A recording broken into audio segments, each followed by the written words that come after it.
two. Very nearly took the basket and just poured down. From one end to the other, Duds involved in that particular play. It is physical. You better put the nose guard on today, but nice look by Chuck. You see the effort on that bounce pass? Get down so you get a good catchable up. Oh, and Bullhorn to the line to shoot two. Intense indeed. And Bullhorn with his 4th point of the night, and the Nets lead it by 4. What a great addition he has been to this basketball team, not only on the floor, but in the clubhouse, in the locker room. This is a stagger period now offensively for both clubs. You got to fight your way through it, find somebody who can ring the bell. Blackman and probably Mason on the one end, and Draws on the other, and anybody else who might chip in. You know, not a great offensive group for Chuck. So played more than 2.5 minutes in this quarter. The Nets still looking for their first field goal. Blackman called for travel. How about Draws? Chuck kept saying, I need more stops out of Draws, and individual skills continue to improve, and that's why Daly feels defensively they've gotten better. 35-30, Nets by 5. They led by 5 after 1. Chucky Brown.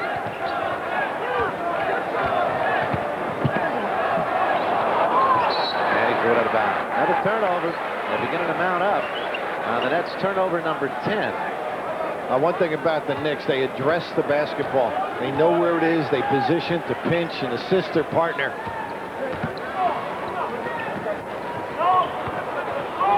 Patrick Ewing. And Dudley will pick up the foul. It's tough because Patrick wisely initiates contact. And now it's a question of whether you're going to get the call. It's frustrating defensively as Duds gives ground. Now right here, he'll go at the man with the shoulder.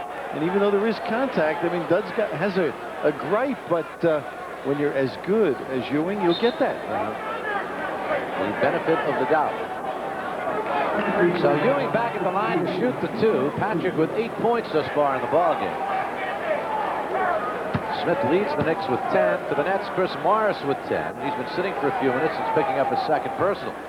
I asked Patrick about the Othello Harrington, the kid down at Georgetown.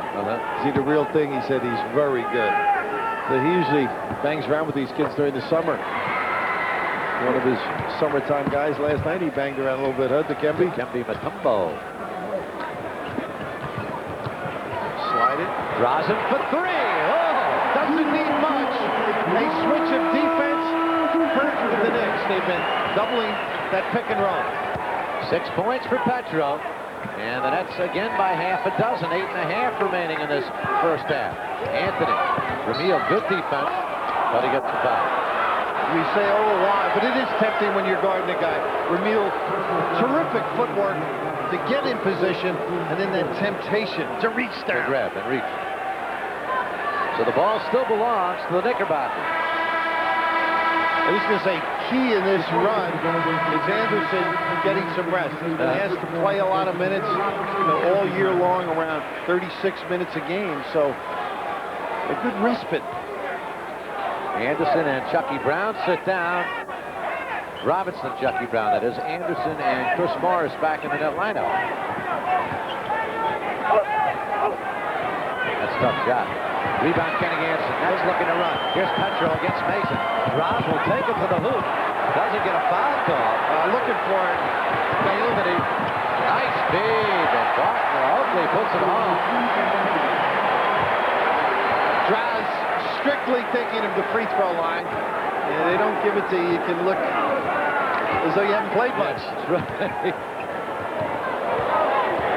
There's the double. Good extra pass. And Dudley doesn't get a call. Morris does. Oh, go to the line to shoot 2. The Knicks complaining now. A little extra contact and then Chris through the elbow. Well, Giants and Dodgers had a little feud a few years back. It was a lot of fun, too. And this might be the beginning of something. 2 solid basketball teams. One expected to be this good. The Knickerbockers leading the league, but it was all set up. I think it was all set up by reading the papers, to be honest with you. Duds gets a armpit shot. And right there, the giveaway to make sure. And then the boom in retaliation by Mo. Here's Chris at the line to shoot 2. So Oakley has picked up his 3rd personal foul. The Knickerbocker bench, an aspect of their team where they can afford one of their starters in foul trouble earlier than the Nets can afford. Deeper with quality. Yeah. Oakley out, and Charles Smith comes in. Bo with 11 points now. So the Knickerbockers have Anthony, Blackman, Charles Smith, Mason, and Ewing. The Nets with Dudley up front, Petro and Anderson in the backcourt. Doug elects it, yeah. There are times when you gotta just let it go. That would have gone in. Well, you love his effort, so you can't get mad at him. It's tempting. It was sitting there. When it's lingering like that, oh, the feeling. Good job by Mo on the denial. Mason. Oh, they got an offensive foul. No doubt about that one. I'll tell you what a great job that Dudley did. Mason fouled him initially. Dick Pavetta sort of waved it off, didn't let it go, and right here offering the body for a double contact situation. Let one go, you'll generally get the other. Petro's going to run the show right now against Blackman. And Chuck found he could do this in the Olympic Games. Run the point. Morris. Christopher's got the hot hand. And a timeout call by the Knicks as the Nets open up a 7-point lead.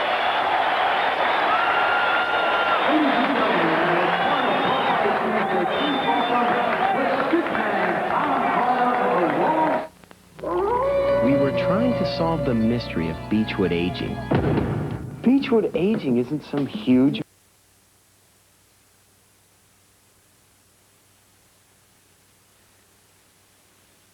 team, and Droz will find the open man. Teamwork. You're exactly correct. What Chuck did, he talked through today, the double, then find the guy, ball fake, cut, take it yourself as Mo does at that particular time.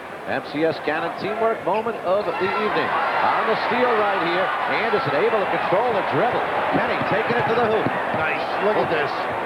And brings it back. Dudley fighting for the rebound. What hustle. Draws it, 4-3. A river. Dudley battles again, knocked it about. It'll be net ball. Oh, what hustle. You mentioned the free throw before, and Dudley gets up and sort of gets involved when maybe he shouldn't. But the effort, he extends each particular trip. It doesn't go down, but Dudley active.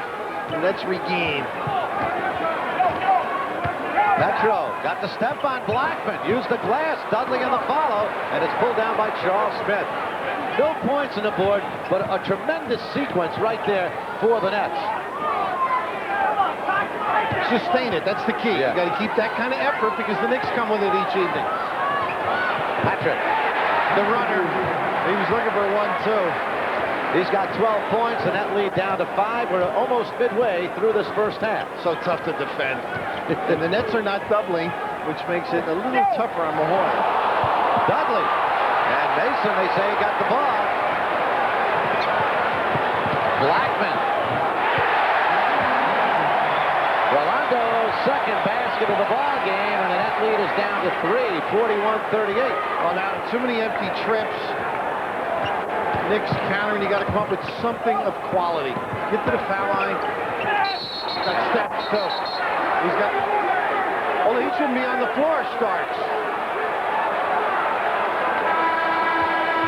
They got the foul on Blackman. That's his 3rd. And Riley's got a legitimate beef. He felt the walk was going to be called. Now, see, the way you handle that will help him. Yeah. You know, you've got to have a little style. I mean, you're going to see these fellas frequently. It's almost a domestic situation. It's no strife permitted. Cold toast, stale coffee. Speak nicely. And Dra's got those feet moving, unfortunately, but he got away with it. Petro hits them both. Draws with 13 points now. Morris also with 13 for the Nets, and the Nets with a 5-point lead. Here's the play they diagrammed. The crisscross. Starks open. Got it off. Perfect. When they do run some bumps. 3 field goals for John Starks. He has 6 points. And the net lead is down to 3. Petro really got clobbered. Petro and Starks going at it. Morris for 3. And Dudley battles for it. Starks has the rebound. Starks whooping, and remember that West Coast trip when he did it. And nobody went to Smith. He's got 12, and the net lead is down to 1, 43-42. Timeout called by the New Jersey Nets. Look at Starks and Petro. They've got a technical foul against which number 3? I think it's Starks. I want to climb.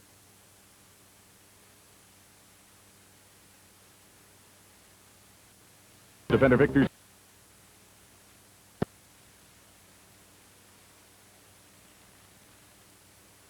Starting at 8 p.m. Eastern on Sports Channel America. Well, John Starks losing his cool right here. It results in a technical foul on Starks. Unnecessary, Spencer. Patrick Ewing knows right away. And this is what we mentioned, leadership qualities. I saw him do it last night with Mason. He wasn't even in the game on a 20-second timeout. Patrick went to him. Now Starks talking to Bavetta, looking for some assistance. And Bavetta, they're on their hand off. Yeah, they're on a good run. You don't do that. The Knicks were playing good basketball, good offensive basketball, and that doesn't help that club. And they got talent. I think maturing is partially. Well, there was that situation in the West Coast where Riley, because of incidents like that, took 3 players and didn't play in the next game. Well, it's important to become a good basketball player and mature, but also personally, the maturation process has to take place. Anderson, nice use of the glass, but the shot wouldn't go. He knocks it away now. Here's Anthony. Nets by 2. Anthony through the lane. Count it and 1.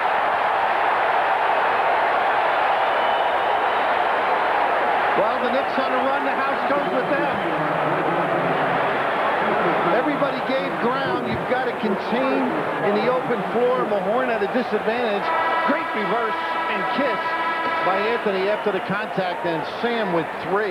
So Sam will have to sit down again. Dudley, watch Sam. He kind of tried to get out of the way and then stuck out the right elbow, and that's when he picked up the foul. Well, what started it all was Kenny trying to get the basketball away from Smith on the far end.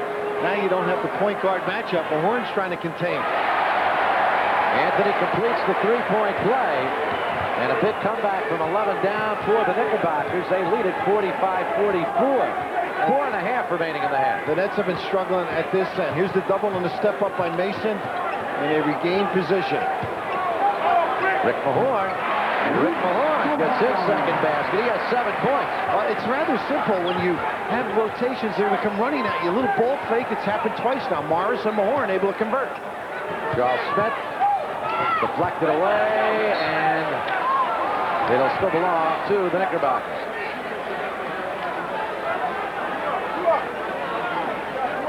Two intense teams, 2 intense coaches.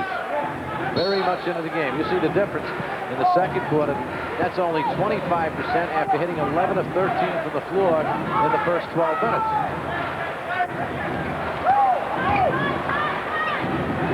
Patrick, wow. I mean, that's a wow, folks.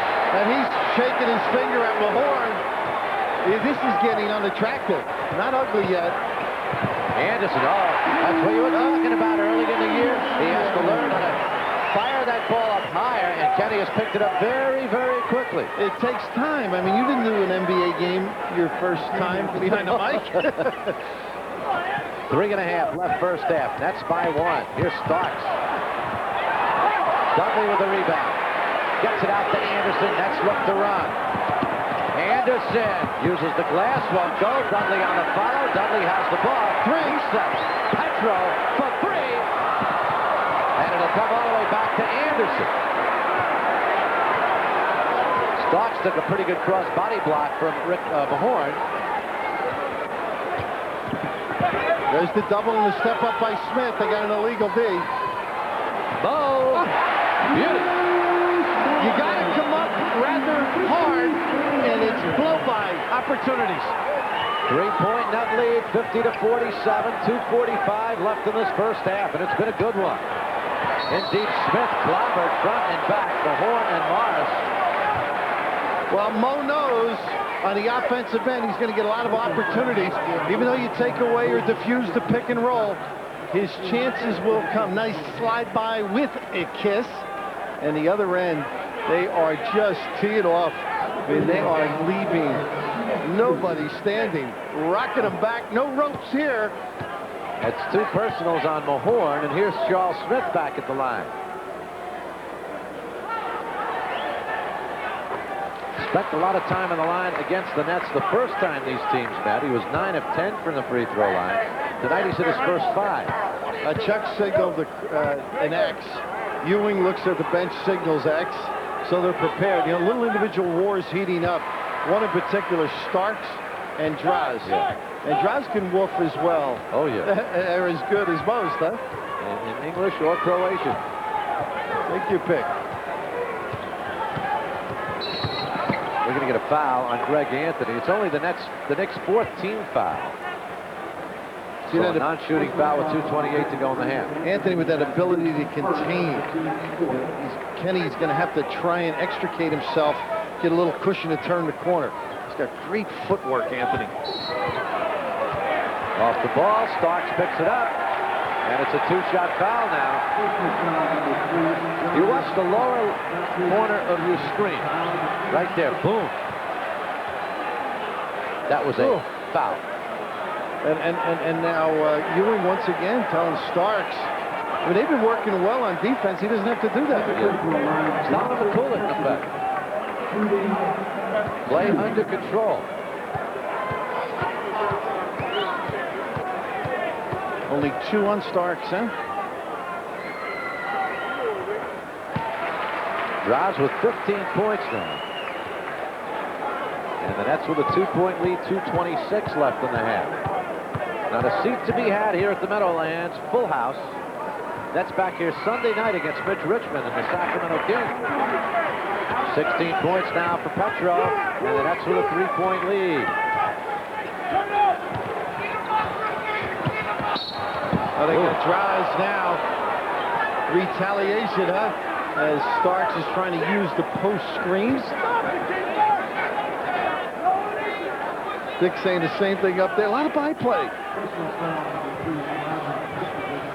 Preparation enters into this. Both clubs know the sets. Exactly, yeah. The coaches make the call. The players exchange the ideas amongst themselves and then prepare. Therefore, there's very little room to get around picks. And right there, you can see Draz with some upper body strength and looking nonchalant as he heard the whistle. Packing Starks' upper body. Starks with 8 points now, and the Nets lead at 52-51. When you watch Starks, though, you got to love his competitive nature. Oh, yeah, and he can shoot. Morris lost control of the basketball. Rolls free, I believe. It'll be net ball. Charles Smith. It's off Smith. Nets might have gotten a break there. Look, the middle goes off Douglas. Every call important. Coaches after it, players after it. Knicks just take you out of what you normally want to run. You've got to have good reaction as an offensive player. Now an offensive foul on Anderson. That's tough because of where it was called from.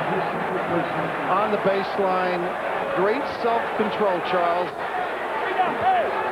Mama, you'd be proud. And whether it was or wasn't, Capers let it go. Whether it was or wasn't, it was, because it's on the board. Yep. Second personal. Ooh, it's got tough underneath there. Now, you can't play post offense this way. You can't back a guy down and push him into the 3-second lane. Morris gets the foul. He ended up flicking the ball. Watch the back end. See the back end? You can't keep backing down on an individual. That was a rather easy call to be had. And Mo's going to leave. He's picked up his third foul. Chucky Brown will come in. That's a tough match because of the size. Now Morris showing good control. Well, let me take that back. Retract that. Some mumbles. Yeah, just a little mumble. And those are tough to discern with Chris.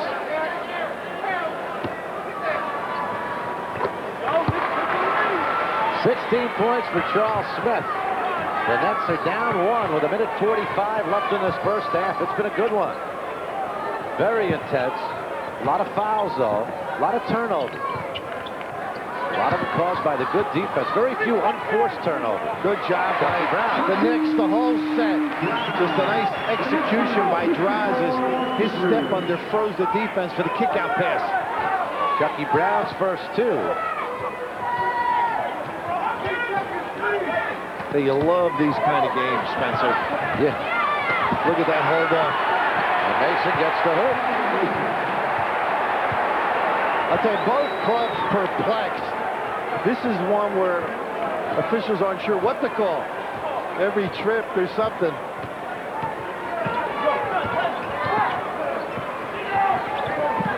Horn finds Petro. Well, did he keep moving? And great analysis by Ricky. Showing some ability passing the ball. 18 points for Draz.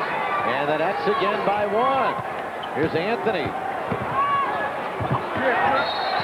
And Dudley whacked it out of bounds. 39.9 seconds left in this first half. The Nets 56, the Knickerbockers 55. Playoff special. Heavyweight version. Toe to toe. Quick 20 now by Pat Riley. Nets jumped out early in this game, opened up a 19-8 lead in the first quarter, hitting from the floor 11 of 13 shots. But here in the second quarter, only 7 of 18. We got 7 lead changes this quarter. Overall, the Nets still shooting very well, 58% to 49 for the Knickerbockers. What Riley is setting up is both ends. Whatever, offensively what he wants, and then defensively. And Chuck on the other end has to prepare what they're going to do against these double-ups. If we run the pick and roll, we know what they're going to do. So you might see him run a play that's been run before, so they have an understanding. 1-2 go. Friday night hockey here on Sports Channel. The New Jersey Devils head down to Tampa to go against the Lightning. That's live at 7:30 p.m. Phil Esposito's team. 56-55. Nets by 1. Here's Patrick, 8 on the 24. With a turnarounder on Dudley. Beauty. Big He's time. got 16. He's got some go-to shots now. When he came in, he was still learning that low post offense. Anderson with a pull-up. Deflected out of bounds. It'll go over to the Knicks. 18.9 seconds left in the half. The Knicks lead it by 1.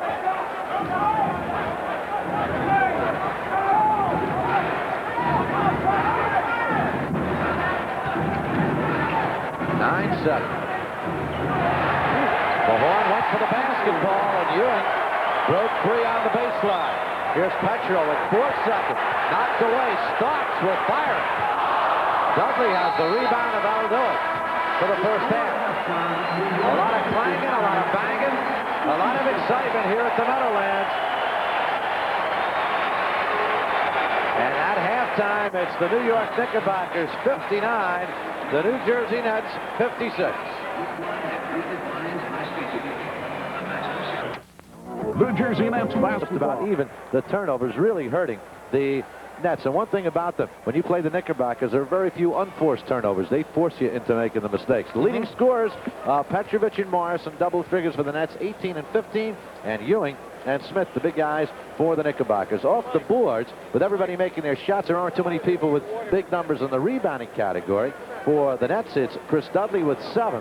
And Charles Smith with 4. Sam Bowie picked up 3 fouls, which hurt him. Bowie and Morris will start the second half with 3 fouls apiece. For the Knickerbockers, the only man with 3 fouls, they have Charles Oakley with 3. Check it. Also with 3 fouls, Rolando Blackman. So let's see if the Nets go to Petrovic to try and get Blackman out of this ball game rather quickly. But then again, as we said earlier, you get Blackman out, you get Starks in. You go from, bad to worse, so to speak, as far as the problems you can have. From predictable to frenetic. Yeah. That's what Starks brings to the ball game. But the Nets with 12 assists to 8 before the Knicks. So good ball movement and an occasional open floor opportunity. Underway here in the second half. Dudley starts at the center position with the 3 personal fouls against Sam Bowie. And Nets have to hurry. 7 on the 24. Here's Mahorn. He's going to have to put it up for 3 on the 24. He does. Not a good set for the Nets right there. We get a foul. I think it's on Rivers down below. I'm not sure. Yep. Is it? No, it's on 33. It's on Patrick. Whoa. Patrick has picked up his 3rd personal foul. See how they come out and play that center at half court? Threw the whole offensive set into chaos. Patrick swiping away at Dudley. Anderson and Petrovic, the backcourt. Up front, Mahorn, Morris, and Dudley for the Nets. Knicks have Ewing, Blackman, Oakley, Doc Rivers, and Charles Smith. Petro off the glass. What a use of the bounce and that wide frame he possesses. I think he enjoys having Blackman out there a little. We get some air. Starks never loses contact. 20 points for Petro. They got the offense on Patrick. And that's Patrick's 4th personal. And Pat Riley is going to have to make a move here. What did it say?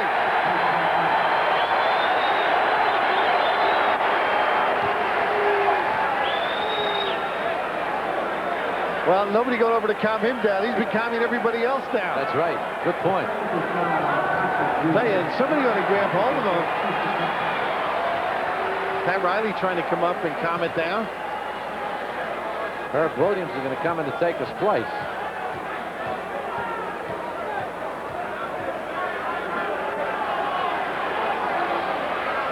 Patrick pleading his case. So Patrick will leave. Herb Williams will come into the lineup. So this could be a cool blow to the Knickerbockers, who will have to play without Patrick Ewing for some time now with 4 personal fouls. Here's Anderson. Morris fires away. Rebound, Doc Rivers. We're tied at 59, a little more than a minute into the second half. Tough match for Morris. Fortunately, the Knicks don't go to Oakley that much. Now they switch it. Blackman. In and outer. Dudley has his 8th rebound of the ball game and hands it off to Kenny Anderson. They're going to get Draws running the post screens, trying to free himself. Blackman in his face. Draws has it knocked away. Picked up by Doc Rivers. No, they want to foul out there. Nice play by Mo. Smith puts it home. Oh, won't go. Dudley with the rebound. Gets it out to Morris. Oh, against Herb Williams. Under control. Under control. But how about Dudley? Bailey going with Dudley, keeping the fire alive. Nets have come out, scored the first 5 here in the second half to take a 2-point lead. Here's Blackman looking for the tie. Won't go. Rebound Mahorn. Gets it out to Petrov. Good transition defense by the Knicks, who are back nicely. Looking for the bump. See how they pinch and turn it in. You've got to spread. Kenny's got to move his guy away so he can get the pass. 7 on the 24. Uses the glass, won't go. The battle. And what are we going to get? We got a foul on Dudley. Well, he got a lot of A's at Yale. He didn't get one for effort. This one, the high touch kiss. And you just see the physical play. And Duds with the takedown. I guess that's what they got him for. Right. 2 points. There's nothing in the rule book about takedown fouls, are there? No mat here either. Here's Charles Smith against Morris. Great set by Oakley, huh? He got over. Nets had him boxed out with Mahorn and Dudley in front of him, and Oakley puts it in. Well, he's so big, it's not what you'd call a tight sandwich. Here's Petro. Gets the step, has it knocked away. Morris grabs it back. Mahorn with 7 on the 24. on the 24. Anderson has to throw it up. And that's a 24-second violation. Never touched the rim. Right. They've got their hands in. They're in position. Scrape, dig, cause problems. And right here, that little tip. See, nobody really vacated him, even though there was one in front and one behind. Got to lay somebody on a body. 8:35 left in the third quarter. We're tied at 61 and 61. Sam Bowie set to come back into the lineup.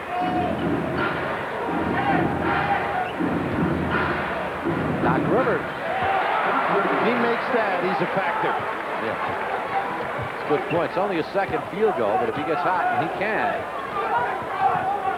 change the complexion of this game around. Petro. Doing a lot with the bounce now. Away, another turnover. Here's Rivers. Doc felt he could take advantage of Anderson's size right there, and he got the shot up. And a good one. Yep. 7:50 left third quarter.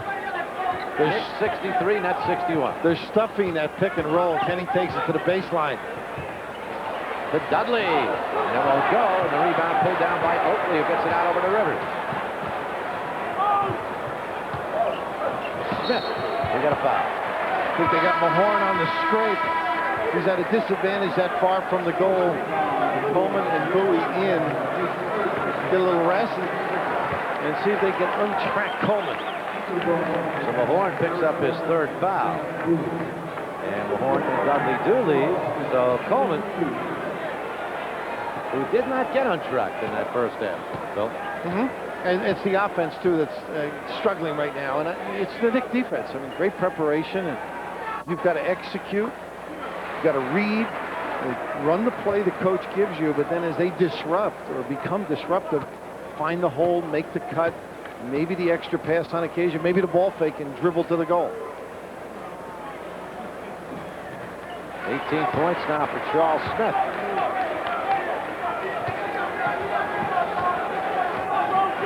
A 6-0 Knick run. Smith 10 for 10 from the line tonight. He was 9 of 10 against the Nets the first time they met this year. Here's Mo firing. Got a two-pointer with I think it's two. Without Patrick, too, sometimes you'll let down if you're the opponent. Yeah. Relax a little. You got to be as aggressive regardless of who's on the floor. There's no Comanche defensive. What a baseline move. Wow. Yeah, Herb Williams is one good basketball. No, he's not a guy to be taken easily or for granted. Okay, Blackman playing a little bit like Starks as they're whacking one another here, drives. Sam playing with 3 fouls. 7 on the 24. Rivers short. Good help on the defense right there. Here's Anderson with the rebound. 6:40 left third quarter. 65-63. Knicks lead. Well, you have to match them with your fierceness of defensive play. Grabbed the pass, and Doc Rivers was there for the steal, and you don't want to give him a foul like that. Just a frustration foul. Anderson picks it up. 6:31 left in the third quarter. Knicks by 2. 2-on-2 jam city, and I'm the mayor. Yo, fella, how about a game of hoops? Hey, what? With you? No, with your mama. Mom? This guy was good, but he was all dribble. Say what? Come on, man.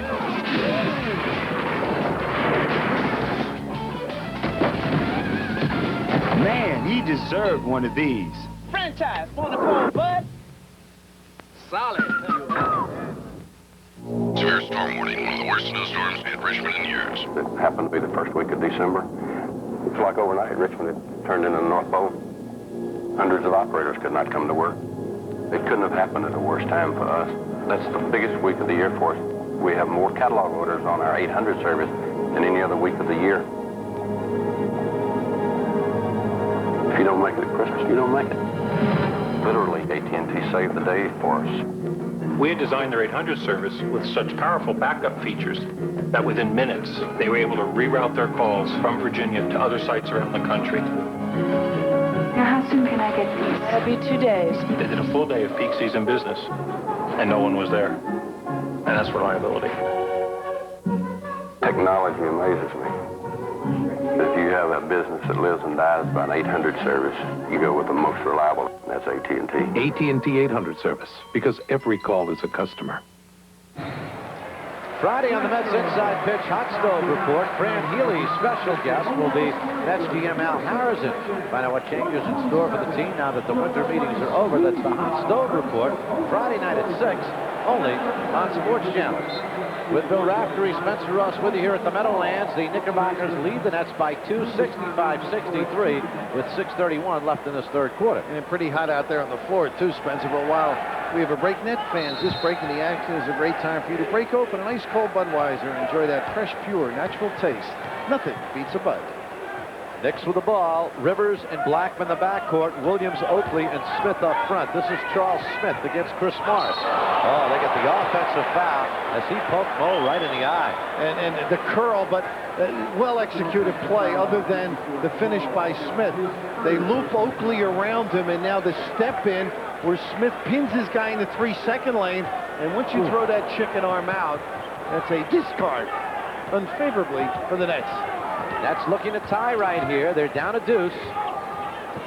Bowie. Not a good one. Bothered by Herb Williams on that shot. Here's Doc Rivers. Leaves it to Blackman. Nice crossover step. The shot won't go. And out of bounds, it'll go over to the Nets. Spencer, that was right in front of us. Blackman could have gone right to the goal. In the old days, he would have. And that was he was settling for the jumper there. He had a great angle to the tin. There's a guy over the last 4 years averaged over 19 points a game. Here's Coleman looking for his first hoop. It won't go. And we got a foul. Smith got the rebound, and Sam picks up his 4th personal foul. Some theatrics at the end, but shot selection vanishing for the Nets because of terrific defensive pressure. Look at the assistance, and the hands are entangled.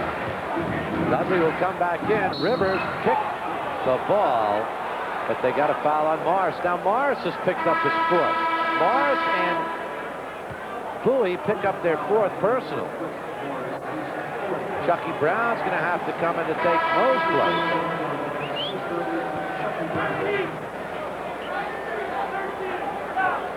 So Sam has had a staggered night because of the foul problem.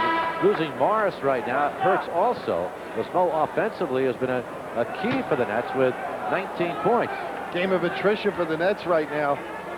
Who can stay on the floor? The physical play, that turnover by Kenny Anderson a moment ago into the low post, the fatigue, the continual knocking, physical play of both ends. But you got to find something to go to if you're the Nets. They have not had favorable responses during their sequences. Doc Rivers with 5 points now. The Knicks lead by 3. They led by 3 at the intermission. And there's now a 4-point ball game. 67-63. New York leads the Nets. There's a double up, and then they get back in position. Chucky Brown. See, the premise is to make you run according to your ability. Run down the shot clock, down to 5, and harried. Petro knocked away. Can have a 24-second violation. The ball will go over. Too many empty trips. Another turnover for the Nets. Turnover number 19. The Knicks with 12. A lot of standing still because of that doubling of the dribbler. Got to get motion, get themselves moving, get it off the floor. Doc Rivers. As you said, if he gets hot, the Nets could be in trouble. He's hit 6 points in this quarter, and the Knicks have taken their biggest lead of the ball game, 69-63. A little clear on Doc. Anderson, again he fills it out. Chuck trying something different where you don't get the support. You bring a guy in to screen on a pick and roll, you've got the double up. He eliminated that. Good denial. Oh, not a good one. It's on Anderson. That's his court. So Anderson, Morris, and Bowie all with 4 personal fouls for the Nets. Patrick Ewing still on the bench with 4. And Chuck Daly really got to make a decision right here. Is he going to go with Ramil Robinson? Chuck just taking the heat off of Kenny, but some fatigue. You're trying to fight over the top out there, but sometimes when it's near the sideline, it's worth a slide through not to get the foul. Good point. Kenny has to sit down now. Doc's always had an unusual release on his shot. It comes out almost off the pinky. And some nights he doesn't get the good rotation, the good follow through.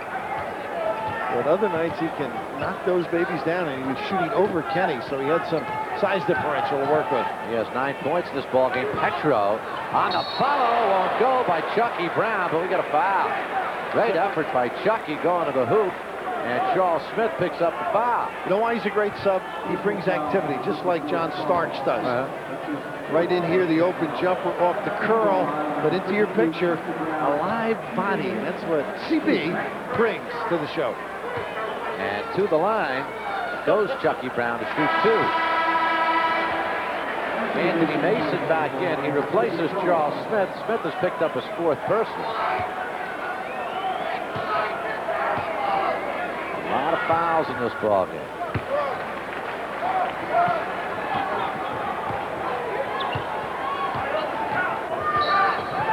Now they got one outside, Ramil.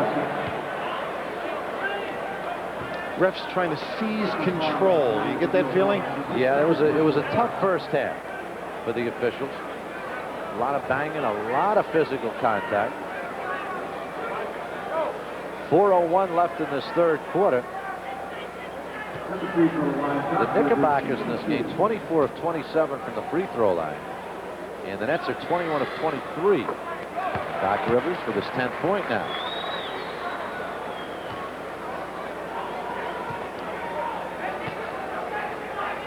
Good pickup, Doc Rivers.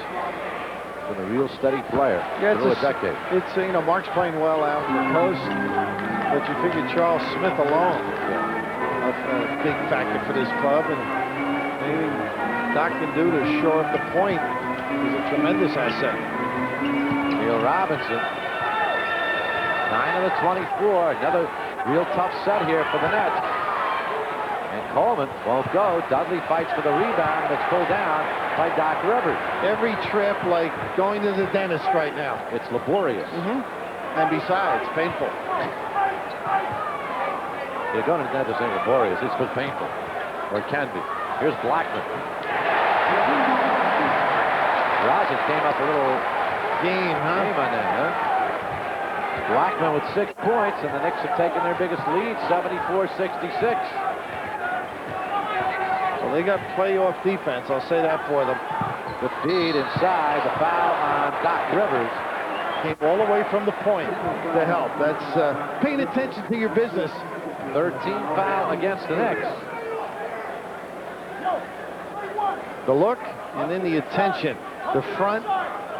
No sense fronting if you're not going to compliment it. And they did. They're just trying to get Derek involved on the offense. Okay, Blackman and drives. It was just a matter of time, folks. You could have picked any duo. Yeah. Well, they have different dance partners, but they have the same thing in mind. They're not waltzing, but they're hugging. And you know, the ref's got to step between these two guys. Blackman picked up the foul. Then the officials left both of them. And we'll also get a technical on Blackman. You can see it underneath the hoop as they tussle.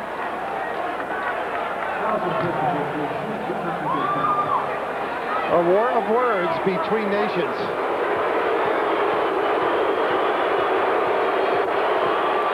And here's Petro at the line to shoot the tee.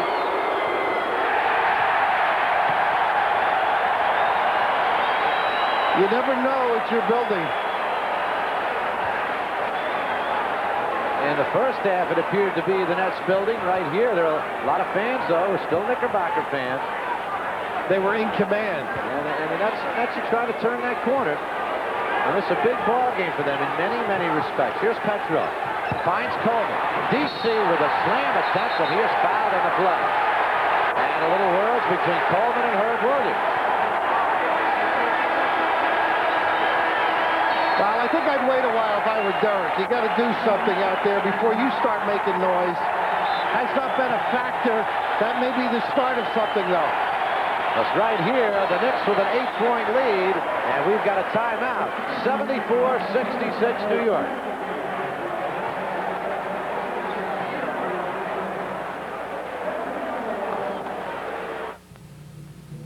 As a truck company for 90 years, we understand the value of a strong frame. A reassuring strength for towing, whether you're on road or off road.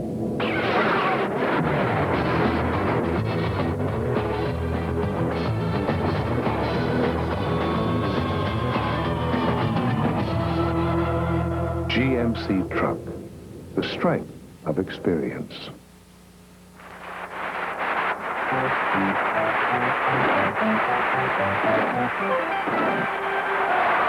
Power. More power. Max power.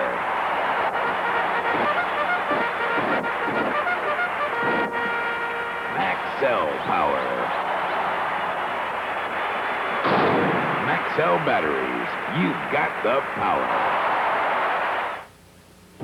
Attention homeowners, get special savings now on Sears kitchen and bathroom remodeling. Save 10 to 50% off selected kitchen and bathroom cabinets. Call today and arrange your free in-home estimate. Choose from beautiful styles and colors. Have your new kitchen and bathroom cabinets installed now and save 10 to 50%. But hurry, this special offer ends soon. Satisfaction guaranteed or your money back. Call now before this offer is come and gone. Thursday, the New York Islanders battle the new Ottawa Senators. That's Thursday night at 7:30. Pregame show at 7, live and exclusive on Sports Gym. Right here, an 8-point lead for the Knickerbockers. And Patrick Ewing, who sat down a minute into this quarter, and his team is taking control with him on the bench, which is a very interesting factor. Here's Coleman at the line to shoot two. Without any low post offense, his defense isn't as essential. They've created havoc on the perimeter defensively, and the Nets have just struggled. Now, if Durham can light it up on the box, they got themselves a shot. 2 free throws for Coleman. And the battle also going on between the fans to try and take control. You have no idea who they're rooting for. One club does something well. Nice low post here. He's out of bounds. He was out of bounds. And the ball will go over to the Nets. The lead is 6. Technical foul against the Knickerbockers. I think it may have been Blackman. No, I think Mason.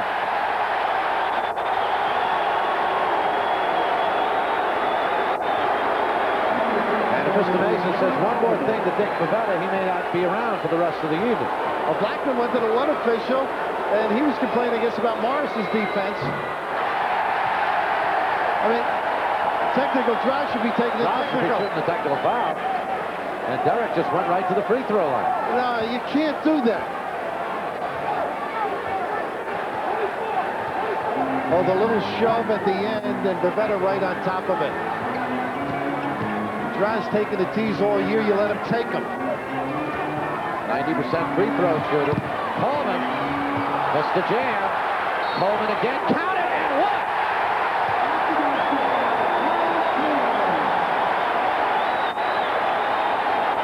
That's the way he's supposed to play. With reckless abandon, challenge that tin and go get it if it doesn't go down. That's the power forward he can be. Can be as good as anybody. Whoops. And he almost drilled Chucky Brown to boot. Starks and Anthony back in. Blackman and Rivers leave. Another aspect with the deeper bench of the Knickerbockers right here. The fresher bodies. 2:18 left in this third quarter. And Coleman now at 6 points. And the Nets within 3, 74-71. Here's Anthony against Ramil Robinson. Switch inside. No, stay at home. Williams. Nice help by Ramil. Anthony Ramil got the foul. That deep, you go by. He had committed low, and Chuck, it does pain when you give those opportunities up. I mean, good defensive sequence. So back at the line goes Greg Anthony. A minute 57 left in this third quarter.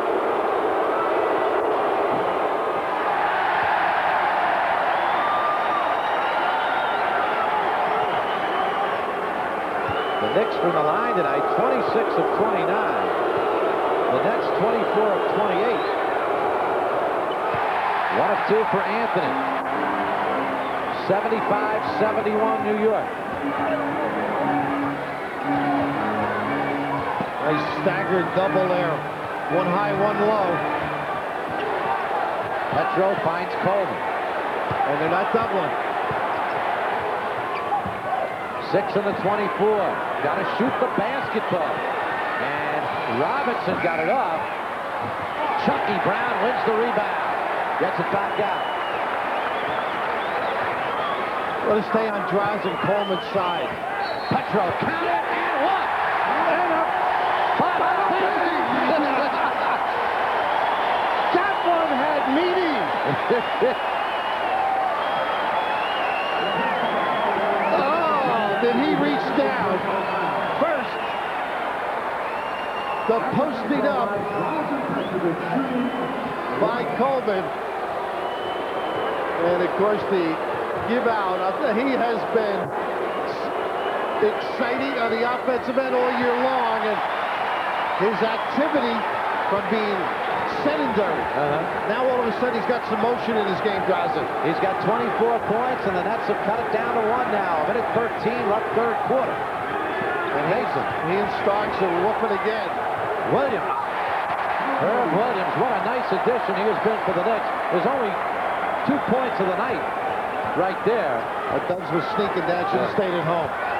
Petro. Good step through, won't go. Rebound pulled down by Mason.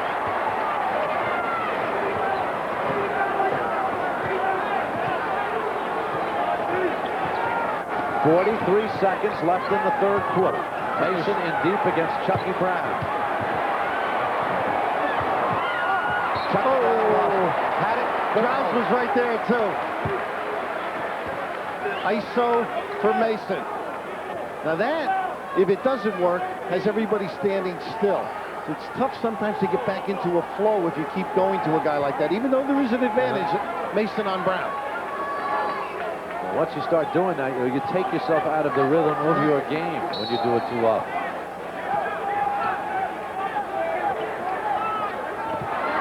Coleman knocked it away. Dudley fight for Chucky Brown has it. Chucky, jam time!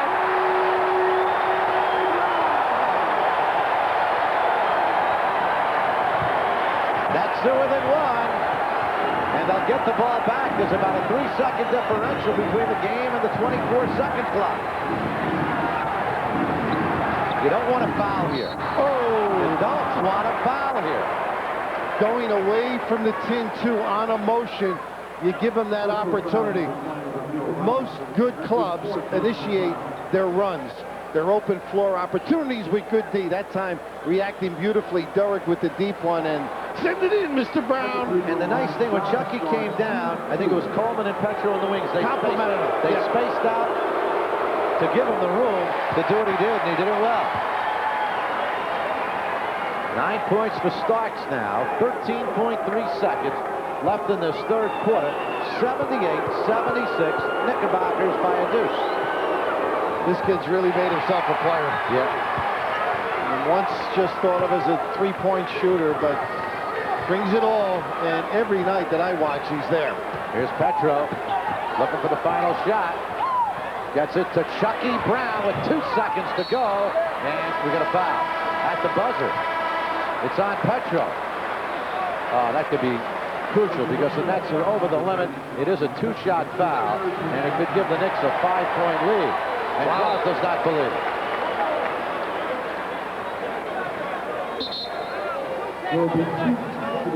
They're going to say 2 seconds left. 0.2 of a second. Killer. Those 3 fouls that jump out at you. 2 by Ramil and that one. That's 6 points, potentially. Now just check if he does foul on the shot. He had the...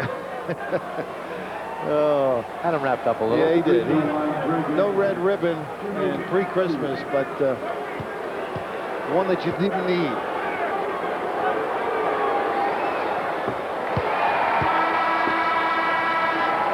Tate George comes in the lineup, replaces Ramil Robinson. No, he replaces Petro. 2 here, so not able to do anything. And that's it. Quarter comes to a close. 2 big points there by the Knickerbockers. As the third quarter comes to a close, the Nets will have to battle back.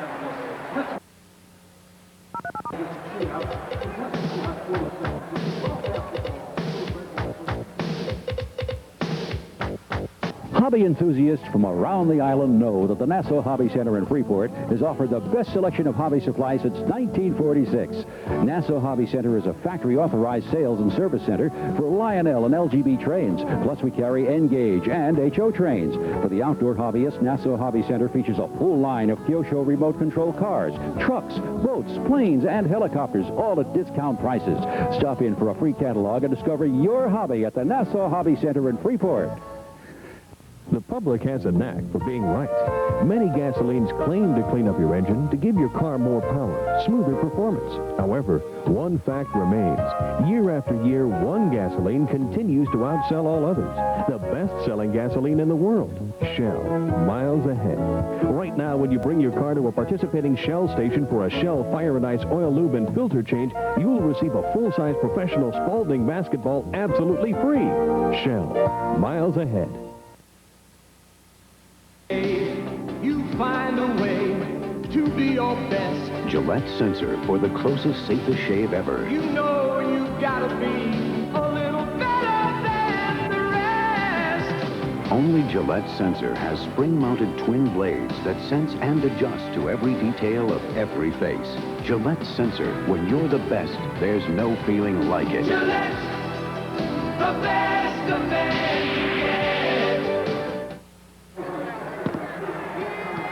Third quarter, the Knicks outscore the Nets 22-20. You see, that first quarter for the Nets, 33 points. Let's check in with Matty Loughlin right now. Spencer, I don't know if the coaches are enjoying this performance, but the sellout crowd is certainly enjoying this contest between the Knicks and the Nets. The Knicks bench is involved in the game. They're talking about throwing the knockout punch. Thank you very much. That's referee Dick Bovetto letting us know the game is about to begin. At any rate, they are talking about throwing the knockout punch. It'll be interesting to see what happens in the final 12 minutes. Well, Bovetto almost called a tactical on Matty. 81-76, 5-point lead for the Knicks as we start the fourth quarter. Starks and Anthony the backcourt. And Starks, great use of the glass right there for the opening hoop here in the fourth. Sam Bowie set to come back in. Nets down 7. Chris Morris is back in, playing with 4 fouls. Morris, Anderson, Petrovic, Coleman, and Dudley. See how they harassed the dribbler or the passer? Tough shot. Wow. Dudley fights for the rebound, and Mason able to control. 83-76 New York. Early fourth quarter.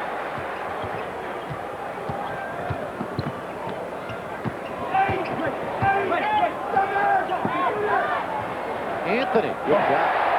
Tough shot. Well done. That's one you want to give him after a very good defensive set.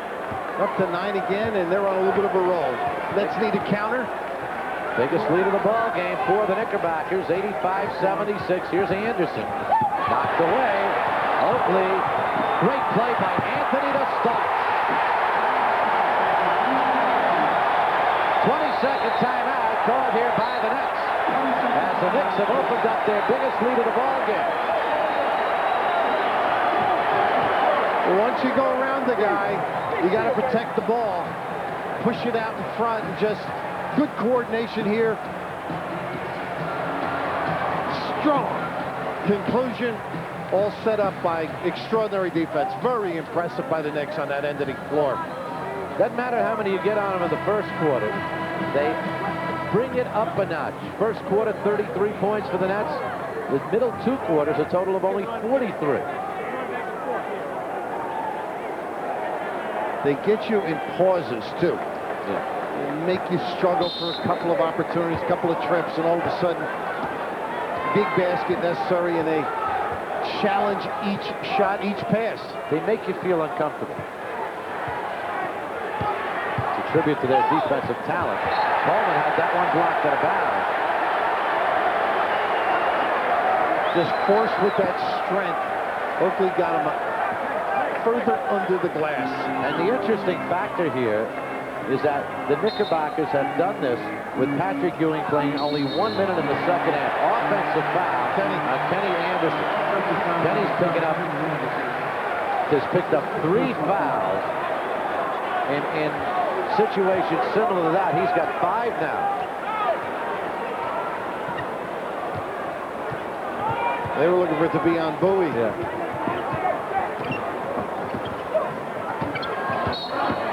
Starks. And now Starks and Petrovic begin to go at it. I'll tell you, he's got to do something to calm his game down. And here's a kid that's stepping up to another level of basketball, and he's got to ruin it by verbalizing.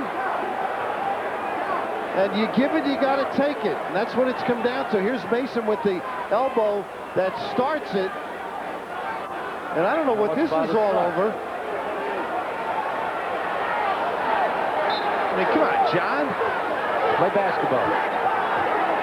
And Coleman coming to Petros. That might help the Nets. See if they can get themselves going a little bit.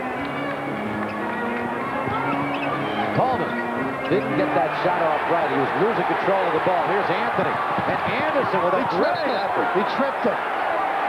Anthony actually got a piece of Anderson's foot. And Kenny slow in getting up.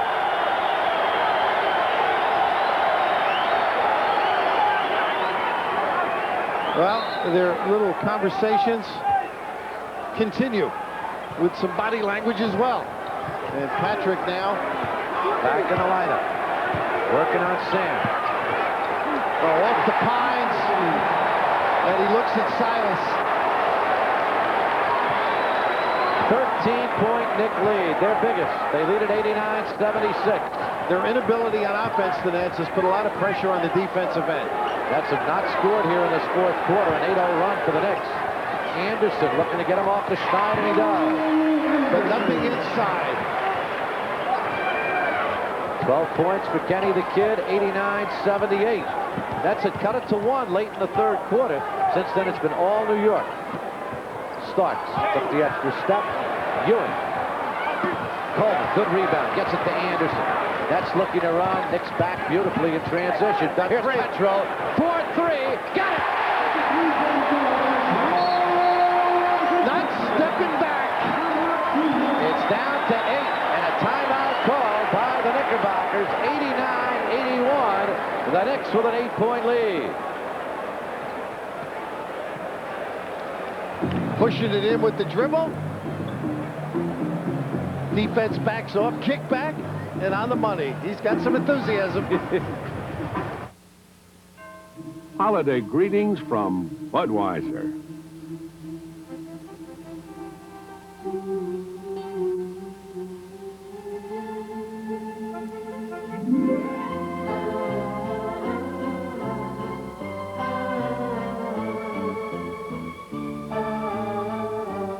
The people who bring you Budweiser wish you and yours the very best of everything this holiday season.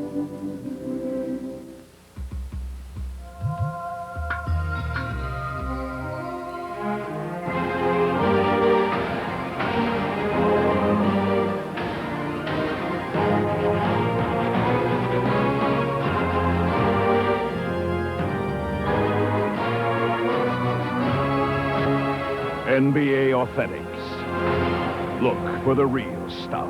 NBA Authentic Apparel is available at Marcus Stadium and Team Spirit located in Woodbridge Mall. Giving beats everything, and nobody beats the Wiz. Make this Christmas special at Nobody Beats the Wiz for just $99. Pick up a Panasonic cellular phone, a Fuji Discovery camera, a My First Sony electronic sketch pad, a Sanyo car stereo, or an RCA CD player. Your choice, just $99. For Christmas, as always, nobody beats the Wiz. That's down 8 now. 8:48 remains. And Kenny's fouled out of the ball. Yeah, not very unnecessary, too. They ran Anthony into the box, and Kenny with a discard. Part of the learning process. He should have been on the top side ready to step in front. You can see getting one out of the deck. Well, he got in trouble Saturday night in Chicago on the fouls. And now he fouls out with 8 minutes and 47 seconds remaining. Tate George will come off the bench. Now, he hasn't been getting minutes. He's got to get his head right into it, prove that he deserves the time. He's never had a problem doing that, you know, overcoming a lot of adversity. Here's Petro on the run. He'll take it. Footing. Step through. 29 for Draws. The Nets are within 6. His one vast area of improvement has been with the bounce. And a lot of that took place in Barcelona, where he played the point guard position for Croatia. Oh, good play by Fair. With a foul. He's got 5. Good job by Bowie. He forced him out of the 3-second area, and then the retaliation by Patrick. Oakley will lead. Charles Smith back in with 8:18 remaining. Down at the bottom, you can see the recoiling Sam Bowie, but that's all done by using the feet and forcing him out. Rosen on the dribble with Starks on the defense. Trying to get some inside baskets. Chuck, no stranger to tough games. St. George. Whoa! That's the H. That's the E in the horse game. And Tate puts it home. That one may have come down cold and wet. 89-85. Nets have scored 9 in a row. Here's the slice cut they've had troubles with. Good job by Draws. Little chug on the cutter. Smith.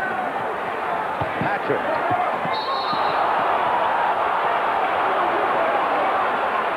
They got Draws with the... What do you have for him? A lot of fouls. 4?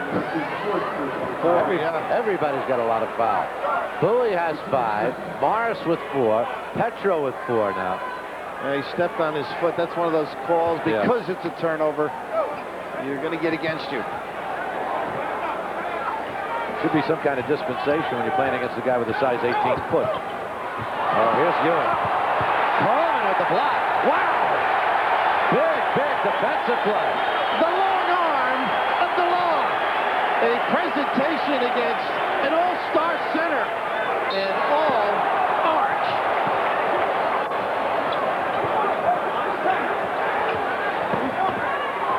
Coleman got up and got a piece of that. Here's Petro.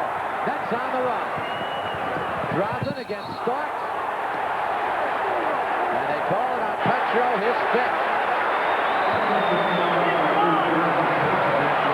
That's one of those macho situations which whooping will get you into it. I thought it was a defensive foul. However, this is one where you bring it back out. He pointed to his head when he looked at Chuck, like he thinks he's going to get the angle. You can be moving. It goes against Draws, and I know he's unhappy, but right away he looked at Chuck and pointed at his head, and I should have had an intelligent approach on that trip. Instead, the ball goes over to the Knicks. 7:13 remaining. The intensity in this game has been so high, it's hard to imagine that there's still 7 minutes and 13 seconds left. And a season left. Yeah, and a season left. And there's so much can happen. The Knicks at one point led it by 11. The Nets have battled back. It was 77-76 Knicks. The Knicks scored 12 in a row. Made it 89-76. And since then, the Nets have scored 9 in a row.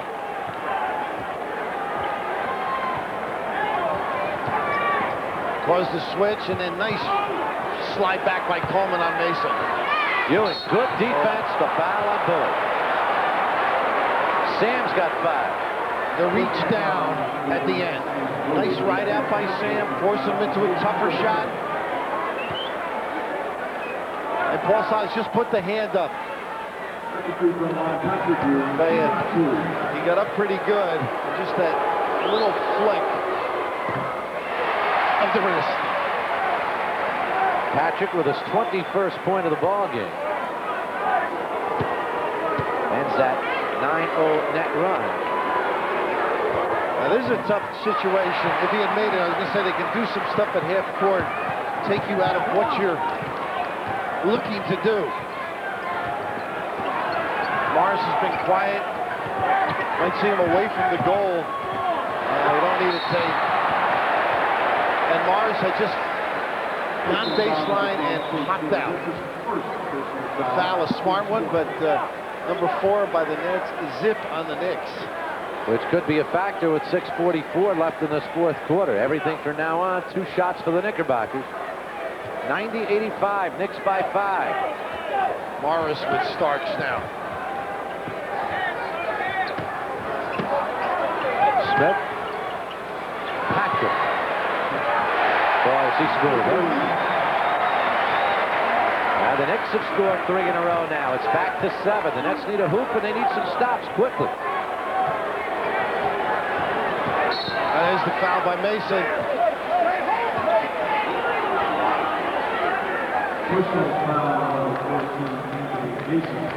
You might get Morris to get some activity. Mason fights through screens. He fights through you. He fights through anything, I'll tell you. He's a strong young man. Tough match for Starks with Brown, but it's not what Chuck wants. Sam rolls off. Good pressure defense by the Knicks. Coleman couldn't find it. It was kicked out of bounds, and it'll go over to the Knickerbockers. See how congested that was? These tight situations are good for Daly and company. It's how you react to them and learn from them, but you still don't want this to slip away with bad deployment. 25 turnovers on the Nets. Count that if it goes, and we'll get a 2-shot foul. It's on Chucky Brown. This game goes to double overtime. The entire net team's going to foul out. Won't have enough. Shintz better get ready, right? He'll dress you. Injured. They've been going to Charles on occasion with that mismatch of Brown. Some offense coming into the game now with Graz back shortly.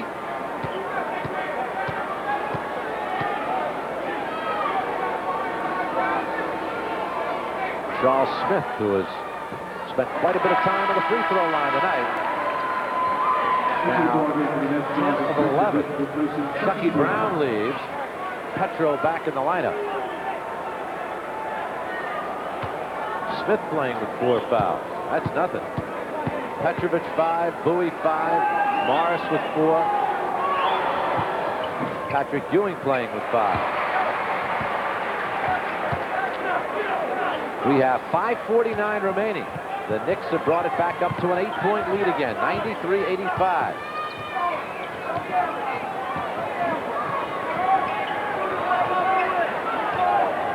Derek.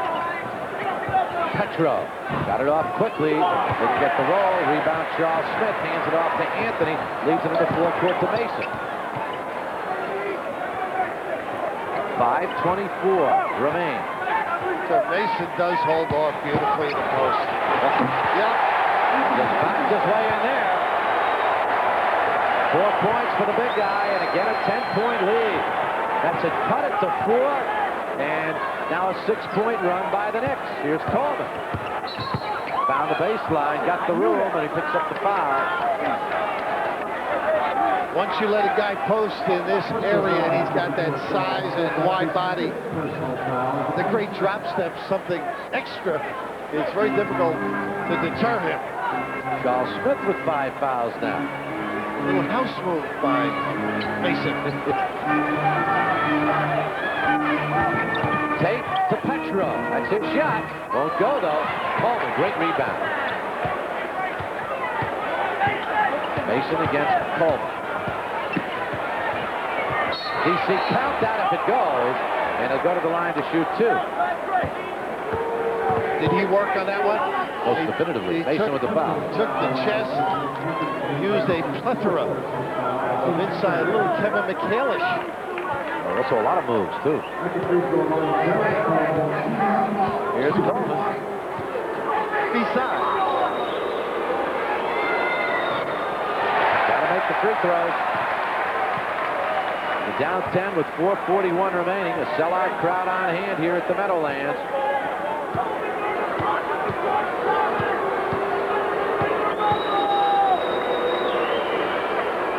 Nets beat the Knicks last year, 3 of 5.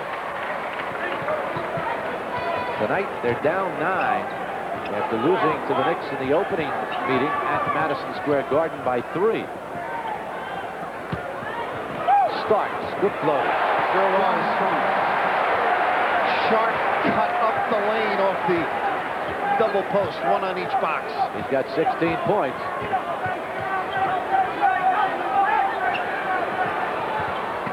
Where they harass the passer. Morris. Shot won't go. Rebound Ewing knocked away. Picked up by Mason. Knocked away. And finally Anthony picks up the basketball. You don't want to get a foul back there. No. 3:55 remaining. The Knicks lead by 11. Here's Ewing in deep. He's got 25. And the Knicks again with a 13-point lead. The big net run goes for naught, at least to this point. Oh, they got it. Petro's out of the game. Move those legs.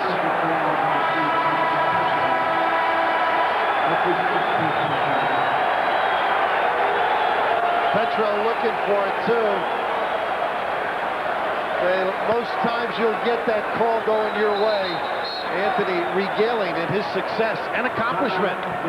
So Petro fouls out with 29 points. Anderson is fouled out. And we get a timeout with 3:39 remaining. And the Knicks leading it by 13. And a big night again for number 33, Patrick. New Jersey Nets basketball is brought to you in part by your Tri-State GMC truck dealers. The strength of experience. Gotta find that girl in Jordan's jeans. Prettiest girl I ever seen. Oh, slow down, baby, you got that look. Yeah, the way you shake it really got me shook. Gotta find that girl in Jordan's jeans. Hey!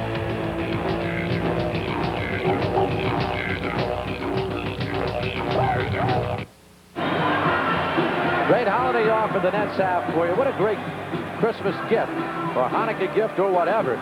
It's an opportunity to see the Chicago Bulls, the Miami Heat, the Orlando Magic, the likes of Michael Jordan, Scottie Pippen, Shaquille O'Neal. See all 3 of those games for under $50. And in addition, order now and receive a free basketball for each order. And you get that all for under $50. There's the number, 201-935-8888. 201-935-8888. And operators are standing by, so have your credit card ready.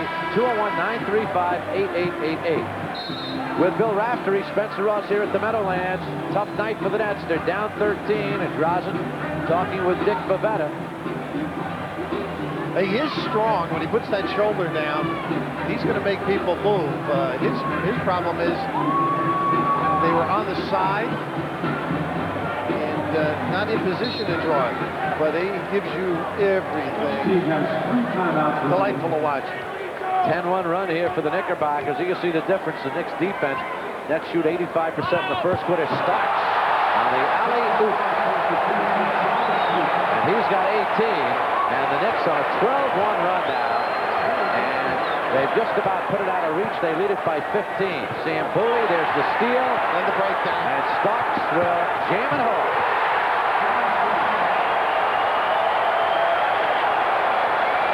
17-point lead for the New York Knickerbockers.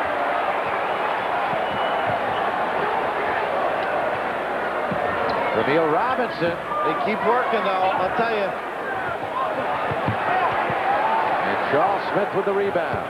Nets came into this quarter with 76 points. They have 10 points, and we have 2:48 remaining in this quarter.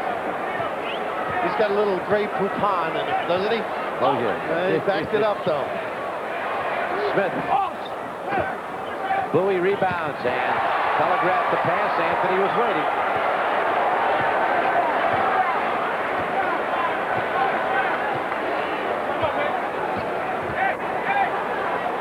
Patrick wants the ball. Patrick gets the ball. Smith able to save it from going in the backcourt. 6 in the 24. Anthony fired. Amazing the way he drips away on that shot and is able to put it home. But I'll tell you, when he stops drifting, that shot's going to get a lot better. A little easier at this point in the game. Yeah. You know, the flow there, the stress not. Tate George. And Tate George gets his second field goal. 105-88. Good effort by the Knickerbockers tonight. Nets jumped out to an early 11-point lead. They didn't back off on the D. Admirable what they did.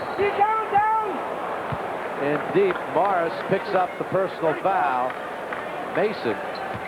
And it is a shooting foul, so Anthony Mason will be at the line, and Morris with 5 fouls. So Morris out there with 5, Bowie out there with 5, Anderson and Petrovic have fouled out. Ramil Robinson picked up 4 fouls. And here's Mason to shoot 2. Thursday night will be in Milwaukee. The Nets against the Bucks. The Nets will look to turn it around and snap a 2-game losing streak. Regrouping. Yep. And aggressively pursued this win. Tactically struggled.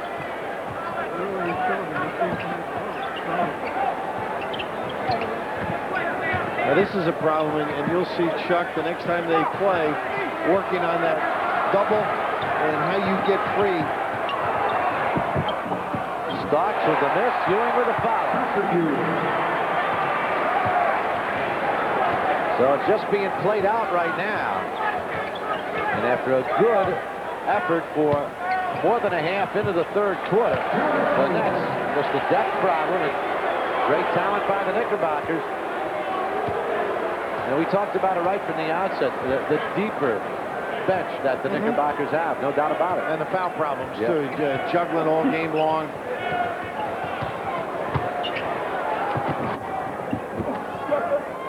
Bowie with the rebound.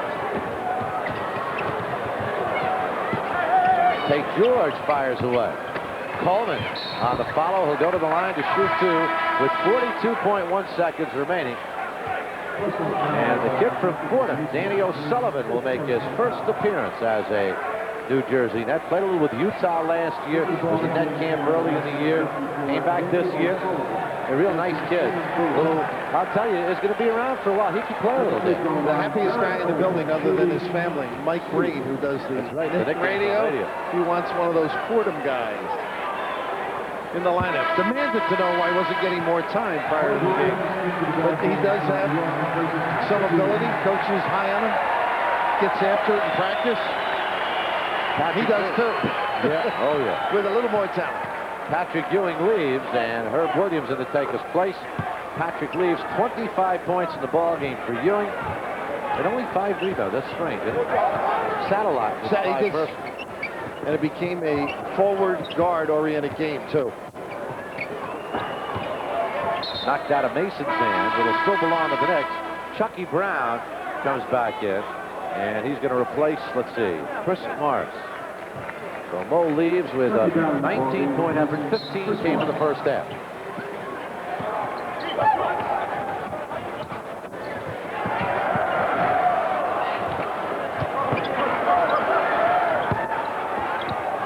Mason gives to Smith.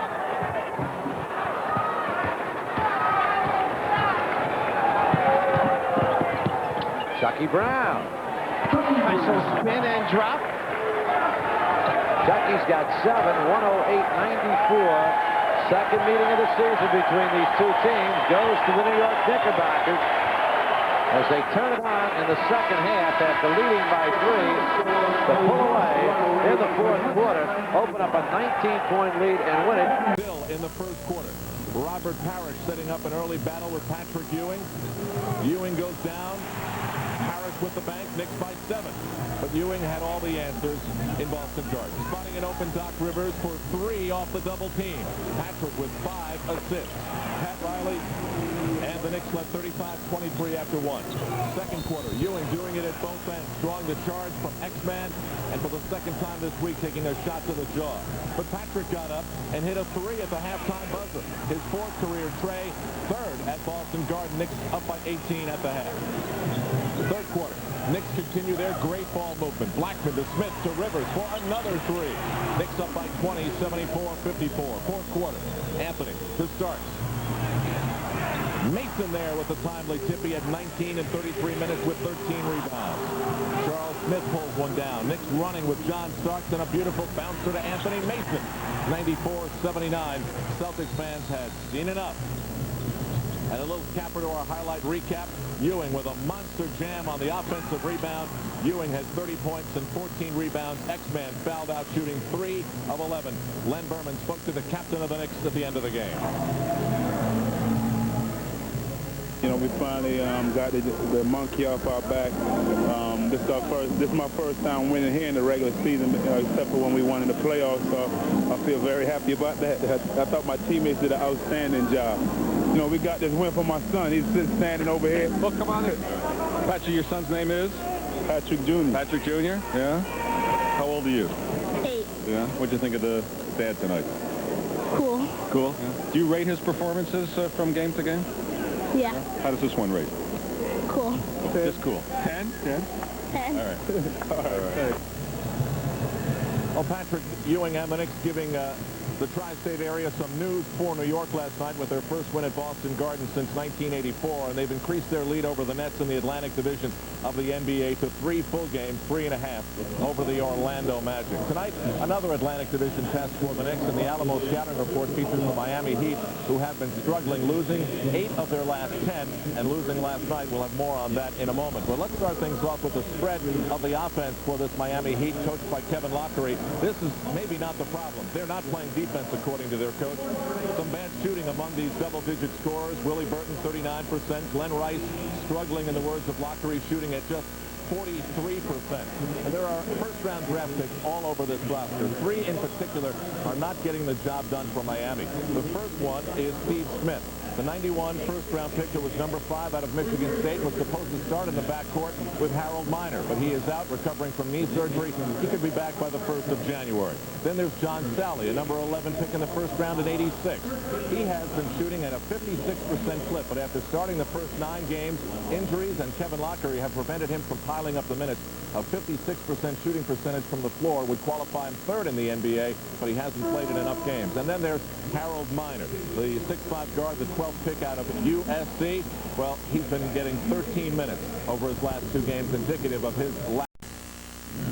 Welcome back courtside. Bruce Beck joining me now. Walt Frazier will be along in minutes. You know, all the offseason flurry of deals that the Knicks made, Bruce. Well, 3 guys back home. You had Tony Campbell coming to Teaneck. You had Rolando Blackman back to Brooklyn, and one other very important guy. You're right, Alan. What happens when a guy plays in his own backyard? Does he wilt under the pressure? Does he struggle to find his niche?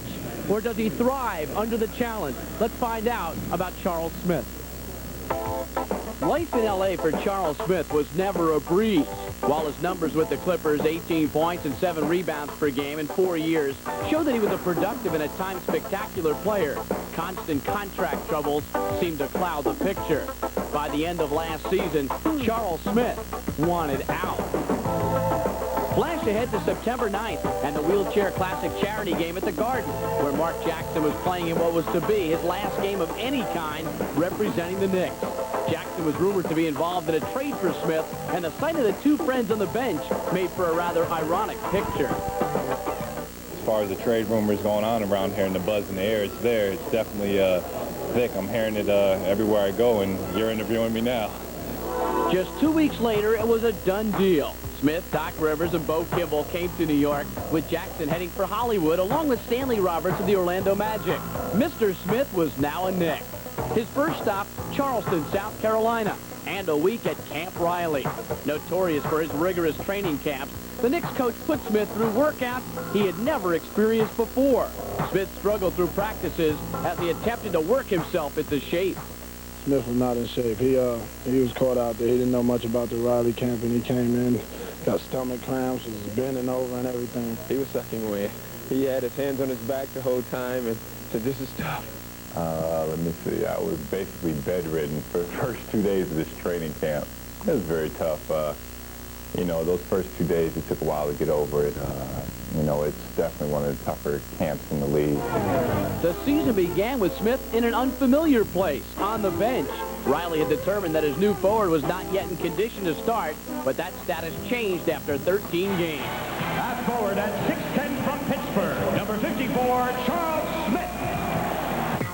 Upon his insertion into the starting lineup, Smith immediately showed the Knicks what he was capable of accomplishing.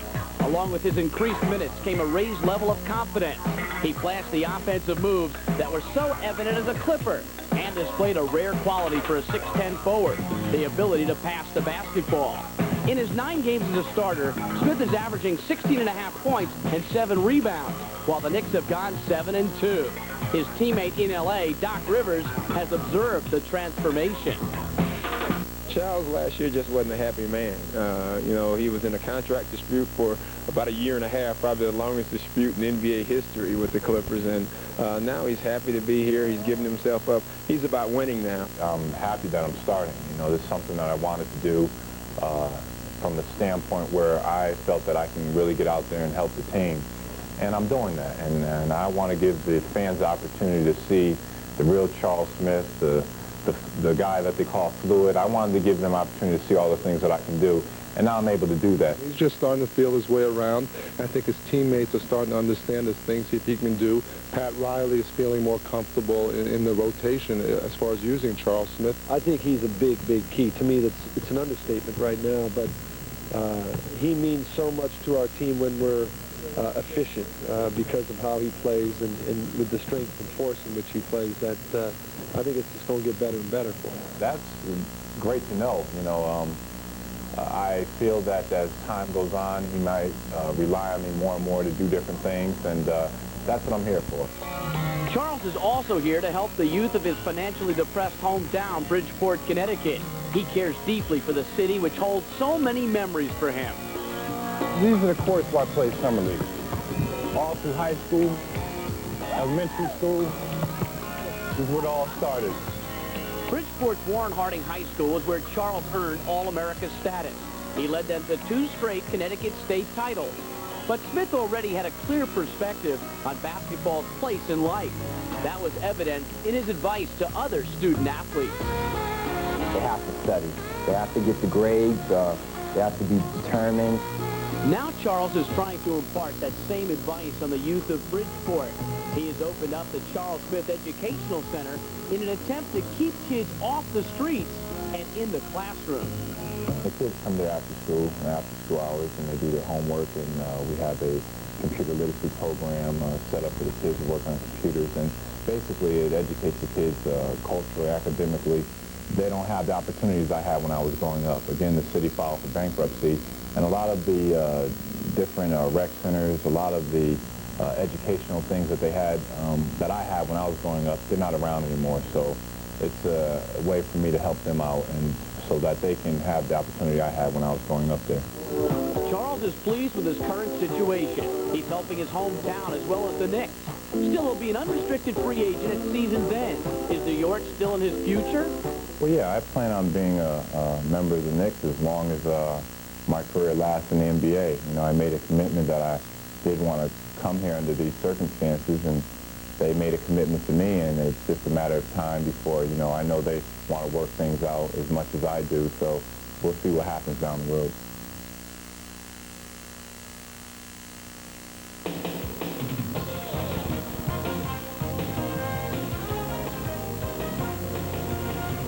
Techniques audio? It's Rapson. So Good game last night as the Knicks blow out the Boston Celtics, make an Atlantic Division statement, and beat a team they haven't beaten in their own building since 1984. Back with Walt Frazier, who's so cool. His tie and pocket square match the microphone. Nicely done, Clyde. But can you imagine the Knicks feeling this good about themselves in a stretch in which they play well again tonight? They could have 5 days to think about how well they're playing. Yeah, no question about it. They've been the consummate team, and as you alluded to, all the Knicks have had a knack, but the defense has been the catalyst. But it is the offense with which we'll begin. What is the secret to this ball control movement that the offense seems to finally be catching on to? I think it's the patience, the poise. Watch Doc Rivers now. He's the orchestrator. Ewing very benevolent with the ball, but watch how the ball moves around the perimeter, stretching the defense, and Rivers drills the jumper. And Clyde, you make a good point about the big men. Both Patrick Ewing and Charles Smith have been piling up some assist numbers in the last few games. Right. Tying their career averages. Look at the poise right here, folks, how cool and calm the team is. Finding an open man, no one rushing their shot. Now Ewing, look, he's only 16 feet away, so that's just spinning and winning. Now, you have to be in great shape to play at both ends of the floor. That's step one in Pat Riley, and that began in training camp. And now, what's the key to the defense that they're playing? With the adhesion, watch everyone helping out when a man penetrates. Look at the Knicks swarming to the open man. Deft hands, Ewing harassing Parrish, and that's what it takes. Complete teamwork. And here, there the Celtics not seeing the ball, so Ewing able to score. All right, you heard we alluded to the fact before that no defense is the lament of Kevin Lockery. Well, the Heat could get a little bit of a defensive lesson from the New York Knicks tonight. I'll be back at halftime with Walt Frazier to recap all the highlights from the first half, which is coming up. But when we come back on MSG, Mike Crispino will update us on the NBA from the Sports Desk.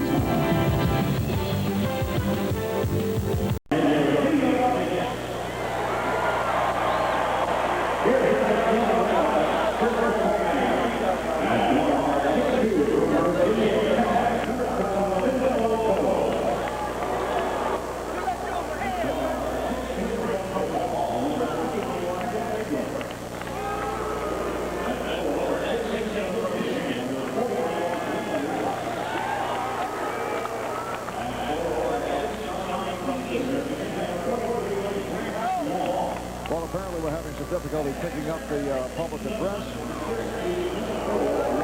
So the Miami Heat being introduced to the crowd. Ronnie Cycli starting at center. Glenn Rice, who has had his shooting difficulties. And Grant Long up front. And Bimbo Coles and Kevin Edwards open up in the backcourt. And the coach, a familiar face, Kevin Lockery. Now the introduction of the New York Knicks, greeted enthusiastically by the crowd. Rolando Blackman opening at one guard position. Doc Rivers at the other guard. And on the Knicks front line, Charles Smith, who has been playing extremely well as of late, averaging better than 17 per game over the last 8. Charles Oakley, who celebrated his 29th birthday yesterday at the other forward, and Patrick Ewing at center, 13 for 19, 30 points, 14 rebounds last night. And the coach of the New York Knicks, Pat Riley, who is gunning for win number 600 in regular season play. And he'll become the 12th coach in NBA history to reach that plateau. Earlier, Bruce Beck talked with Pat about his quest for victory number 600. And finally, closing in on a milestone, a number of wins, 600. Does that mean anything to you? I have not kept track. I really haven't. I don't know, where am I? You're right at 599. Am I? Is it really? You're close. Am I at 599 or what? Yeah. Okay, no, I don't know. I haven't been keeping track lately. Would 600 be special? I don't think it would be any more special than 500 or 400. You know, and just the special thing about it is that I've been around for 10 years, I think, or 11 or 12 years, so I've had some longevity, you know, along the way. So Pat Riley knows where he is tonight, and that seems to be his focus. The next game, that's the Pat Riley way.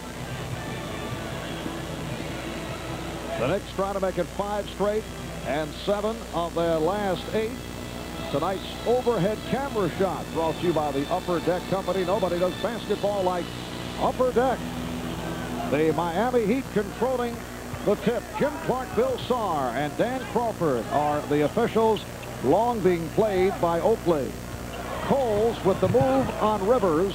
And here's Rice looking for the shot, pulling away from Smith and setting it up for Bimbo Coles. Hits the three.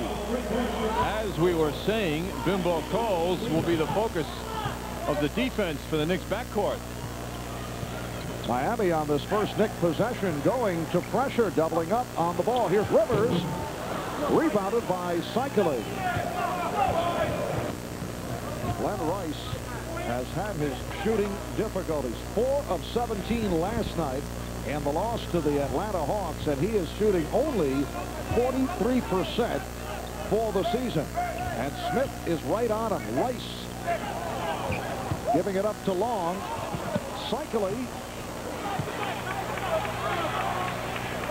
Minute gone by. Miami with a 3-0 lead. The Knicks have won 11 and lost 1 here at Madison Square Garden. On the road, the record is now 4-6 with a victory last night. And Patrick Ewing scoring the Knicks' first field goal. Well, as usual, you know, Pat Riley and the Knicks coaching staff would like to see the Knicks get out to a quick start and not give Miami the feeling that they can beat the Knicks or bother them severely. That's a 3-point attempt by Rice.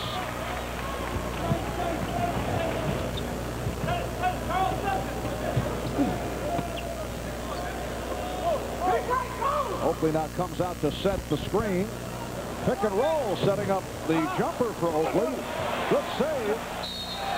And Smith draws the foul. Nice save by Charles Smith, and then attempted the reverse. A very tough matchup for Glenn Rice dealing with Charles Smith. Our overhead cam shows the movement by the Knicks. Charles Oakley's jump shot attempt. Smith with the inside position where all offensive big men want to be. They want to be inside the defenders, and that's what happens. It goes the offensive man's way when he hustles like Charles Smith just did.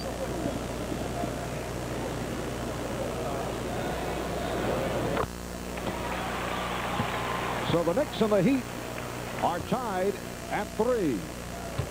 Talking about the matchup, Marv, though, in the case of Charles Smith right now with Glenn Rice, Rice is really a forward who sometimes plays guard, and he's got to deal with Charles Smith. Although Rice is 6'8", he just doesn't seem big enough in any way to guard the 6'10" Charles Smith. This is Kevin Edwards changed his mind. Cycling with a nice spin move.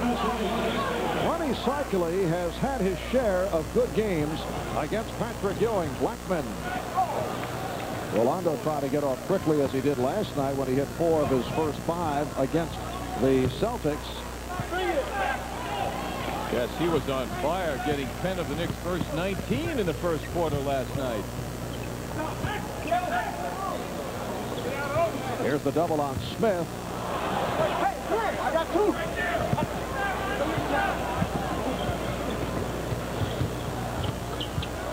Rivers. Ewing with the rebound. Bob, I think we might have had a hook slam on that follow by Ewing. Kind of swept it around a bit. Ewing ties the game at 5. Bimbo Coles in his 3rd season out of Virginia Tech. He's at the point guard position with Steve Smith out of action. Cycling. Did it against the double team. Ewing hitting the floor. Ewing with some help.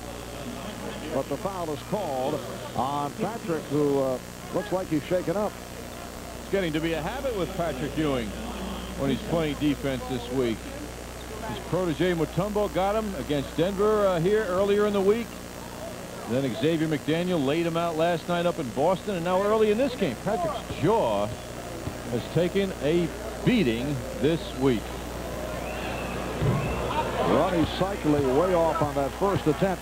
He's shooting 71% from the free throw line. He has come a long way in the foul shooting department. 73% last year. His rookie season 5 years ago, 51%. It's 1 out of 2. Miami 6.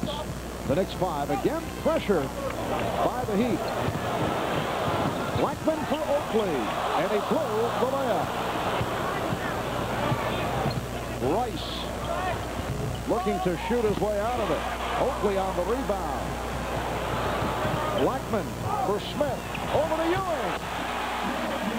Beautiful ball movement. Knicks 7, Miami 6. Patrick still showing the pain from that shot he took earlier against Cycli. He's feeling it. Blackman up on Edwards. Coles off the head fake. 4 shot. Cycli getting a piece of it. Coles for 3.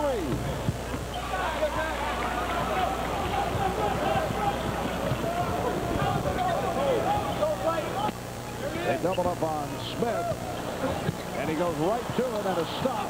Rebound play. It's getting some breaks around their basket now. More of the story of this game, I believe, is going to be told on the backboards. Miami doesn't have the muscle or the size to deal with the Knicks.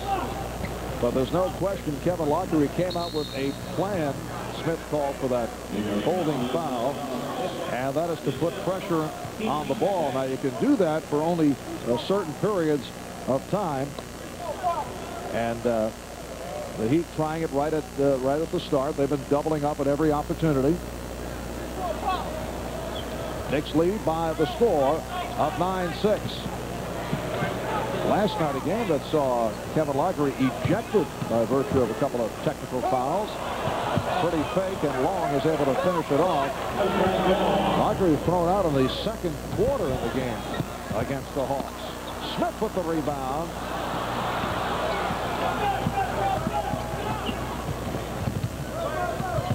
Long setting up on the dribble, then pops it back for Edwards.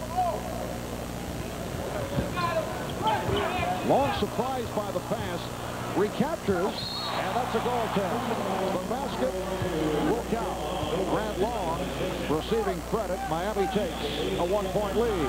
Grant Long saw the middle open up, and he went charging down, released it a little early to avoid Patrick Ewing, who arrived second too late. Again, the Knicks face the pressure and have no difficulty with it. They attacked the pressure. They didn't let it get to them. Knicks 11, the Heat 10. And Coles calls out a play. Bimbo Coles, originally drafted on the second round by Sacramento and was dealt to Miami in the deal for Rory Sparrow. Certainly a good deal for Miami. Cycli gets inside. Cycli on the rebound is fouled. Foul committed by Blackman, who's trying to help out. Timeout called by the Knicks. 6:20 to go in this first quarter. After weeknight Nick and Ranger home games. Earlier tonight, the Knicks held their annual Toys for Tots Christmas toy drive. Fans attending tonight's game were asked to bring unwrapped toys to the Garden lobby. Marine Corps personnel gave them out to needy youngsters, or will give them out in the metropolitan area. However, this is one Knickerbocker that did not get a toy tonight. Patrick Ewing gets smashed, and down he goes. Compliments of Ronnie Cycli. Charles Oakley takes note and extends his friendly hand. He did not get a toy. What a clever transition that was. He did not get a toy tonight. I'm glad you enjoyed that. Ronnie Cycli now 1 of 3 from the line. I'm sorry. I thought you might have some other nugget for us. I did, but fortunately it was squashed. 6:20 remaining in the first quarter, and Cycli back to having problems at the free throw line. Knicks 11, Miami 10. Smith lost it.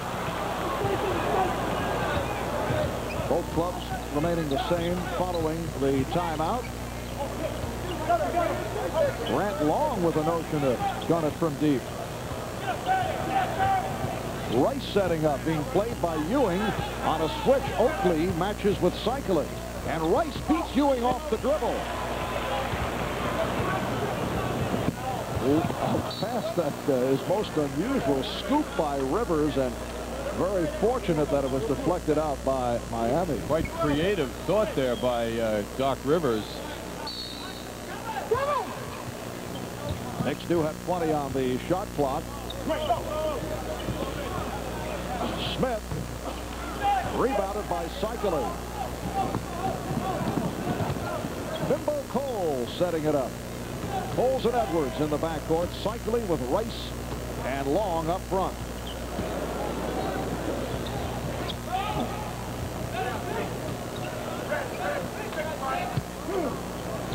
Here's Cycling. 4 Knicks and 1 Miami player, Grant Long, under the boards on that rush shot. Blackman is open. Yes.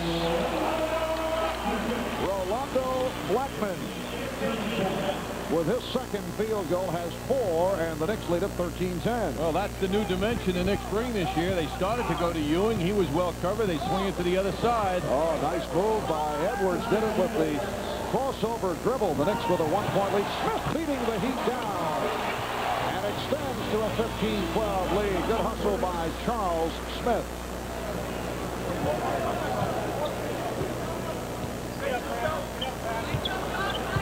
Coles backing Rivers. Faces the double team. Long not able to hit. Oakley on the rebound. John Sally getting set to come on for Miami's first substitution. Knicks continue to find the open man, and it's Blackman again. You gotta love Charles Smith. He was about to take the shot, felt some pressure, and saw to his left Blackman wide open, and he got him the ball. Knicks have been swinging the ball to perfection, working against the Miami attempted pressure, which has not bothered them. They continue to find open men against the double team. Here's Long. And he is fouled by Oakley. Here comes John Sally. Anthony Mason will check in. Mason replacing Oakley. Sally for Cycling. The applause for Anthony Mason, who had another excellent game last night. 33 minutes in Boston, 7 of 13, 19 points, season high, 13 rebounds for Mason. Grant Long, a 73% free throw shooter, and Miami having difficulties at the line. It's been mostly Cycling who's 1 for 4, so now overall the Heat 1 of 5 from the foul line. No one is being overworked these days on the Knicks. Mason, Oakley, and Smith, the only players last night to play over 30 minutes. Patrick Ewing from the perimeter. But Pat Riley using everybody these days, and no one is feeling fatigue, even with this busy schedule right now. Knicks shooting at 50% in this first quarter. Rice continues to pop from all angles, but has not been able to hit. Knicks with a 6-point lead, coming up on 3 minutes to go in the first. Ewing again. Oh, he has the touch.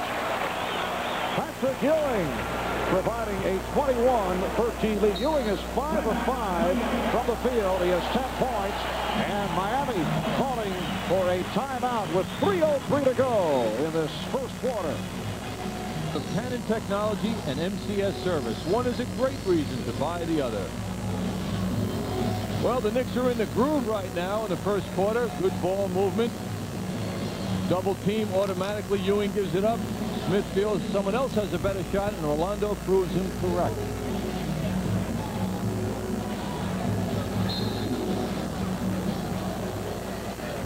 Well, like last night against the Celtics, the Knicks have rolled up the assist. 8-2 differential between the Knicks and the Heat. Holding foul on Mason. Now, this is an intriguing matchup. Glenn Rice being played by Anthony Mason. Mason his first. Rice 0 for his first 4, coming off the 4 of 17 last night against Atlanta. Knicks over the foul limit, so Rice to the line. I think you're picking on Rice. Dealing with the facts. I believe you said that once before regarding Glenn Rice. You know that? 12 for 17 twice now. You know, you've made these accusations in the past, and as I recall, it was also with Glenn Rice. You don't remember that? Defensive. No, I don't. Right, you may be wrong. But John, being so emphatic about it. As you know, I don't mean to put you under the Well, Glenn Rice is a much better shooter at any rate than what he's shown this season. For his career, he's about 46%, and they're missing his good shooting. Knicks lead 21-15. John acting now as my conscience. Here's Mason, rejected by Long. And Ewing able to get back to it.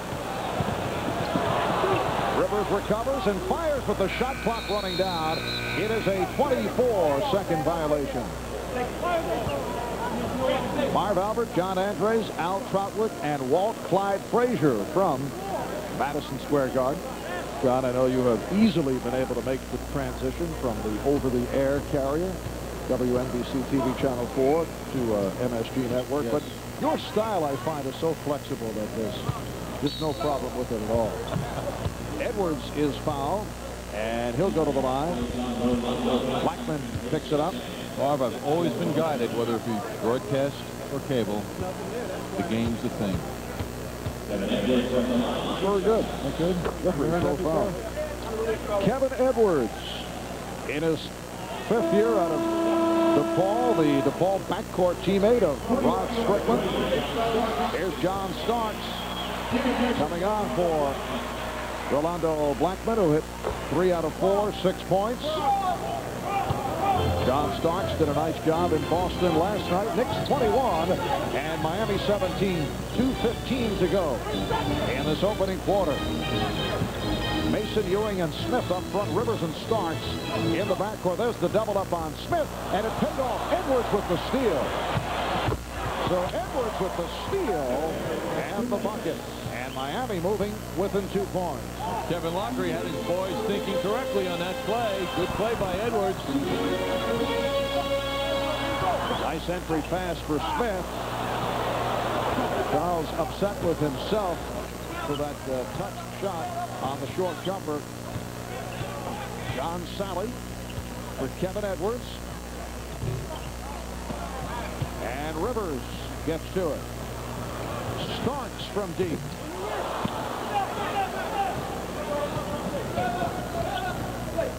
Edwards gets it over to Long. And Sally rebound. Here's Rice for 3. And last touch by Mason.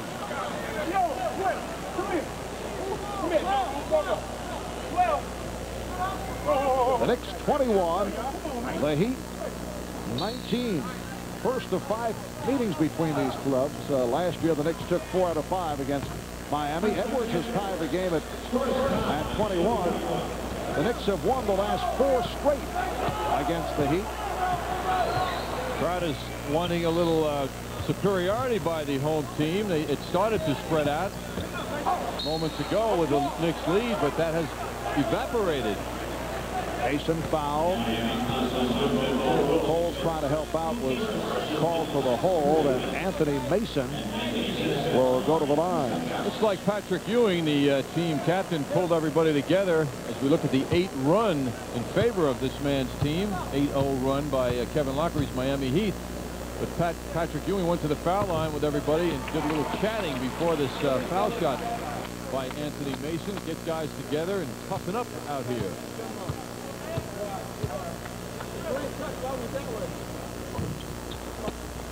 Mason hitting 1 out of 2. The Knicks 22. The Heat 21.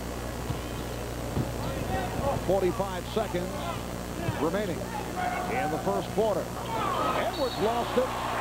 Starks with the steal, and Edwards called for the foul. And it puts Miami over the limit, so Starks will shoot a couple. John Starks at his harassing best. You know, when you're guarding a man, Starks just did something fundamentally correct. He'll tap up. He'll bring his hand up, bring the ball loose, and that's what works. Coaches will always tell you, but yet it seems the natural tendency when you're guarding someone with the ball in front of you is to slap the ball down. But good coaches will say, bring that hand of yours up and get that ball loose like Starks just did. Knicks with a 23-21 lead. Nice save by Mason. 35 seconds remaining in the first quarter.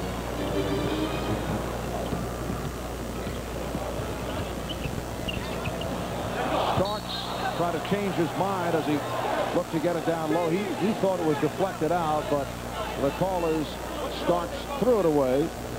And it is Miami ball. They'll try to hold for a final shot. Knicks with a 2-point lead.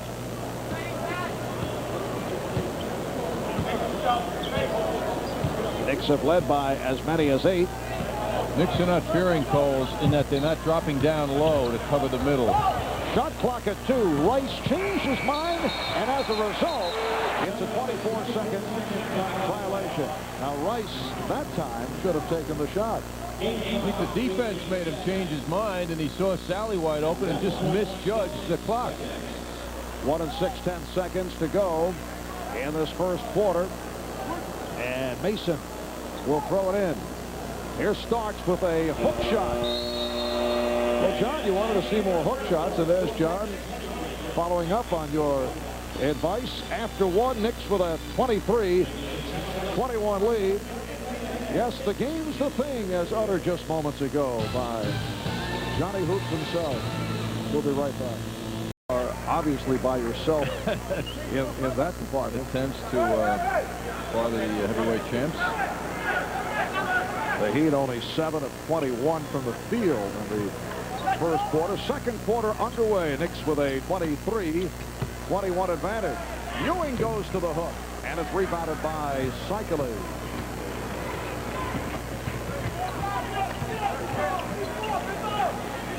Cycling, Sally, and Long up front.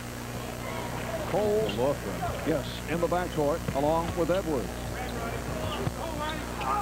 Cycling is fouled. Rivers came over to help out. And he is called for the foul by Bill Saar. Here's Charles Oakley returning, replacing Charles Smith, who leaves with 3 points. Rivers was so frustrated. He tried to sell to official Bill Saar the fact that he had his hand all over the ball. That never works. Doc is still trying to sell the point. Cycling 1 out of 4 from the line. He's been 7 of 9 from the line of 2 of the last 3 games. In the game before that, he was 10 of 11 from the foul line. Cycling averaging just under 20 per ball game. Game tied at 23. The Knicks have Rivers and Starks in the backcourt. Ewing with Mason and Oakley up front. Starks with the double team advancing on him. Gets it off to Rivers. And Edwards covers the rebound. Here's Long. Knocked away, but he recovers, and he's called for a traveling violation. Well, Grant Long called for the travel. Grant Long reported late to the Heat. It was a holdout, missed the first 5 games. Very popular player in Miami because of his hustle. He certainly has improved his skills. In a Miami fan poll, he was voted the Heat most valuable player last year. It has to make you wonder about that poll when you look at this. Herb Williams checking in for the first time. When you consider the kind of season that Cycling had, Rice had a good year last year. Well, it's the effort he puts forth every game which has impressed so many people. However, he's ideally suited in his NBA career to come off the bench. They double up on Williams. Mason to the fadeaway.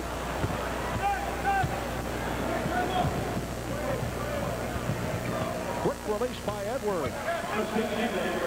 The Heat with a 25-23 lead. Marv, at one point, the game was 21-13 in favor of the Knicks.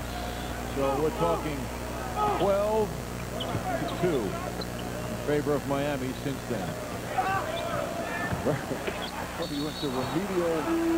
Well, no, I mean, the Knicks have gone flat all the way, and it looks like this is going to be one of those tough games now. After such a fine win last night, the Knicks on a good roll, 4 straight wins, and they're playing hard, but nothing is happening of quality out there. Foul. Surprised we haven't seen Greg Anthony yet. Foul committed by Sally, and Williams on the free throw line. Here's Brian Shaw coming on for the first time, replacing Bimbo Coles. Coles leads with 3 points. Herb Williams missing on both. Man with the ball, Brian Shaw has lost his confidence. He's having a very poor year, and those lack of confidence qualities showed in Boston. That's why he was moved down here. Shaw, #1 draft pick out of Boston, played a year in Italy. And the Celtics traded him to Miami for a fellow by the name of Sherman Douglas last January. It's picked off by Edwards. Sherman Douglas very much in the news up in Boston after leaving the team the other day for what were called personal problems. Here's Cycling. And the Heat leading by the score of 27-23. Still has not been cleared up as to why Sherman Douglas departed. Some say because he was unhappy about his playing time. Others say, well, it's because of depression that has set in. Timeout called by the Knicks. It's not in the game against Boston. So we'll have to see if Greg will get some playing time tonight. Nice move by Blackman. Miami up by the score of 27-25. Rolando is 4 out of 5. He has 8 points. Edwards and Shaw now comprise the Miami backcourt. Sally, Cycli, and Long up front. Cycli played by Herb Williams, and he spins around Williams, who went for the head fake. Slick move. He faked left, went right. Miami with a 4-point lead. Blackman gets it out to Mason. Rebound Williams. Rejected by the long arms of John Sally. Last touch by Miami. Well, that's what the Miami Heat got when they got John Sally. They had no defensive shot blocking presence at all until Sally arrived. 16-4 run by Miami. They were down by as many as 8. Illegal defense called for the first time against the Heat. Although John Sally earlier this season unhappy about not getting a starting shot. He did start 9 out of the 16 games that he's played in. That has always been the beef of John Sally back to his days with the Detroit Pistons. But he seems to be more effective coming off the bench. Blackman forced it, and it's handled by Sally. Edwards.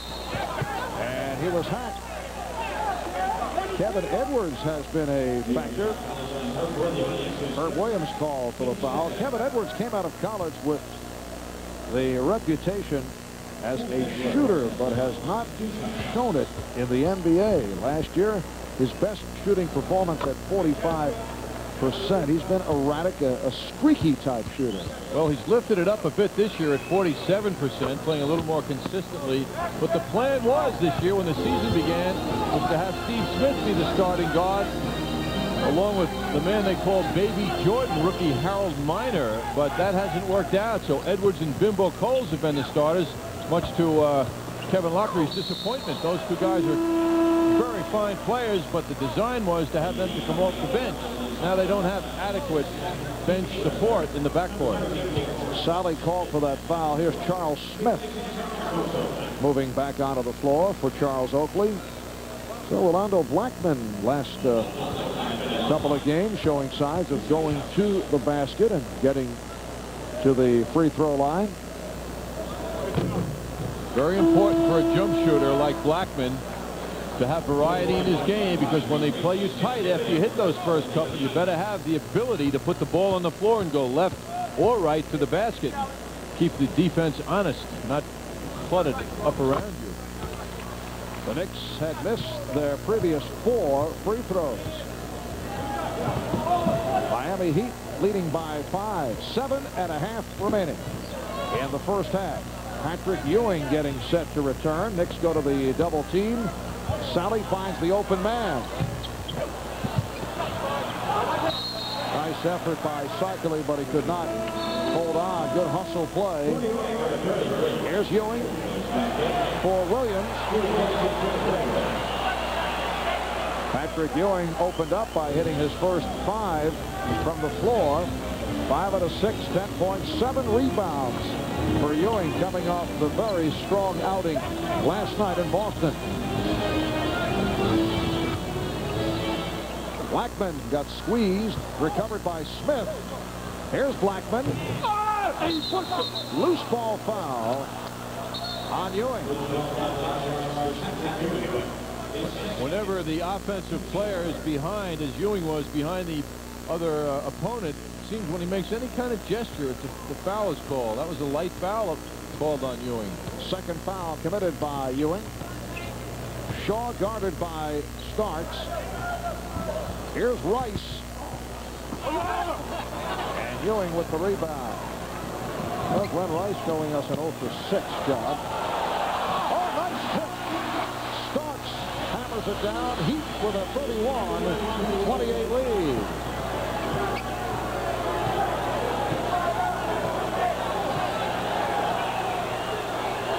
Cycling, feeling around for Ewing, goes to the spin.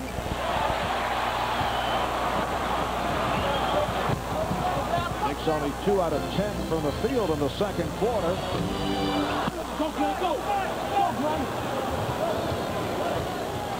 Knicks big men are taking a lot of jump shots against this smaller team. And it will be Nick Ball. Miscommunication between Grant Long and Ron Cycling. Later report regarding Greg Anthony suffered a mild sprain of the right ankle last night in Boston. He is available if necessary, but probably will not play tonight. Blackman. Ewing off the fake. And he's hit by Cycling. Second foul for Ron Cycling. Well, it's a different scenario for the Knicks tonight, shooting the basketball. Everything's around the front rim and out.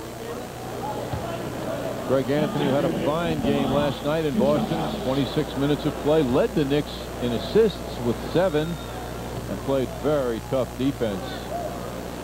He has played exceptionally well recently. He has gone away for the most part from looking for the shot. I know he has satisfied Pat Riley with not only the defensive play, but the fact that he has been playing as a true point guard. And the combination of Anthony and Starks coming off the bench as a change of pace, providing that explosive defense, has changed games. And he and Rivers in particular, the last couple of games against good point guards like D. Brown, although he was exploited, the subject in the Boston papers today of inadequate point guard play because of Anthony and Rivers, as was Kenny Anderson the other night. Sally goes to the hook. And here comes Mason, met by Keith Askins, who just checked in. Starks with a spin.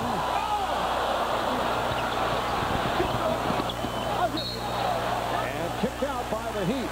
What a move by John Starks.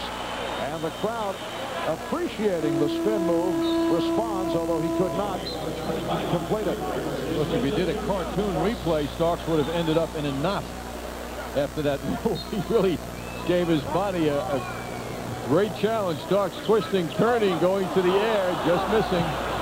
Shaw on the interception of the inbounds, feeding Rice. So Rice with his first field goal. And the Heat up by the score of 33-29. A cartoon replay?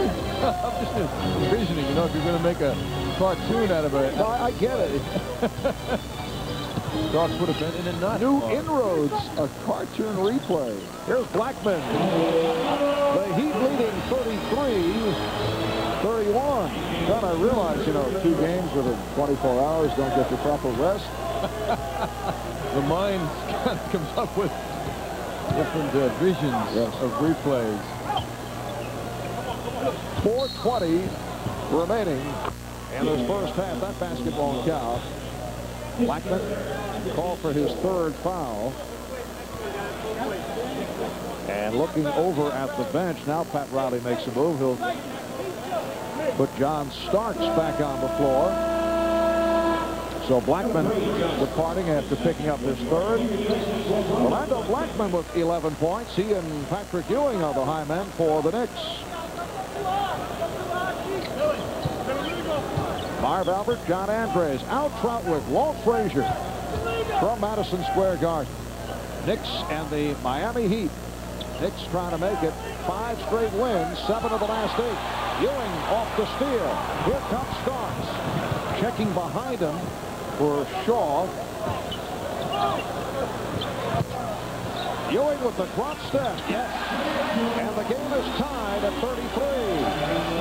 Well, that lead pass inside intended for the taller Rice was deflected very nicely by John Starks. What a good defensive play he makes. Good spurt by the Knicks. They tied the game at 33.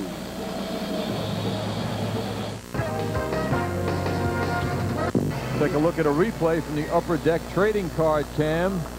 Miami trying to push that ball inside.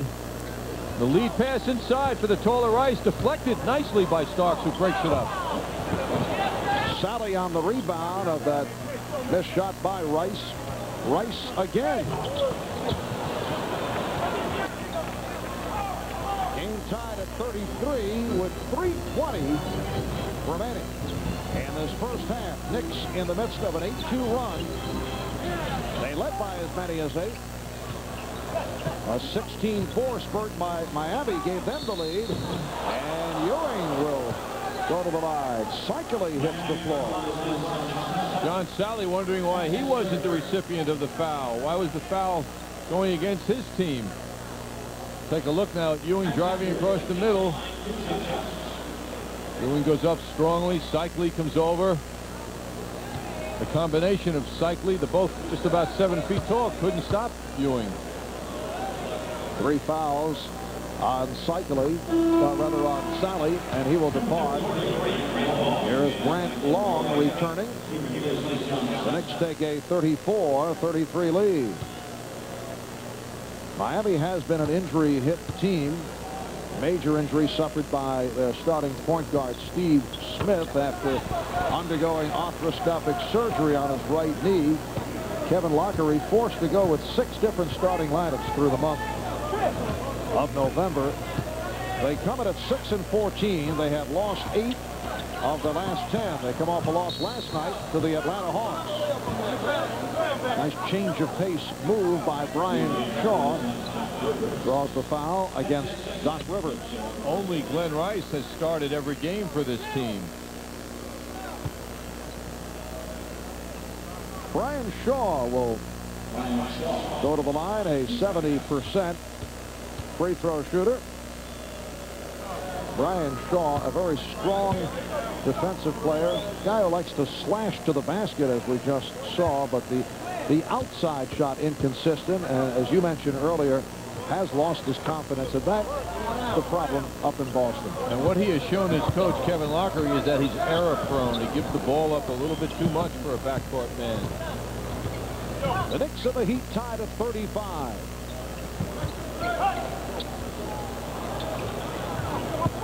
Long fronting Mason effectively. And Smith was hit.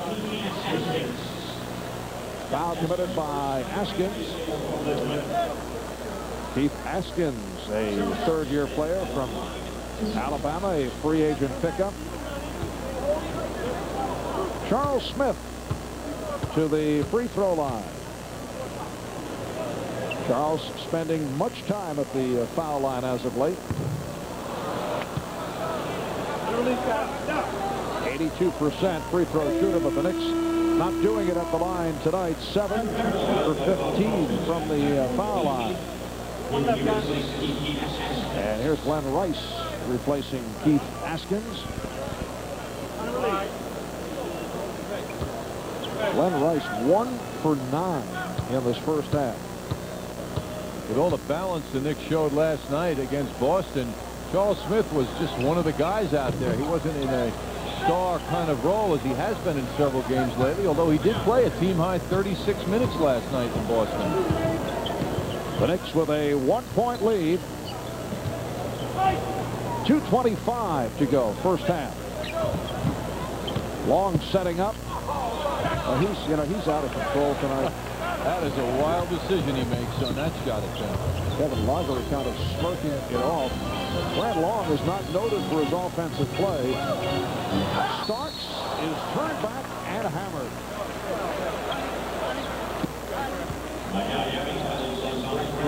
And it's called on Long, his first. Well, Starks presents the suggestion that he'll take the long shot. The defense comes up on him, and off he goes. As much as he loves to shoot the long shot, he also loves to drive and draw fouls and contact. Well, the poor Knicks foul shooting continues. Starks, who is one of the better free throw shooters in the league, is now 1 of 3.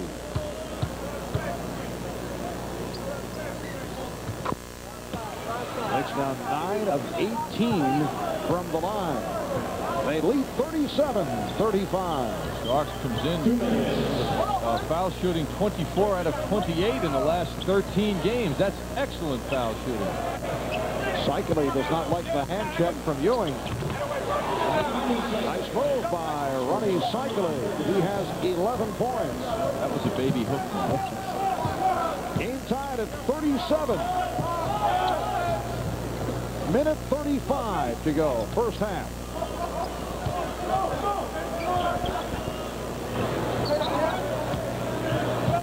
Ewing pops it out off the double team.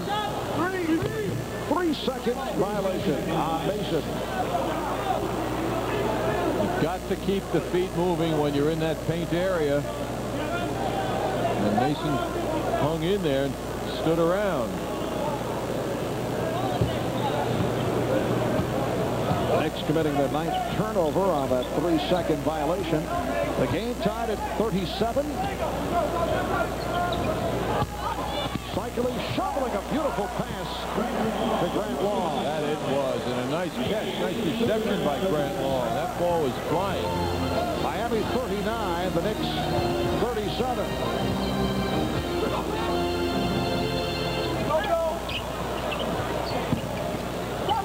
Smith.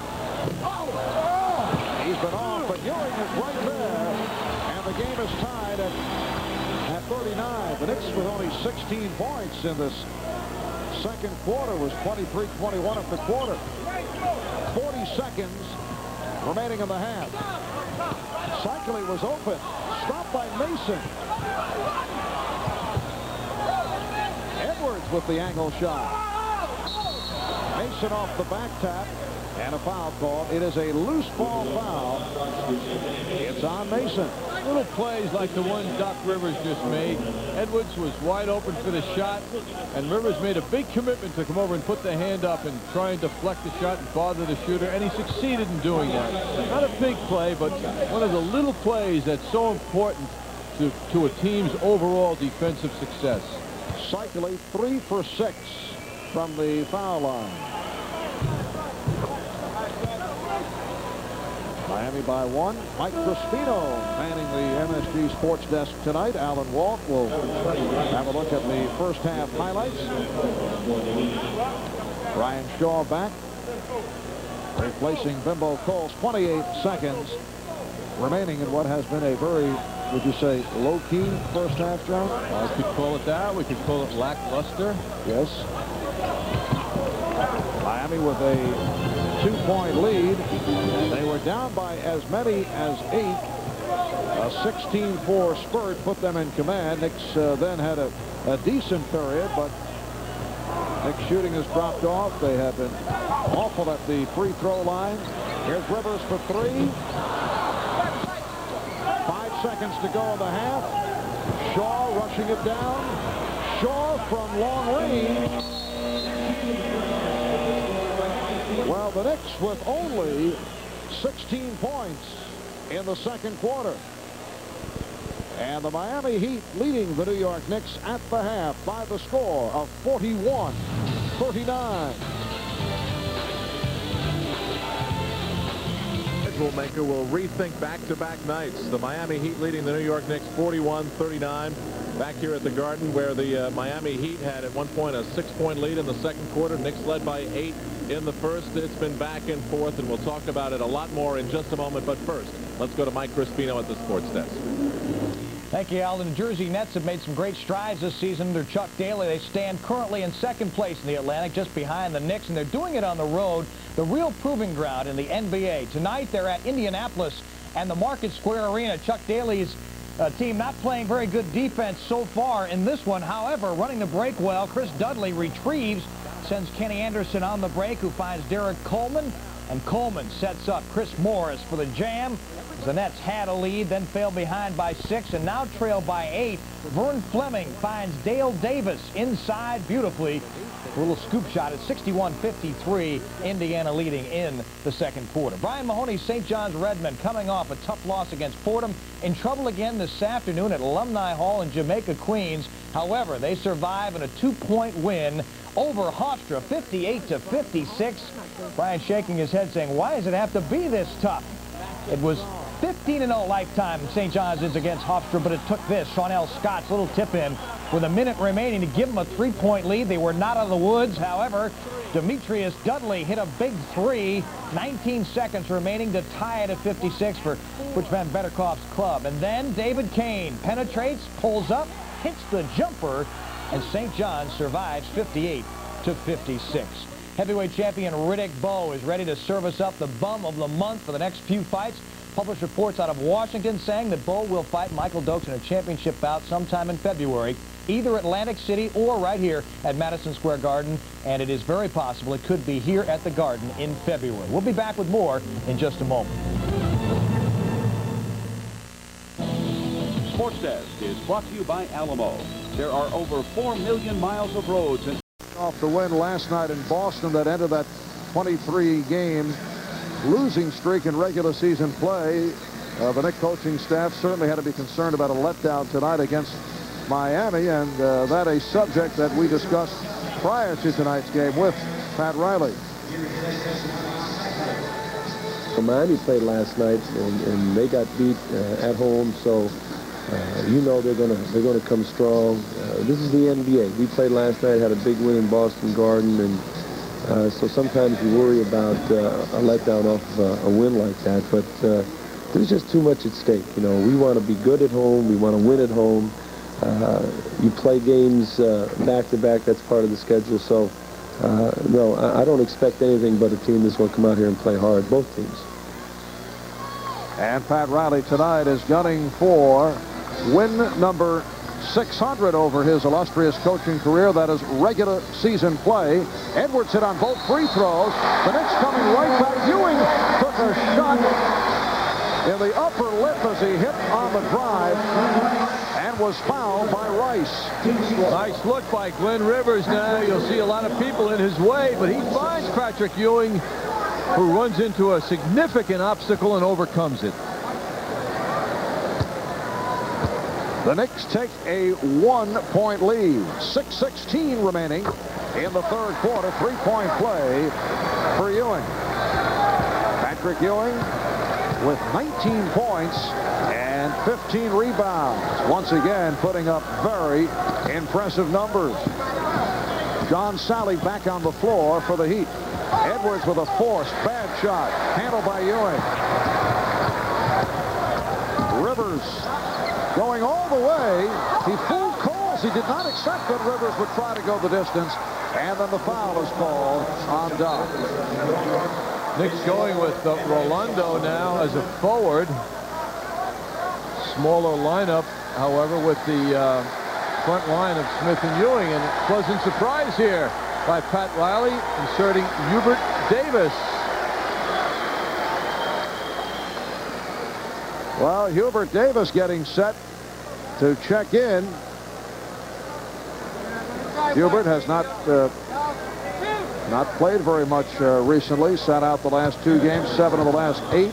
Did appear last Monday against the Denver Nuggets. Edwards missing his first of 2. Knicks are over the foul limit, so Miami at the line. And the rookie from North Carolina hears it from the crowd as he comes on for Doc Rivers, who just picked up his 4th foul. He hasn't played much, but Davis has shot 50% in the last 5 appearances, and he is not coming in here for cosmetic reasons. The Knicks need shooting, and that's why he's there. They haven't had a field goal now, the Miami Heat, in several minutes. Blackman feeding Smith. And Smith upset that he did not convert, which would have meant a 3-point play opportunity. Will go to the line. Kevin Lockery upset that Smith isn't called for a 3-second violation. Lockery was signaling that to the officials. Smith, very tough when he gets the ball, although he's frustrated. He didn't make that shot. Cycli called for the foul, his third. 2 shots for Charles Smith. The Knicks lead 53-51. 5.5 to go in this third quarter.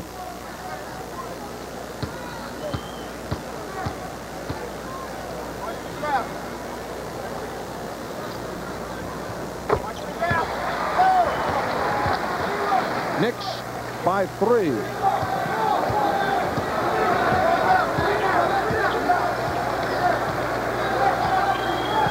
Correction, Ronnie Cycli has 4 fouls. No sign of Lockery taking him out either. 3-point attempt. Bimbo Coles with his second 3-pointer of the night, and he's tied the game at 54. Starks backing Coles. Davis for Ewing. They double up on him. Blackman off the fake. Rebounded by Long. Here comes Coles. 1 bounce lead. Cycli not able to hit the scoop. And Davis on the rebound. Hubert Davis getting the opportunity because Greg Anthony has come up with a sprained ankle. Blackman, yes. Greg Anthony suffered the ankle injury last night against the Celtics. Was called a probable for tonight, has not played. And Pat Riley going deep into his bench for the rookie, Gilbert Davis. Knicks now lead 56-54. And the crowd chanting defense. Edwards saw the opening. Challenged Ewing. Rebound Ewing. Oh, look out. Long went down hard. Davis. And it's rebounded by Cycli. Certainly looked like there was contact. Oh, Long with a shot on Starks.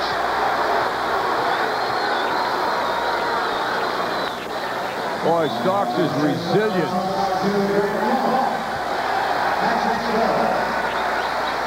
Foul committed by Long, who was upset in hitting the deck as he did just a moment ago. Grant Long with the ball down low. And a rejection presence by Ewing. Long goes down, takes a flop himself. But he dished it out seconds later. Knicks lead by 2. Whistle away from the ball. Haskins, who just checked back in, called for the foul. The Heat going over the limit, and that will send Blackman to the line. Blackman is 1 of 2 from the line. Last year, Miami finished 4th in the Atlantic Division, record of 38-44, made the playoffs, but they met up with Chicago in the first round, and they were swept in 3. This season, 6 up and 14 down, and they've had their problems as of late. They've dropped 8 of the last 10. The feeling was that there was a bit of a contentment level by the younger players on this team. This is a very young team. When they came into the season, perhaps they weren't hungry enough, having made the playoffs for the first time last year. Elbows flying all over the court. Things are getting very physical. Foul called on Askins. Askins came on for Long. Long involved at both ends just moments back. Both teams are over the foul limit, so the Knicks will go to the line. Marv, I think the reason for the aggressiveness now shown by Miami is that the Knicks have allowed that to happen with their mediocre play in the first half, perhaps sub-mediocre play in the first half. Now Miami's starting to think about beating the Knicks here. And the Knicks, having won 11 out of 12 at home, certainly don't want that to happen. So they're now asserting themselves more physically, and we're having a collision of forces between these two teams. Knicks have built a 6-point lead. Back in the first quarter, they led by as many as 8. Miami with a 16-4 spurt. They took a lead for a brief period of time. Edwards Sally able to keep it alive. Edwards and Ewing with the rebound. Blackman. And Cycling gets to it. Here comes Miami. Knicks able to get back. Edwards met by Davis. Coles. Edwards shooting. It has been a brutal shooting third quarter for Miami. That last rebound by Patrick Ewing, number 20. 20 points, 20 rebounds for Ewing. Bill Saar with the call against Miami. Edwards called for the foul, so the Knicks go back to the line. Now they change the call. John Sally called for the foul. The Heat taking a timeout with... And he's working on his career high of 24 rebounds, November 29th, 1989. Legs up. First goal is the New York. Teammates and coaches who made it possible. Joey Koser. Koser with a great pass right on a shot by Hurlbut. It was Hurlbut. I was surprised both defensemen in on the play. Wow. Hurlbut just missed and Wells followed up. Hey, the Wild Thing's got nothing on these guys.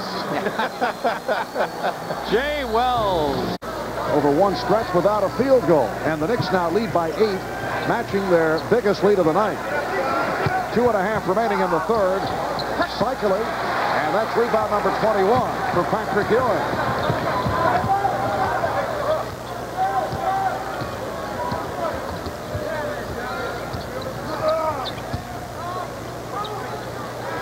Ewing launching one and hitting. Now we know that was not an ideal shot. There were still 10 on the 24, but Patrick Ewing has been hitting the outside shot, including that desperation three-pointer at the end of the half in Boston last night. He's feeling it. Cycling blocked by Ewing. Knicks have a 10-point lead. It has all gone their way in the latter stage of this third quarter. They picked up their play. Illegal defense call against Miami. That's their second violation, so a technical foul against the Heat. It all revolves around Ewing, however. The illegal defenders, although Coach Lockery disagrees with this, but the defense was floating over to Ewing, leaving their men alone and being caught in that middle ground. You've got to get to the double team or stay with your man. You can't be in the middle. Blackman connecting on the technical. Now Edwards sitting down. Rice, Sally, Cycling up front. Coles and Askins in the backcourt. Minute and a half left in the third. Ewing had it knocked away. Nick Ball with 17 on the 24. Marv Albert, John Andres, Al Troutwig, Walt, Clyde Frazier from Madison Square Garden. Knicks trying to make it 12-1 here at the Garden. Overall, a record of 16-7. Nets now trailing Indiana by 10 in the third quarter. Knicks 3 games in front of the second-place Nets coming in. Shot clock at 5. Charles Smith. Rebound, run Cycling.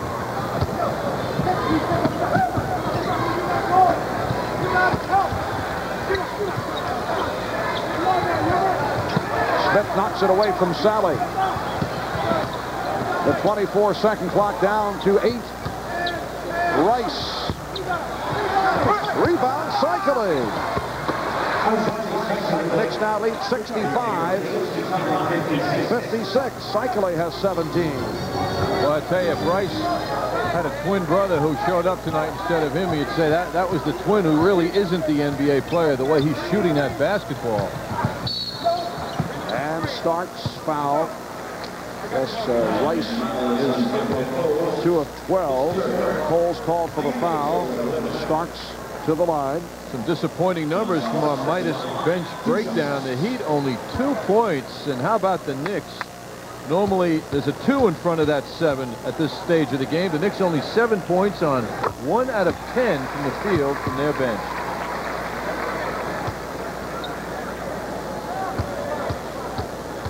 .31 seconds remaining in the third quarter. The Knicks lead is now 10.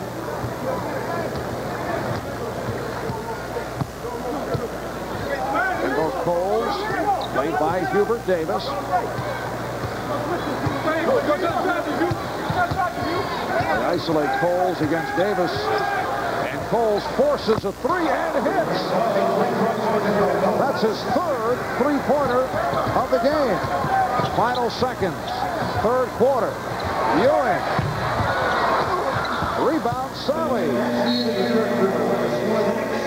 Patrick Ewing has become the go-to man from outside. And of 3, Knicks lead 66-59. Tonight, as we look at our AT&T long-distance shooting numbers, Miami Heat shooting that ball much better from long range, and the man who's doing it to the Knicks is Bimbo Coles.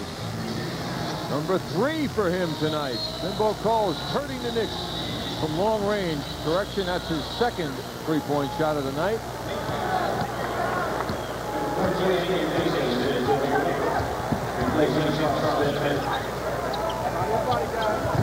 Fourth quarter is underway. Miami only 6 for 23 from the field in the third quarter. The Knicks shot 7 of 16. The Knicks at 39% shooting for the night. Miami at 31% for the night. The Knicks outscored Miami 27-15 in the third quarter. 12-2 run at the end of the quarter, providing that advantage. Talk about Coles only having 2 turnovers in the last 3 games. He just got his second of this game. And a 3-second violation is called. One of the horrible problems and signs of weakness of this Miami team, as Lockery pointed out to me before the game, is their field goal percentage defense. The average field goal percentage for the opponents of Miami is over 50%. Only Dallas is worse than that. The Knicks are unable to capitalize on that softness defensively, however. Cycling with a very nice move. And the Knicks lead is down to 5. At the other end of the spectrum, the Knicks have held the opposition to a league low 42%. And tonight's effort won't hurt at all with Miami shooting at 31 for the game. Davis slicing his way through and draws the foul. Hubert Davis getting the playing time.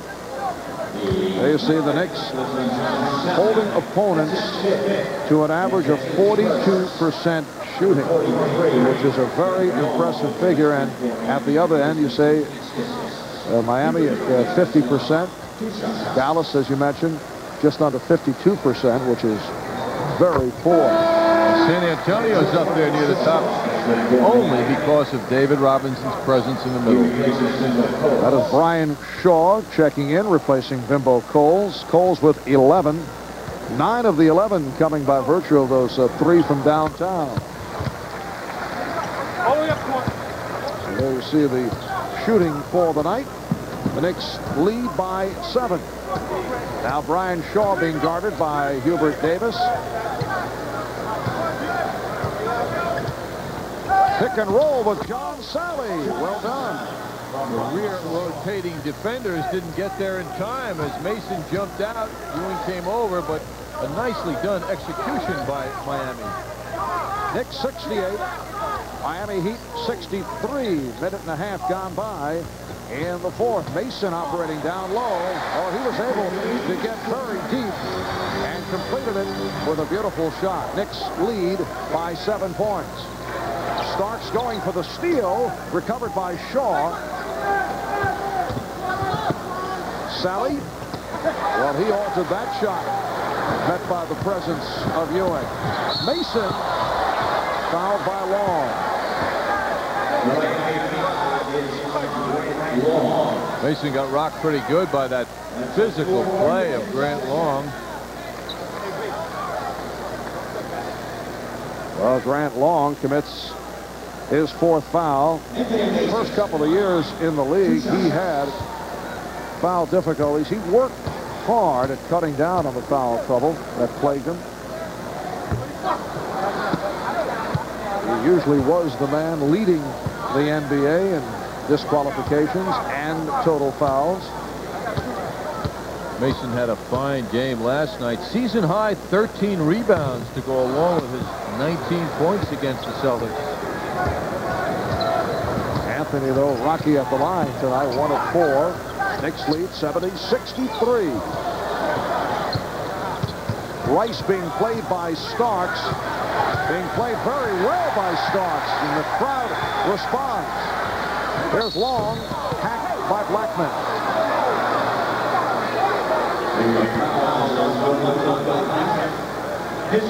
That's 4 on Rolando. Pat Riley giving Rolando a lot of time tonight. John Starks' work ethic on defense shown here. He worked very hard on the taller Rice, so much so that Rice almost lost the ball. Now they call this a hack, and that's on Blackman. Rice goes 6'8", Starks at 6'5", but John Starks able to handcuff Glenn Rice, who has not had a memorable evening here at the Garden. Big change tonight is Pat Riley going so far with 3 guards on the court for much of the second half, and of course with Greg Anthony injured slightly, Hubert Davis has come back into the rotation. Illegal defense called for the 3rd time against Miami.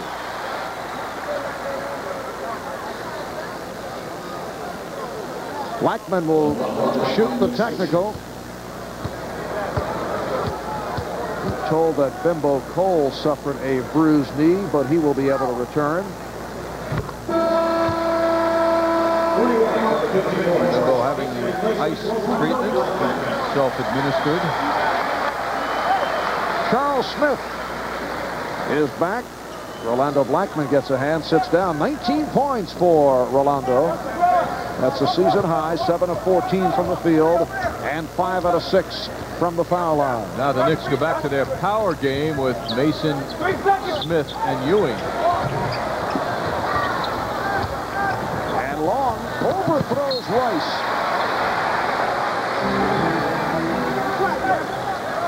Knicks lead 71-65 with 3 minutes gone by in the 4th quarter.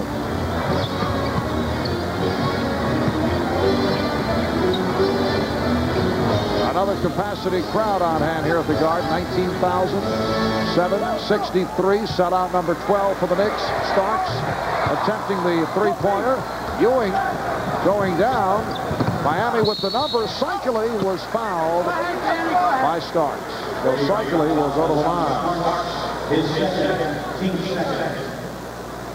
It's going to take a much better effort by the Knicks to put this game out of reach. The Miami team, despite their very poor shooting, continues to hang around this game. And hot hands by them can turn this thing around. Cycli piling up some impressive numbers now. 19 points, 14 rebounds.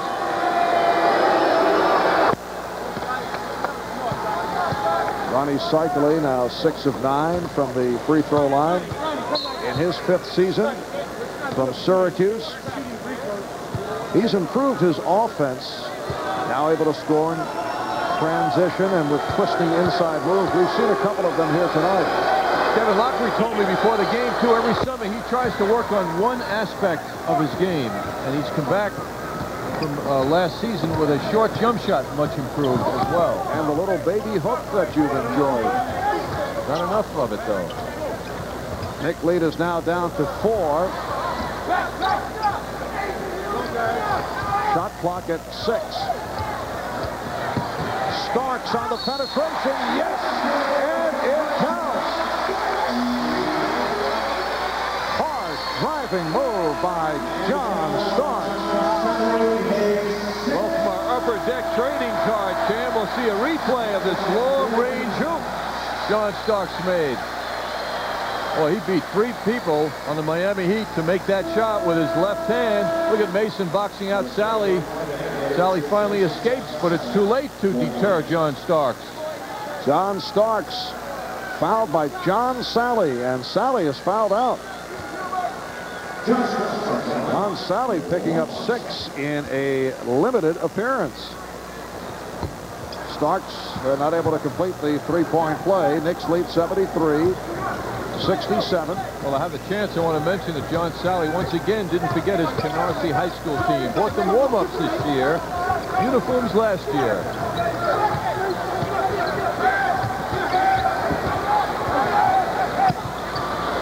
Open shot missed by Long, and the ball goes to the Knicks. John Sally fouling out in 24 minutes. Just under 8 minutes remaining in this fourth quarter.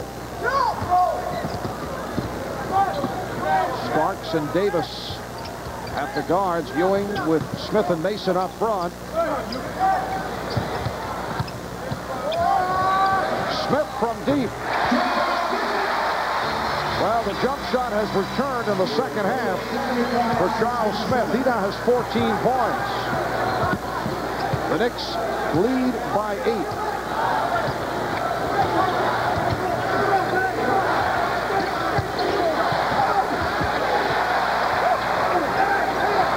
Rice for 3. Last touch by the Knicks. Rice made the second most three-point shots in the league last year, 155. Boy, he's not shooting them well tonight at all.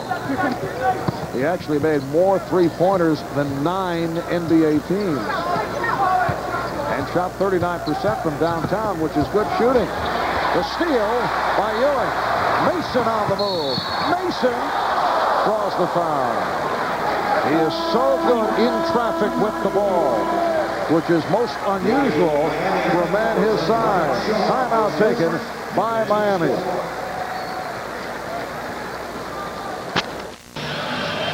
Kevin Lockery trying to inspire his team. Dutch boy in the paint numbers, the rebounds, the Knicks leading the Heat. Heat doing a fine job against the bigger team and scoring inside, superior to the Knicks with points in the paint by 4. One of the big reasons is Ronnie Cycli's tricky moves inside and his assortment of fakes that have bothered Patrick Ewing. Anthony Mason, however, reliable inside tonight. The tough move, whirling around defenders, getting up that shot. Anthony only 1 of 4 from the free throw line. The Knicks have an 8-point lead. They've led by as many as 11. 6:59 remaining in this fourth quarter. If you were to give the average fan a quiz on who the second high scorer is on the Knicks, I bet everybody would flunk. Well, that's because of the balanced scoring on this ball play. And the third highest scorer as well. John Starks follows Patrick Ewing, 13.9 a game, and Anthony Mason, number 3, 12.8. Grant Long fouled. Smith called on the foul right here. Let's go to Mike Crispino at the MSG Sports Desk. Marvin John, the Nets and the Pacers at Indianapolis. Detlef Schrempf has gone from 6th man to super starter. Watch him play the point guard. Bounce pass perfectly to Reggie Miller, and the Pacers have a 105-92 win midway through the fourth. All right, Mike, coming into tonight, the Knicks with a 3-game lead on the second place New Jersey Nets. Long made both foul shots. Here's pressure by Miami. Knicks lead 77-69 with 6.5 remaining in the game. Jimbo Cole's back on the floor. Apparently he is all right, although he just got picked off by Ewing.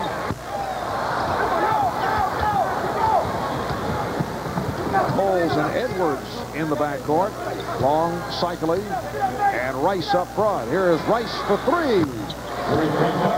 That is only his 3rd field goal. 2 have come from downtown.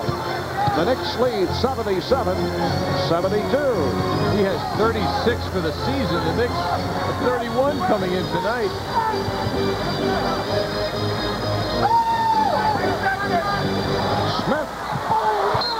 knocked away by Coles.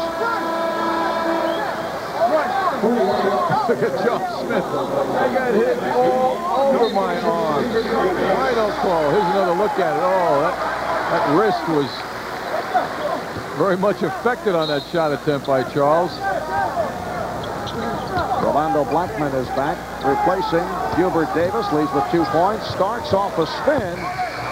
Just beat the 24-second buzzer, and Smith with the rebound in traffic. Knicks get the new 24. Blackman came off a screen, but Edwards able to stay with him. 10 on the 24. Cycli called for a blocking foul. And now that is his 4th foul. Earlier, the official scorer had him for 4, but that was number 4.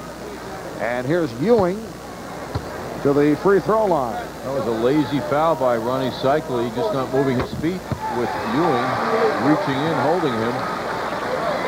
Ewing now 5 of 6 from the line. Both players have done well tonight in the matchup. Patrick Ewing, 23 points, 23 rebounds. 1 rebound away from tying his NBA career high.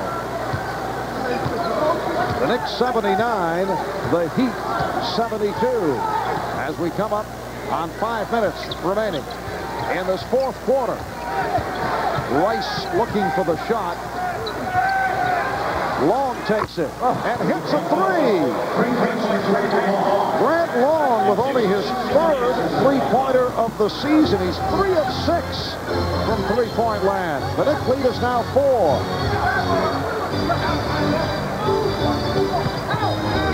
Starks lost it. He was trying to draw the foul. He was well played. Edwards on the run. And Cycli knocked it away, but it's recovered by Mason. And the call is last touch by Mason. What a play by Edwards. Very difficult to make solid defensive plays from behind a man, but Edwards did just that. Well, the Heat getting back into it with the three-point bomb. 6 of 13 from downtown. 3-second violation on Cycli. Kevin Lockery going berserk. Well, Lockery's reaction is, why doesn't it work at both ends of the court? That's what he feels. He feels the Knicks have been getting away with 3 seconds. Well, a couple have been called against the Knicks. The Knicks lead 79-75. Doc Rivers now in the backcourt with Rolando Blackman. Rivers rejected by Long. Nice move by Rivers to beat his man, but Long turned him back. Coles looking for the 3. Edwards on the penetration. It counts and the foul. Kevin Edwards with an impressive drive. He'll go to the line. Smith called for the foul as 4. Here's a great move by a strong player. Edwards, usually a jump shooter, however, has the strength to go to the hoop. Kind of hang in the air a little extra to make that shot get up cleanly. Could not complete the three-point play. It's been a strong game for Edwards. He has 17. And that Knick lead has evaporated to 2. 3:45 remaining in the game. Ewing. Smith missed the tip. Defense has to rescue the Knicks from here on. Coles fouled. Rivers called on the foul. Both the Knicks and the Heat now over the limit. Bimbo Coles will go to the foul line for the first time tonight. He is a 76% free throw shooter. That is Vernell Bimbo Coles in his 3rd NBA season out of Virginia Tech. He's been the starting point guard in the absence of the injured Steve Smith. He was invaluable last season, averaged 10 points a game, and gave the Heat quality minutes as a starter when Steve Smith went out with a knee injury. Smith undergoing the arthroscopic knee surgery. No definitive word on when he will return. Miami has come from behind. They've tied the game at 79. The Knicks at one point led by as many as 11. Doc Rivers. The Knicks lead 81-79.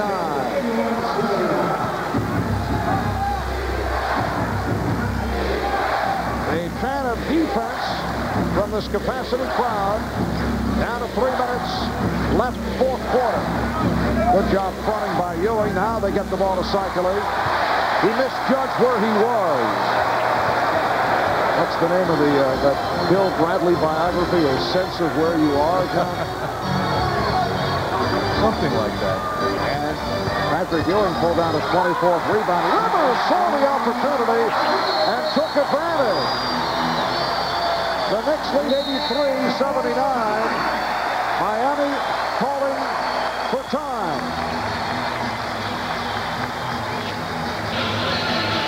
Well, tonight at 10:30, catch the Nobody Beats the Wiz Jets Journal for game highlights, team information, and upcoming game previews. See it here on MSG Network, the best in the game. Knicks with an 83-79 lead on Miami. 2:36 remaining fourth quarter. Here's that move by Doc Rivers as Cycling just stepped away, and it appeared that Kevin Lottery was upset with Ronnie Cycling, who lost sight of the ball. Well, exactly that, Marv, because when Cycling went over to the bench, and he has played a very tough game, his coach jumped all over him, and I think with just not being aware of where the ball was. Interesting thing, Rivers, the last time he tried that was rejected by Grant Long, but he's courageous. A moment ago, we mentioned Patrick Ewing with his 24th rebound. Here's Edwards, that's 2-point range. And it's rebounded by Rivers, who's come up big here down the stretch. That 24th rebound by Ewing, tying his career high. The Knicks lead by 4. Blackman trying to get it back. Edwards with a steal, and he's fouled Rivers, contending that he did not touch Edwards, that Edwards should have been called for a travel. And Rivers is fouled out. That's a tough call on Rivers. We'll see the replay now. Look, Rivers had nothing to do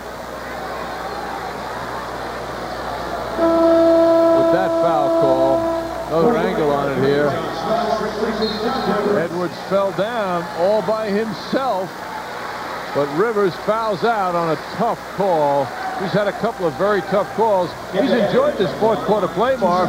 Usually it's Starks and Anthony in the backcourt, the way Pat Riley's been using his backcourt players.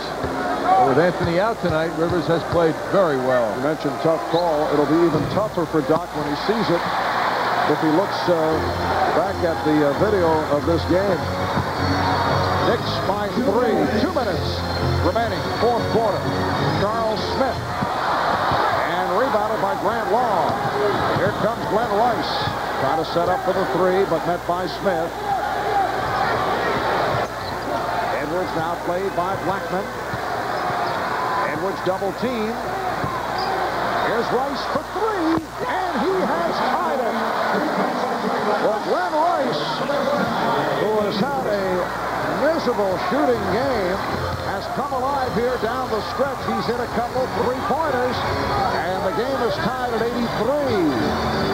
Which would like to go to Charles Smith, who's being guarded by Rice.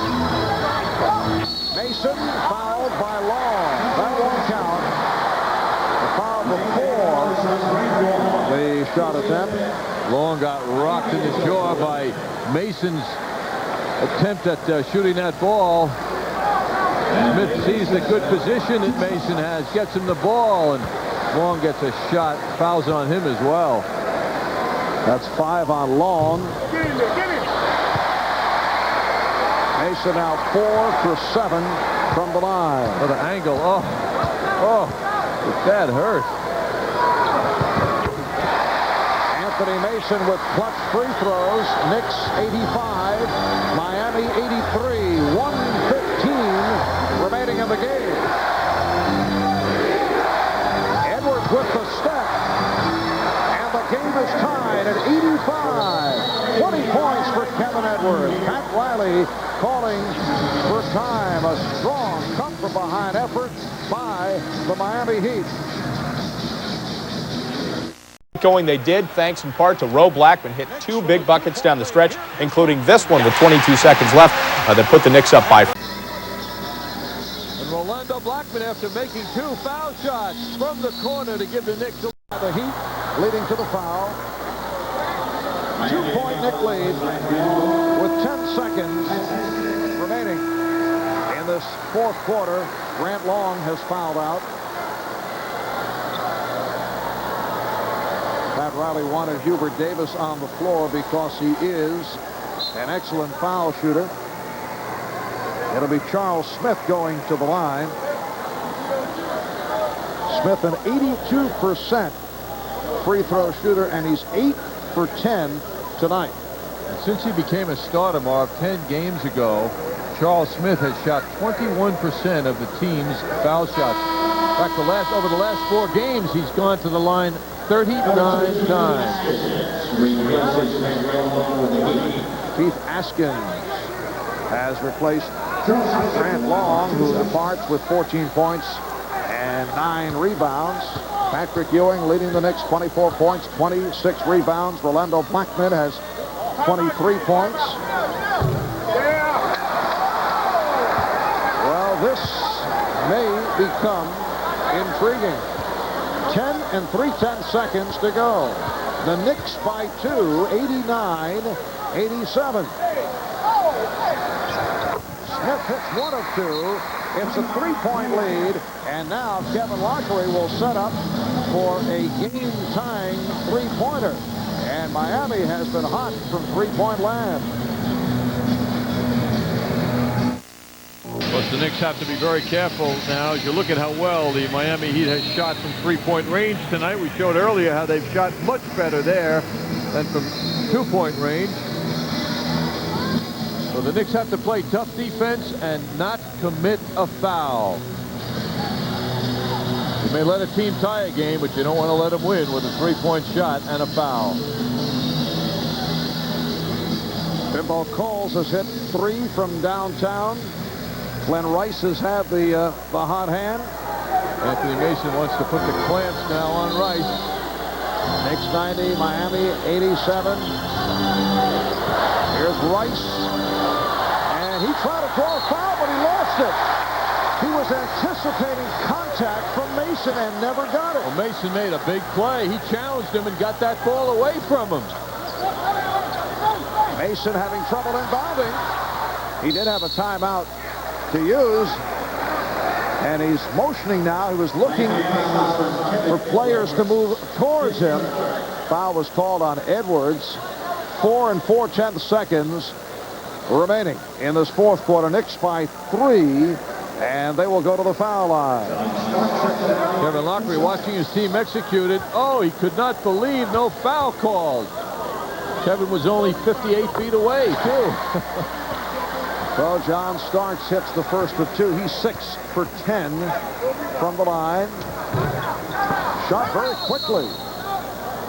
And Cycli with the rebound and calls for the timeout. One way to show confidence in yourself and be cool, but it's also another way not to take advantage of the time to concentrate.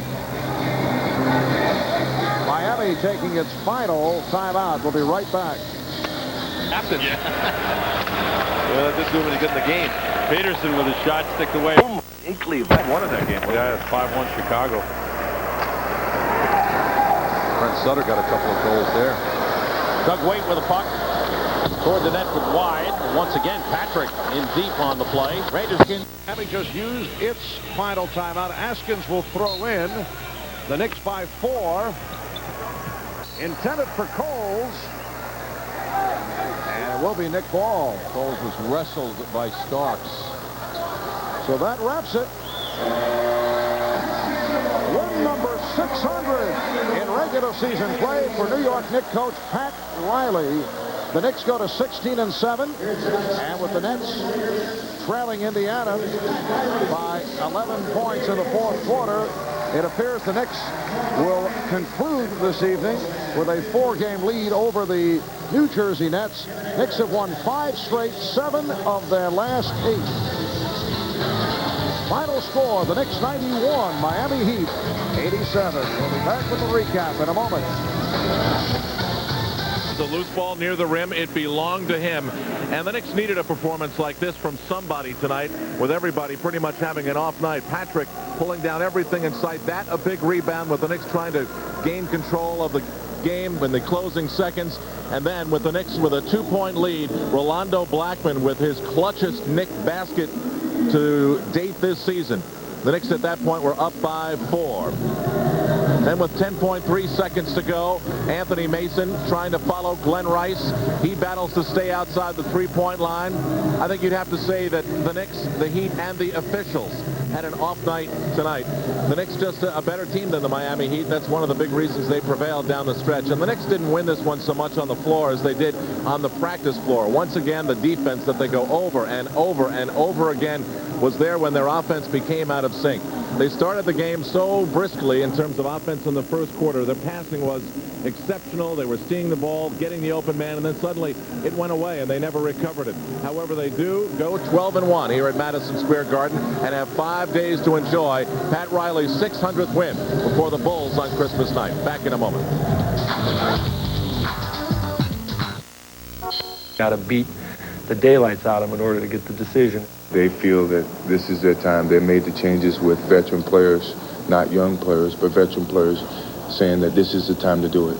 And the coaching staff, as well as the players, really feel that if they don't do it in the next couple, 3 or 4 years, then it's like taking a step back. So they've made all the steps to make it happen now. And Chicago, we realize that. And we have to do whatever we can to stay above them, stay ahead of them if we can. At halftime, coming up, it's the Knicks and the Seattle SuperSonics, the marquee matchup of the night in the NBA. See you at the half. In Seattle, the Space Needle stands like a huge #1, which just so happens to be the status of the Sonics. George Karl has his team at the top of the league for 5 rock and roll reasons.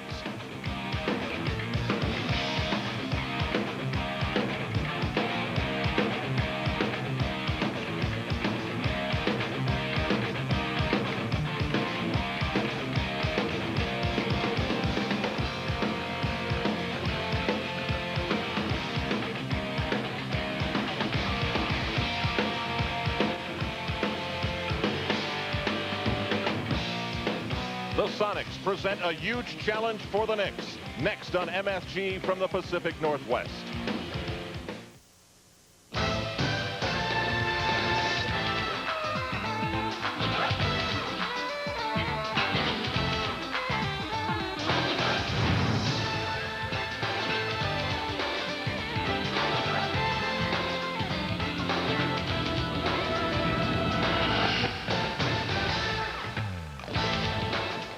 We welcome you live to the Pacific Northwest, where tonight the Knicks take on the Seattle SuperSonics at the Coliseum, which is sold out for the 21st time this season. A lot to look forward to tonight. Just look at the records. Seattle is on top in the NBA, beating opponents by an average of 10 points a game. Percentage points back with 3 less wins. We find the Knicks at 28-11. Hi, everybody. I'm Al Troutwig, filling in for Marv Albert, along with John Andres. And John, on Thursday night in Anaheim, the New York Knicks used an awful lot of emotion to beat the Clippers of L.A., and they did it by going to the man that they go to, predictably, Patrick Ewing. You wise guy. Predictably is a favorite word these days. Even the players are enjoying it now. So much has been said. But it didn't mean anything to the Clippers, because down the stretch, Patrick Ewing came through. And it was in the 4th quarter, when the Knicks needed it the most, that Patrick got going. A Charles Smith drive led to a beautiful tip-in by Ewing off the backboard. Patrick stayed alive even after he missed shots. He had a shot rejected, stayed into play, kept competing, and tipped that baby home. And then, Al, in the closing seconds of the game, the Knicks needed a big shot. Derek Harper found Patrick, who avoided the defense. And with 0.9 seconds on the clock, he hit the game winner. Oh, was he happy, not to mention his teammates' response to Patrick as well. A very big, important win for the Knicks, and it came in the closing seconds. Ewing with another gigantic game, 32 points, 13 out of 23 from the field, 16 rebounds, and add 5 blocks as well. Not much more he could have done. energizing beginning to this three-game Western swing. Knicks in Portland tomorrow night, but tonight in Seattle, they take on a team that can beat you just by defense or with offense. They have 6 players scoring in double figures. If, however, you go to George Karl and ask him who the MVP of the team is, he mentions Gary Payton, now in his 4th year. Well, he was the #2 draft choice in the NBA 5 years ago, and Payton, known as a defensive player, has improved all aspects of his game. And what a tenacious defender he is. In fact, he's one of the league leaders in the steals department. Payton will go anywhere for a steal. And of course, with his improved jump shooting, Al, he's driving to the basket much more with great effectiveness. He's making people play him tough. And he's got the speed to blow around his opposing defenders. Payton will look to pass, but he'll also drive that ball to the hoop. So the Knicks have to be wary of him tonight at the offensive end of the court.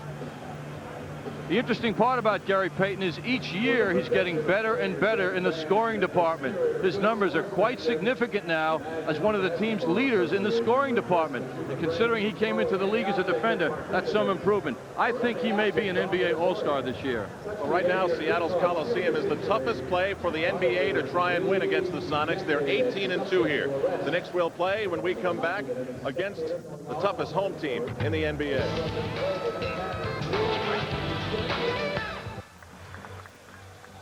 Welcome back to the Pacific Northwest. The 31-8 Seattle SuperSonics hosting the New York Knickerbockers at 28-11. Another sellout crowd settling in their seats. It's time for the introduction of the Hertz lineups. The starting lineup tonight for the Knicks.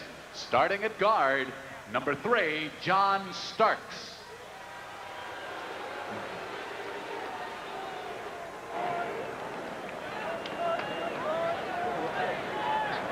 Starting at guard, number 50, Greg Anthony.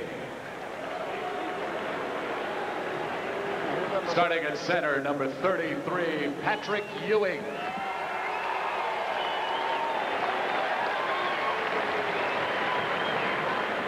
Starting at forward, number 54, Charles Smith. And starting at forward, number 34, Charles Oakley.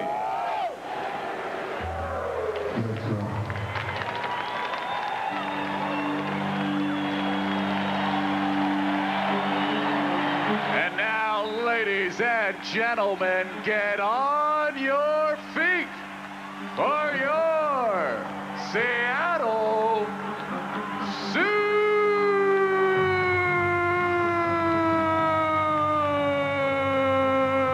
SuperSonics.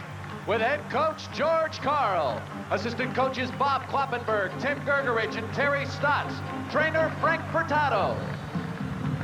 And the starting lineup tonight for the Sonics. Starting at guard, number 20, Gary Payton.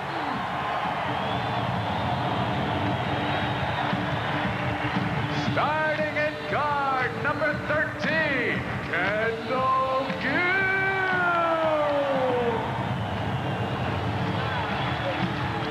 Starting at center, number 14, Sam Perkins.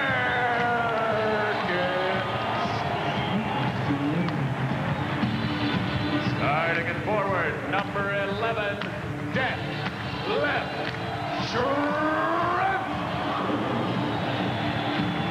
And starting at forward, number 40, Sean Kemp.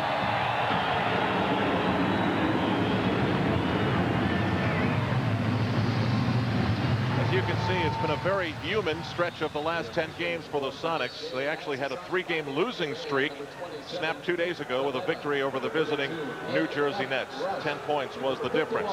Pat Riley's Knicks know, with their confidence built up after the wins over Phoenix and Los Angeles, that this is going to be a very difficult place to win tonight. When you're talking about going up against number 1 in the league, you want to know how the team puts it in perspective. Well, it's obviously we're playing against the best record and the best team in the NBA right now. We're starting on a road trip that's going to keep us out here for about 6 weeks. There's going to be a lot of other big games, and we know who we're playing. We know what we have to do tonight. So, I agree to some extent that our guys are going to be excited, but I think they're going to keep this in perspective. Pat Riley sends out Charles Smith once again, who'll start up front with Patrick Ewing, Charles Oakley, John Starks, and Greg Anthony. One of the advantages for the Knicks is that in addition to Sean Kemp being up front, Sam Perkins is too. He'll play the center position and give away 3 inches to Patrick Ewing. One consolation mentally for the Knicks, Al. The Los Angeles Clippers gave the Sonics their second home loss this year earlier this week. They lost only to Phoenix 2 days before Christmas. They don't usually lose here. Now the Knicks must focus on boxing out tonight. Vic Pavetta, Ed Rush, and Louis Grillo are the officials. They must box out. This team will explode on them otherwise. You don't want to get down in a fast break game going against you in this arena. Our first look at the Sonics defense, which steals more than 13 a game. 13.4 steals a game is their average. Smith to Oakley, getting away from Kemp and drawing the foul. There's going to be a lot of bruising between Sean Kemp and Charles Oakley tonight. Kemp will be a starter for the Western Conference in the All-Star game on February 13th. Charles Oakley could easily be added to the team in the next couple of days on the East.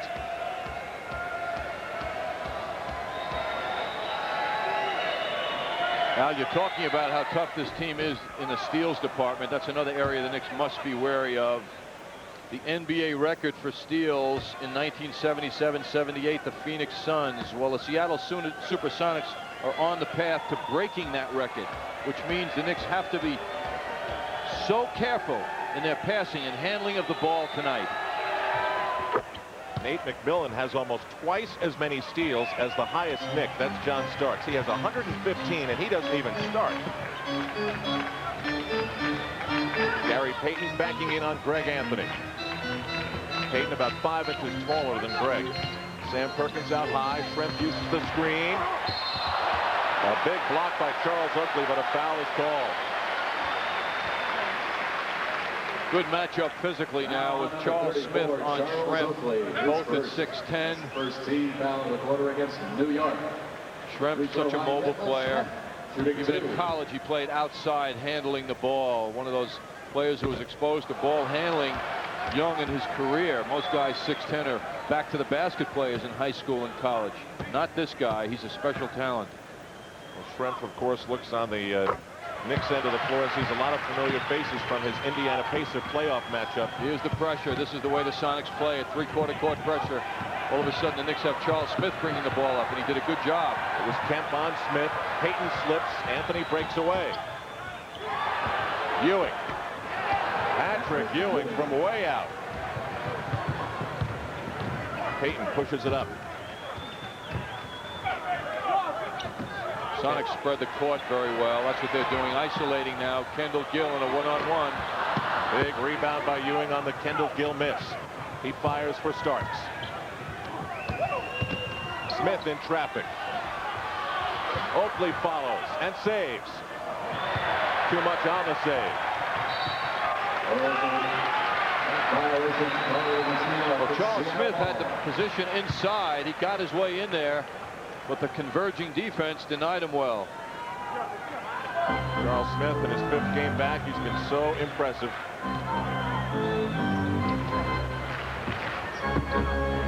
Perkins.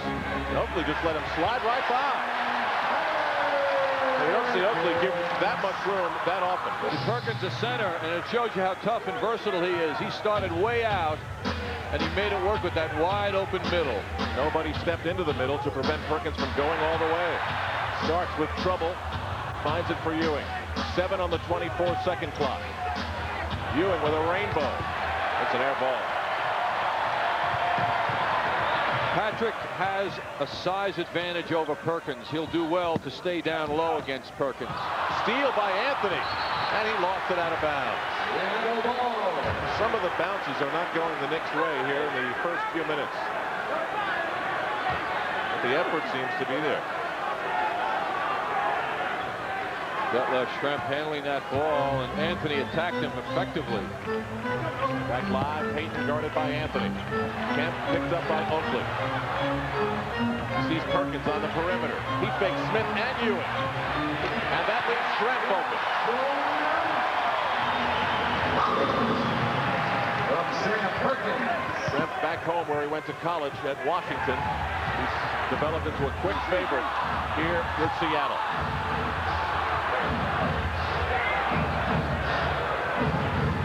Greg Anthony looking down low. Starks pops out from the low screen and hits. Knicks 6, Sonics 5. John Starks is the second man they fear the most against the Knicks. Of course, it's Ewing, number 1. John got the room he needed. Kemp on a switch now is guarded by Ewing. Payton back to the baseline of Kemp. Patrick has to think about denying the pass into Kemp. Overplay him a bit so he doesn't get those short jumpers. The middle is wide open to give Ewing some room to move. Oakley takes the jump. Oh, beautifully done off the dribble. It's a good sign early to have someone like Oakley hit a jumper. They want to keep the Sonics defense as legitimate as they can. Here's the Sonics team with the best record in the NBA, Al. They don't have a scorer on their team in the NBA's top 20. Talk about balance. Perkins. He's one of 6 double-figure scores on the average on this team. The 5 starters and then Ricky Pierce. He's made 41 now, 3-point shots this year. By far the most on the Sonics. He's a threat from long range. Sonics pressuring everything. Starks tries to lose Kendall Gill. Sonics up by 2. Starks with an alley-oop. That's just a great look by Starks. Defense with their hands down. Boy, George Karl won't be happy about that. Payton all the way. Tipped by Kemp, saved by Oakley. Starks, the intended receiver. It's tipped out of bounds. Knicks will keep it.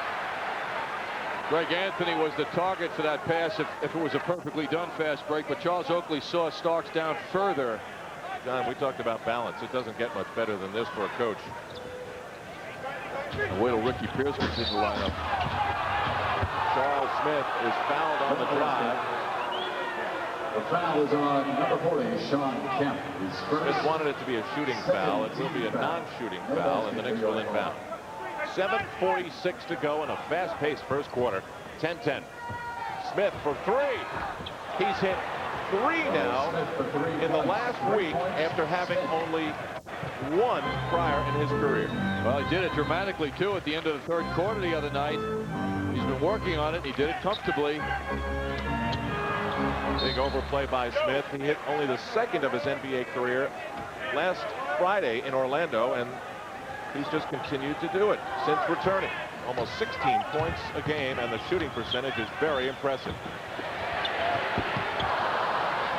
Perkins launched a rock. Starts with Oakley. And he's called for traveling by Dick Pavetta. Well, unfortunately for John, that ball slipped out of his hands. George Karl calls timeout.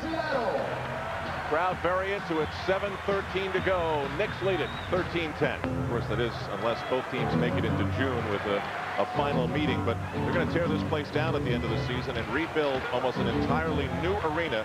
The Sonics will then play at the Tacoma Dome, King Dome, or even in Vancouver next season. That remains to be determined. Starks through traffic, finds Anthony. Key shot. Oakley and Anthony both hit their first shots, and that's a 3-pointer for Greg Anthony. The Knicks have made 5 straight hoops. Great sign for the Knicks with that balance and their good field goal percentage early in this one. John Kemp on that. He's got 4.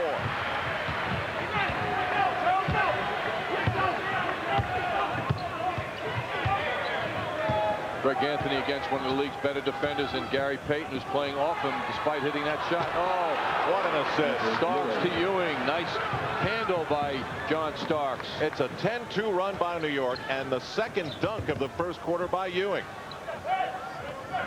6:10 to go, and the Knicks lead it 18-12. Trent.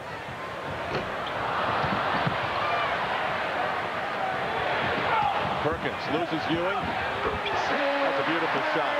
Floating through the air, dropping it in. Sam Perkins, the ex-Maverick, the ex-Laker. Smith's turnaround, well short. Kemp charges into Greg Anthony, who is called for the foul and angry about it. Boy, that had the look of a charge by Kemp, but Dick Pavetta saw it another way. Moments ago, Greg Anthony handling that ball to John Starks, who sees Ewing wide open as the Sonics were asleep. Is the last play now for the Sonics.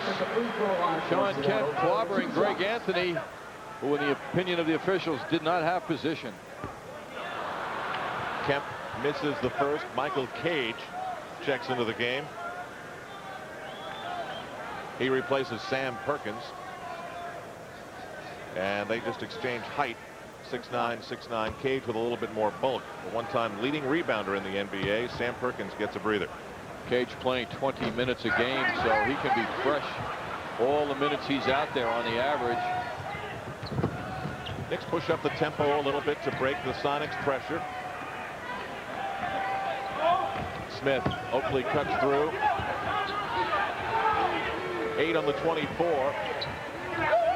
5. Breaking free is Oakley, and that's a beautiful assist from Patrick Ewing. With patience, the Knicks have broken the Sonics defense down now a lot. Payton, snap bounce pass for Kemp. Shrimp for 3.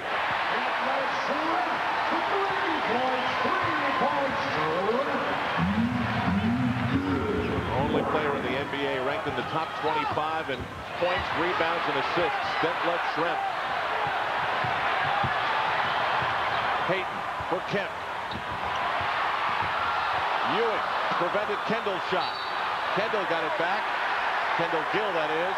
And a whistle against the Knicks.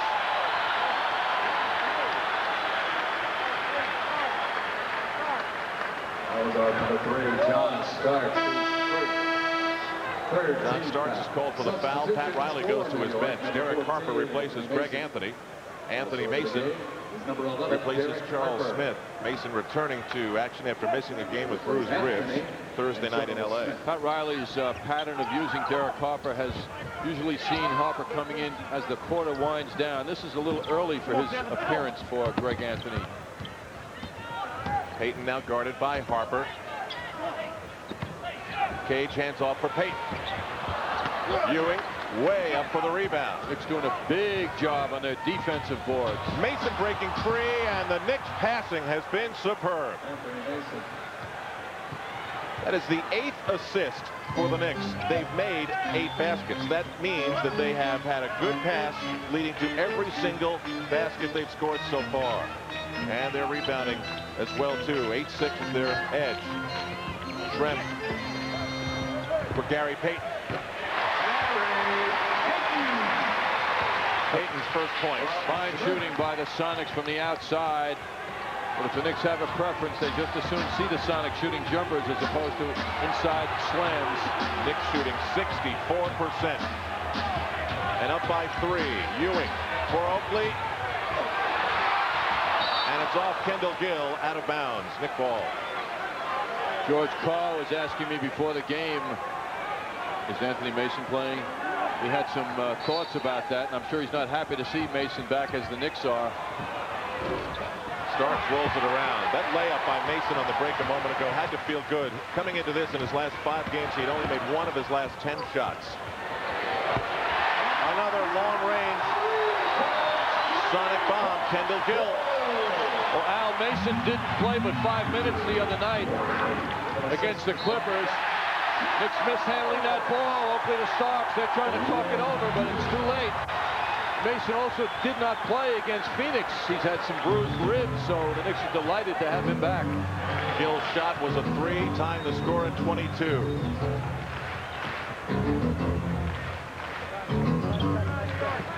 Sonics lead the league in forcing turnovers, and the Knicks have committed 5.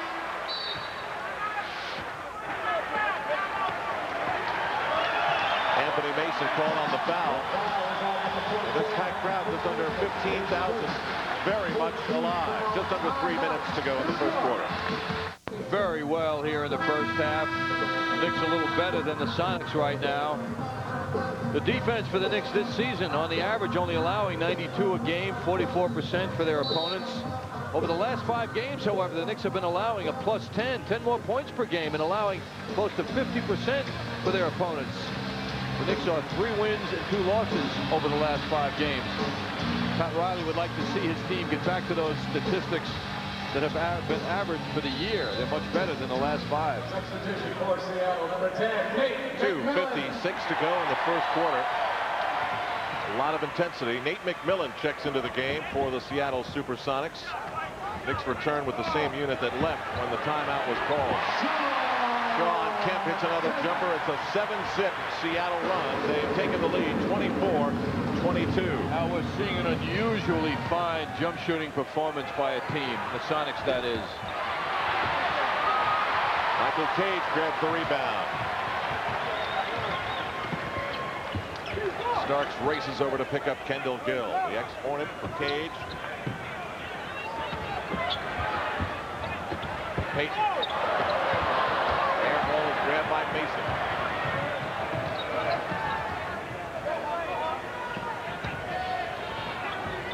Starks for 3. Ewing tries to follow. Uses his advantage. He's off, and so are the Knicks. Starks cannot rush those jumpers.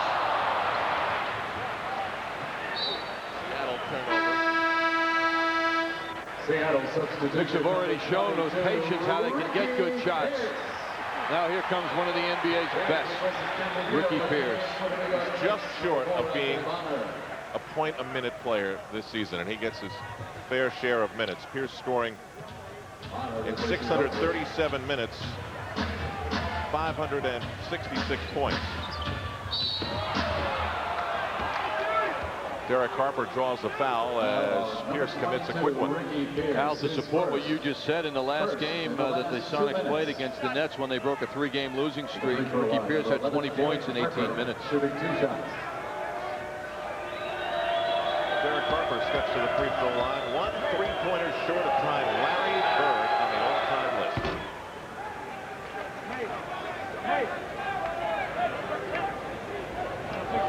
Interesting use of Bonner and Mason together by Pat Riley tonight. Both players have been complimentary, one on the bench, one on the court this season, but Pat sees something in matchups where he likes both of those players out there together now. Part of that must be because of the defensive pressure both players present, and also their ability to run the court and maintain the tempo that the Sonics like to play on as well. Pat Riley with so many of those long, pensive moments in the course of a game. Usually when the team is being introduced is a big one, sometimes even during timeouts. That was one of those times where he was thinking. Harper misses and the Sonics are running. Strength of Sean Kemp's hands in wrestling that ball from Ewing. Nate McMillan guarded by Bonner. Come on, Rick. Bonner, Mason, Ewing, Starks, and Harper. McMillan. Kicked up by Kemp.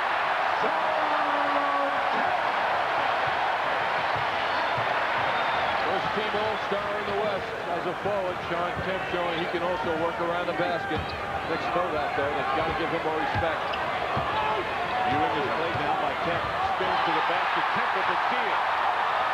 Harper starts the back. Here's picked up by Starks.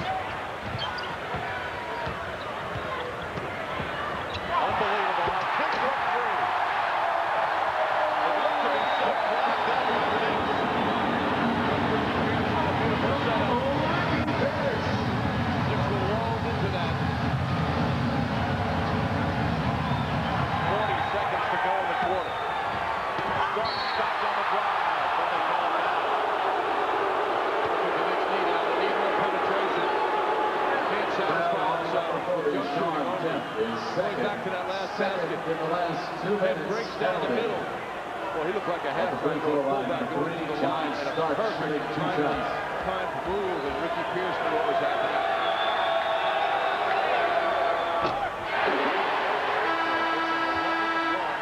Seattle runs. Sam Perkins returns. Supersonic substitution number 14, Sam Perkins. He replaces Sean Kemp. Checks in for Sean Kemp.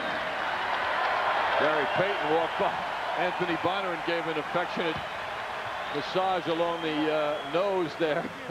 His hand on his face. Obviously, they're good friends. George Karl, one-time coach of the Cleveland Cavaliers, where he was a sub-500 coach. One-time coach of the Golden State Warriors, where he was a sub-500 coach. Three-time coach of the year in the CBA, and coach for a season in Spain, where he got this chance and has made the most of it, without a doubt. Starks hits the nightcap on the trip to the line, and it's 24 for the Knicks, 28 for the Sonics.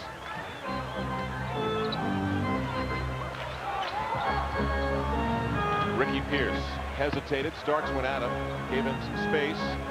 10 on the 24-second clock. Now 7. Mason with the steal. Starks breaks out and gets the pass from Mason. Mason made that play with his anticipating, made the Sonics cough it up. This is a very important finish to this first quarter for the Knicks. They have absorbed that big Seattle run, and it's only a 2-point difference. Payton. Ewing grabs it, and they're not going to call goaltending. It was short of the basket. I think that's what Dick Bavette is indicating. Dick Bavette is over by George Karl, telling him it was well short of the basket. New York, 26. It was not going toward the basket. It wasn't close enough.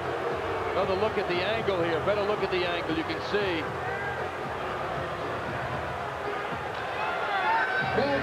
Very tenacious defense by the Knicks. Ewing taking chances, but he gambled and won. The shot did beat the red light, but it does not go. Category.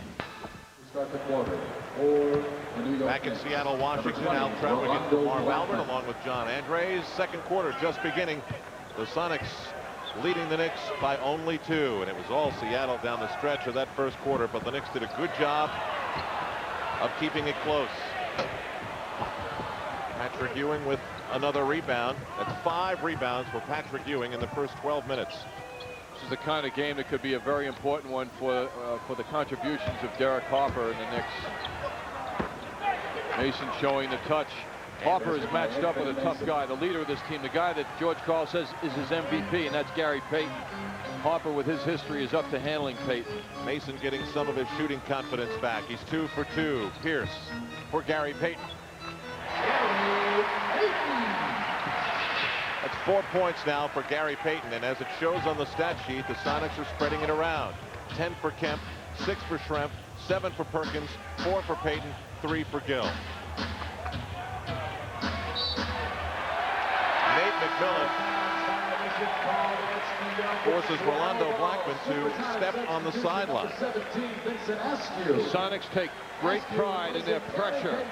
They love to press the ball, and that's exactly what McMillan did, as we see Vincent Askew checking into the game. Big pass to Pierce.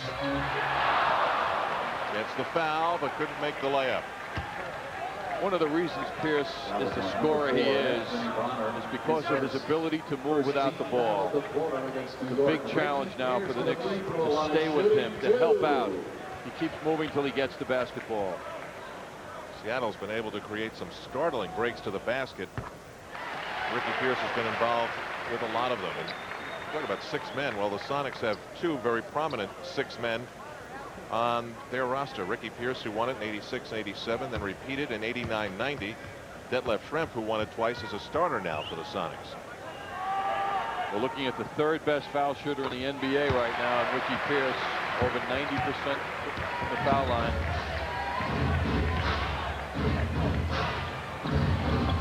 Rolando Blackman. Oh, 3-pointer for Rowe. He had 9 big points in the victory over LA in Anaheim on Thursday off the bench. McMillan looks for Pierce. Cuts underneath Ewing. Dropped the ball off the chest of Mason.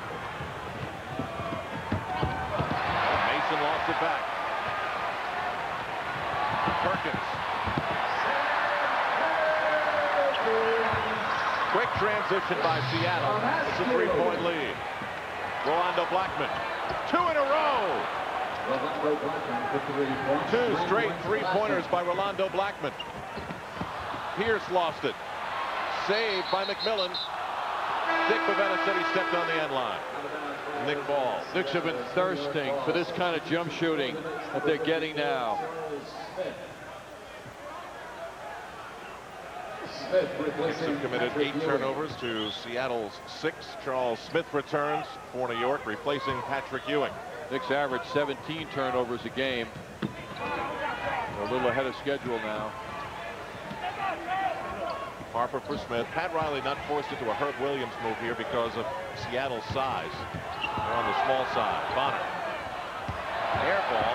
Saved by Charles Smith. A tightrope along the baseline. Between the legs on Perkins, and he doesn't get the shot off. 24-second clock had expired. Bonner's shot was an air ball.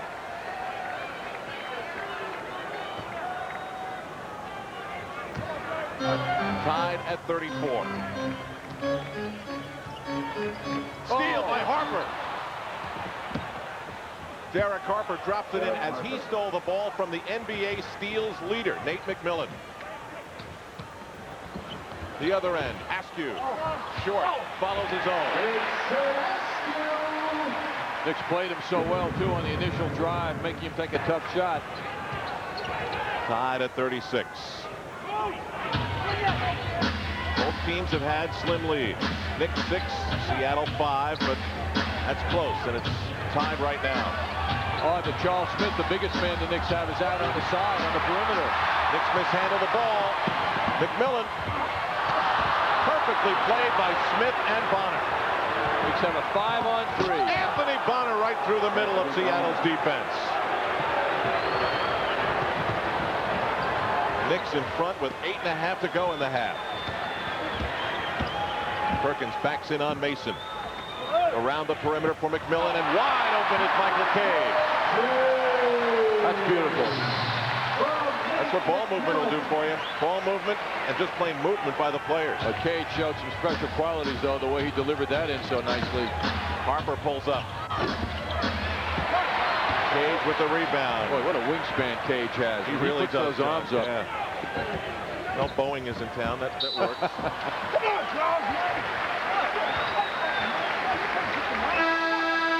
Foul on the Knicks. Last Knicks field goal. Knicks working hard at the defensive end. Bonner, rebound, up the court. All of a sudden, it's 5 against 3. The middle's wide open. Bonner, end to end. Beautifully done. The foul was on Anthony Mason. Charles Oakley replaces Mace as he leaves. Nate McMillan on the line. John, how's this for confidence? When asked why he wears the number 10, Nate McMillan said, well, I think of myself on a scale of 1 to 10 as a 10. Well, he's backing it up right now, as you mentioned, leading the league in steals and also among the league leaders in three-point shooting. Sonics up by a deuce just under 8 minutes to go, and Blackman exchanging words with Vincent Askew as a foul is called, and the Knicks will take it out of bounds. Harry Payton will return now, and Nate McMillan will lead. That foul was called on Askew.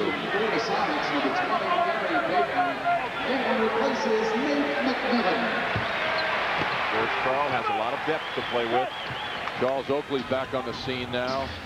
Harper guarded by Payton, uses the Oakley screen. Blackman, no one cutting through the middle for the Knicks. It's perimeter movement. Now Smith breaks free. Blackman steps inside the three-point line and hits his 3rd straight shot. Boy, he's feeling that ball so beautifully. Blackman 3 for 3, 8 points.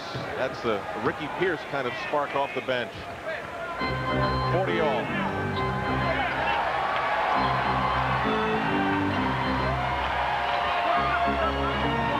They clear it out for Sam Perkins. Bottled up on the baseline. Out for Pierce. In traffic. The air ball is grabbed by Cage. Great help by the Knicks on the initial shot. Michael Cage in the right spot. Michael Cage is hurting the Knicks inside.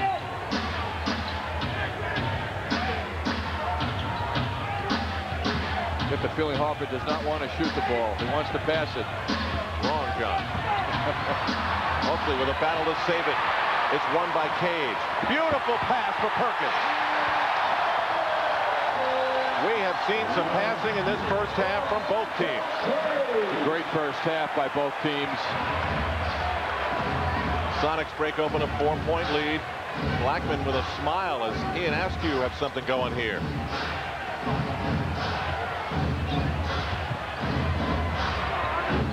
Blackman double team, 3 on the 24-second clock. It's stolen away from Charles Smith, and Payton saves it. Oh, what a play. What a play by Payton between the legs on the inbound save to his teammate.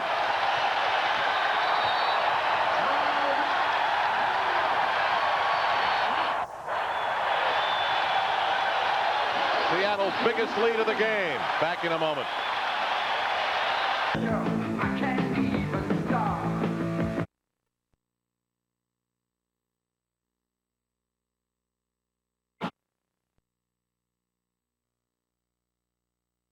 Charles Oakley's face. Number 50, Greg Anthony.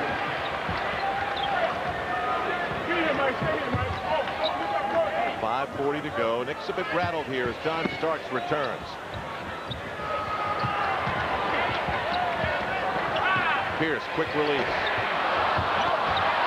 Oakley, that extra bounce off the rim hurt his timing. Fresh cycle on the 24-second clock for Seattle. The Knicks have committed 12 turnovers now. Perkins rolls one in and out. Good rotation by the Knicks defensively, not letting the Sonics get the easy shot. Greg Anthony has returned for New York. It is the Knicks starting lineup on the floor right now. Smith with position. Ewing couldn't find him. Oakley's shot is stopped by Askew. Anthony saves it. 4 on the 24-second clock. Anthony with a heave. That's well short. Gary Payton for 3. Knicks have to find a way to break the Sonics defense. They can't get inside enough now. The Knicks cannot get the ball inside. Everything seems hesitant for New York. Why is Oakley a ball handler at the top of the circle? He commits the foul with the violation with a travel. Charles Smith is outside. Charles Oakley is outside. Sonics are succeeding in getting the Knicks to a perimeter game, even involving their big men. Whereas Ewing is the power, and he's not getting the ball down low. Fans just provided George Karl with a standing ovation. All he did was send Sean Kemp back into the game. It's a 9-0 run by Seattle. Vincent Askew with a rainbow. Huge high arcing shot by Vincent Askew, and the Sonics have broken it open. They lead it by 11. Timeout New York. Pat Riley livid. He's letting Charles Smith hear it. Oakley and Payton almost got into it now. Payton indicating to official Dick Pavetta, I don't like that elbow he just slashed. Well, the tension's leading to a few things here. The Knicks have got to think about playing basketball in a pure sense as opposed to a pushing, shoving, elbowing sense now.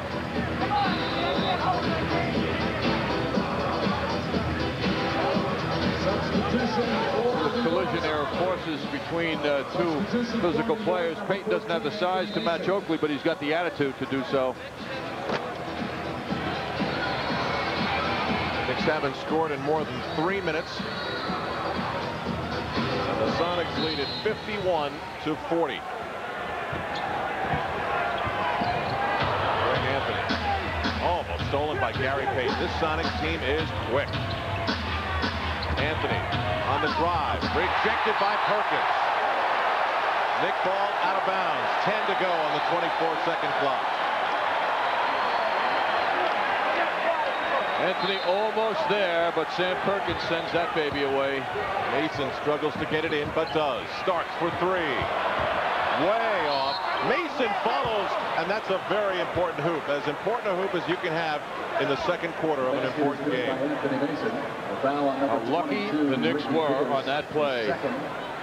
Second team foul. Ricky Pierce commits the foul, and Kendall Gill will return. John Starks with a very low percentage shot. However, Mason is a good guy, Al. Did good things today before getting here because he got a break on that play. Mason gets it to drop. So Anthony Mason is 3 for 3 and has 7 points in the game. An important bench contribution by Anthony Mason. Gary Payton for Askew, picked up by Mason. Sam Perkins for 3. Oakley and Mason both there to corral the rebound. Sonics lead it by 8. Knicks are not making the life of the Sonics miserable enough inside around the basket. Ewing over Perkins, draws the foul, and that's something the Knicks haven't done for a long stretch of minutes, and that's get Patrick Ewing re-involved in the offense. Sam Perkins, his second foul on Sam Perkins. Detlef Schrempf returns, replaces Vincent Askew. This is the one dominating position and matchup that the Knicks have, and that is Ewing against anybody who's guarding him. The Sonics have done a great job diminishing the effect of the Knicks in that department by not allowing them to get the ball inside until a moment ago, as you mentioned, Al. Knicks gather at the free throw line for a mini caucus. Ewing off. They're holding up those yellow signs. They say Seattle's Brickyard. Patrick, over the last 6 games, is averaging 85% from the foul line. Best foul shooter among the top 4 scorers in the NBA, all of whom are centers. 1 for 2 there, and it's a 7-point Seattle lead. Payton with the slow, deliberate back in on Greg Anthony. Gill pops out, now Schrempf. Kendall Gill. I haven't seen a jump shooting performance by any team in the NBA like we've seen here in the first half tonight, and that's Seattle. They are doing a tremendous job with jump shooting. John Starks off again. Huge follow by Ewing. Starks is now 2 for 8. He's having a tough time in this first half. Ewing battles for the turnaround, and it's an offensive foul on Patrick Ewing. Seattle timeout. And there's a timeout on the floor here at the Coliseum in Seattle. Sonics 53, Knicks 44. Back and forth because the television station that carries Portland is also carrying the Super Bowl. It has been changed once again, we told you moments ago, but game night will be at 10 o'clock. The game will begin at 10:30 Eastern Time tomorrow, the Knicks and the Portland Trailblazers. 2:23 to go as you look at the evenly balanced shooting numbers so far in this first half, but it's not even on the scoreboard. Oakley in front of Kendall Gill on the rebound. Sonics by 9. Look how fast Seattle gets back. Starks off again. Oakley breaks free. Now Mason. Mason's first miss. The contrast in the perimeter shooting is so visible now between the two teams, and it's expressed on the 9-point difference on the scoreboard now in favor of the Sonics.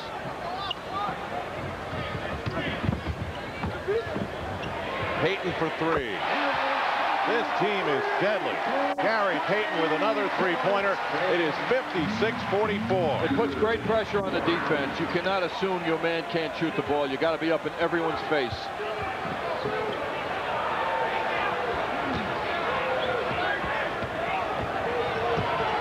Starks, great pass. Sean Kemp rejecting Charles Oakley. So Oakley will go to the line for 2. His first. That's the first in the last 2 minutes. Pick and roll here now. Ewing is free, but Starks can't see him, but he does see Charles Oakley, who draws the foul. Replacing Sam Perkins. Charles Oakley at the free throw line for 2 shots. Sam Perkins checks out. Michael Cage checks in. What a pair of shoulders on Cage. Lifted a few weights in his time, John.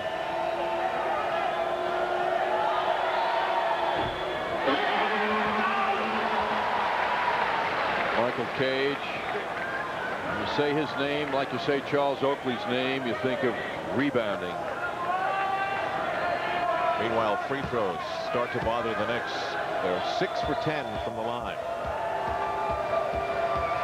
You know, this is one of those games that, you know, the Knicks have to start thinking about how many good teams in this league they've gone up against on the road and how they've been unable to win those big games. Here's Seattle in the toughest arena to win in for road teams, and here's a call that goes against Seattle. Michael Cage with the pick. He was moving when he said it.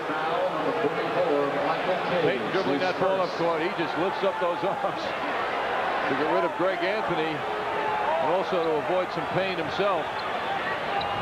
He wasn't moving. He lifted the arms up. Meanwhile, Mason. Gonna be a man and take the pain, Al. You sound like, want to put him on the John Madden team? Sound like Pat Riley, right? Be a man. Anthony Mason's 4 for 5 in this first half for 9 points. Peyton and Trent work a give and go between them. Ewing lost it out of bounds. If the Knicks can put enough pressure on the jump shooters and get them to start missing, all of a sudden the Seattle offense will disappear, because that's what their offense has been in the first half. Mason grabs the Kemp miss. 40 seconds to go in the first half.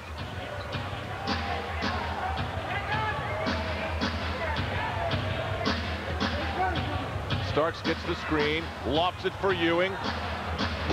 And Patrick Ewing hits from the baseline, 9 points. See that left-handed pass by Starks? He doesn't do that often, but that was very nice. Left-handed pass enabled him to get that ball to Ewing on the double team of him. Knicks closing out this first half with a 5-0 run. John Starks called on that play with a blocking foul. 21 seconds to go. John Starks asks Pavetta for the explanation. Substitution for Seattle, number 14, Sam Perkins. No call there. Tries to draw it there. Also into the game for the New York Knicks, number 20. Sometimes things are tough to figure. John Starks with 2 fouls is pulled here so that he doesn't get a quick third. John caused contact, but he was also denying the offensive man his path. Steal by Greg Anthony. Huge steal to end this first half. Greg Anthony makes it a 56-51 game, a 7-zip Knick run. Now they try to prevent Seattle from being successful on the last shot. Sam Perkins, hard off the glass. Except time for something.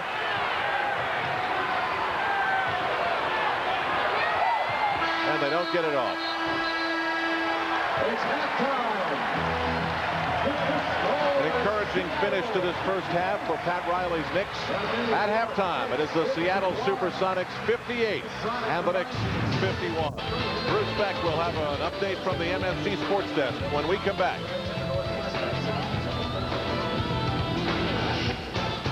Who scored how many in a matter of moments, but first, the bigger picture from Bruce Beck at the MSG Sports Desk. Thank you very much, Al. The New Jersey Nets are also on the coast tonight, taking on the Golden State Warriors, who they crushed by 26 at the Meadowlands last Saturday. In the second quarter, the Nets trail the Warriors by a score of 32-29. Don Nelson trying to get his ball club back in it after getting blown out last week. In the first quarter, though, Kenny to Derrick to Morris for the jam. Warriors respond later in the first quarter. Latrell Sprewell, great steal, takes it away from Benoit Benjamin and finishes it up with the jam. Right now, the Warriors have the lead. Orlando at Washington. Tree Rollins of the Magic working double duty with clipboard in hand. Washington rookie Calvert Cheney hit an 8 of 9 from the floor out of the gate. This layup made it 20-15 in the first quarter. Third quarter, Washington rookie George Murasan with a nifty steal of a Jeff Turner pass. Michael Adams to Tom Gugliotta for the layup. The Bullets lead it 58-55. Fourth quarter, the Bullets blow it. Off the Gugliotta drive, Tree Rollins with the block without the clipboard. Orlando on the break. Donald Royal with the layup makes it 93-91 Magic. The Magic win it 103-99. They have won 6 of their last 7.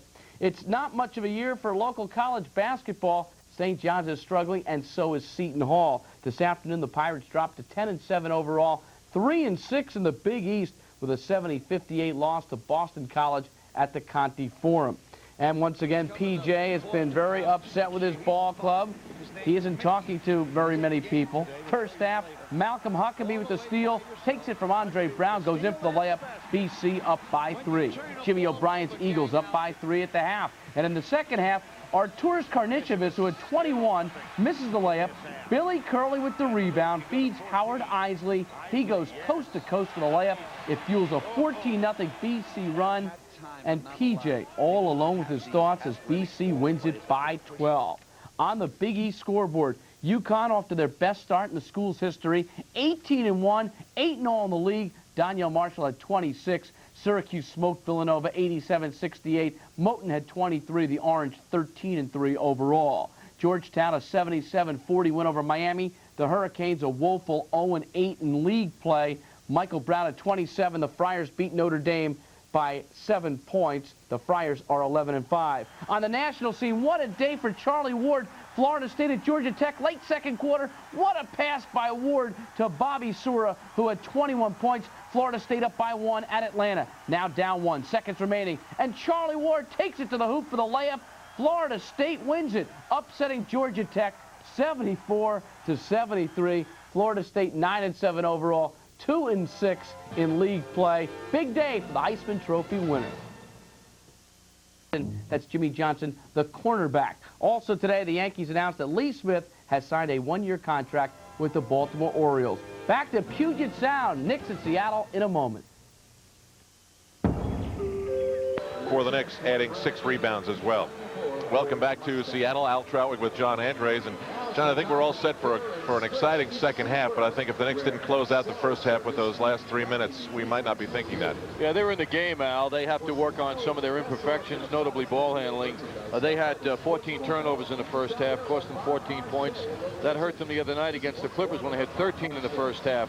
All in all, they're hanging tough. They're shooting the ball well, but the Sonics are doing everything a little bit better, and that's reflected on the scoreboard. Some great teamwork plays, and you'll get a feeling for that as we turn now to the highlights, which are brought to you by Minolta, makers of the new Maxim 700 SI, only from the mind of Minolta. Early on, the passing by the Knicks and the Sonics was amazing. John Starks in a pick-and-roll situation with Ewing late in the first half, and Ewing got that jump shot with a little bit of room. Ewing and Mason worked well also in the first half. Ewing getting the automatic double team. He was going in the direction of Mason and saw him wide open, and Anthony showed the touch. Ricky Pierce, thought of as an offensive player alone, played some defense on that play, stripping Charles Smith. Payton thought he had lost the ball, but no, a remarkable recovery and back to Ricky Pierce for the finish. Great play. And Ricky Pierce also with an offensive play in the form of a gorgeous pass. A well-timed move between Pierce and Sean Kemp left the Knicks mystified on that play. The Knicks are the 21st team this season to come into Seattle. Only 2 of the previous 20 have left with a win. Back in a moment. Warm-up shots being taken by the Seattle SuperSonics and the Knicks. At halftime here at the Seattle Coliseum, it is the Sonics 58 and the Knicks 51. As is our tradition, time to look at some of the key numbers that we find on the halftime stat sheet. Both teams shooting well from the field. The Sonics slightly better at 53%. On the average, they're a 48% shooting team from the field. Knicks holding their own, certainly in the rebounding department, but reboundings haven't been a factor because the shooting has been so good for both teams. In the assist department, Gary Payton leading the way for the Sonics. John Starks, which has been a pattern of late, leading the way for the Knicks with 5. Turnovers hurting the Knicks. 14, too many. Do that twice, you got 28, and you're going to lose a game. Points off turnovers, the Sonics getting 3 more points off the imperfections of the Knicks in handling the ball. The Knicks also in double figures, however, off the Sonics turnovers. There really is no one glaring advantage for Seattle on the stat sheet. It's a little on the turnovers, it's a little on the free throw line, it's a little on the shooting, and that's been the difference. I said they're just a little better in all departments, and they've got 7+ points. Now, one more look ahead for the Knicks. A wrap on the 3-game Western swing tomorrow in Portland, Oregon. They'll take on Clyde Drexler and the Blazers. Game night begins our coverage at 10.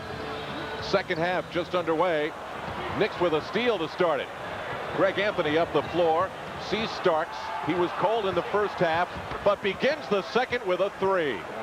58-54. It's a 4-point difference. The Knicks battling back from 12 down in the second quarter. Here's the pattern now. The last 2 games against the Suns and the Clippers, the Knicks were outscored in the first half. And they both those games were won by the Knicks by 2 points. Sean Kemp meets a Nick Wall underneath. Greg Anthony. And he hits 2 straight shots by the Knicks. 58-56. The Knicks flying out of the locker room. Ewing lets Payton go free. Schrempf finds Perkins. He is met by Oakley. 3 straight trips up the floor, and the Sonics are shut out. Ewing over the shorter Perkins. 3 hits, and the Knicks have tied it 58-58. This packed house is stunned. What an impressive return to the floor by New York. That is a full time. Scoring the first 7 points of the third quarter, stopping the Sonics on their 3 possessions, and they've tied the game. Here's how. Starks with a 3-pointer. That was the first. Then it was Greg Anthony and then Patrick Ewing. And now the Sonics almost lose it out of bounds. Sean Kemp. Schrempf for 3. Ewing and Starks both there for the rebound. All Knicks so far in the first minute and a half of the third. Charles Smith goes up strong and goes up glass. 5 points for Charles Smith. Charles does that. It's a whole different picture for the Knicks. Charles had 1 field goal in the first half, so the combination of he and Ewing, if they can get going. Oakley overplays Kemp. It almost cost Seattle the ball. 10 on the 24-second clock. Illegal defense. Oakley and Greg Anthony got caught in between a double team, and it's illegal defense. It's a warning against the Knicks. Pat asked for the explanation, got it, and bought it.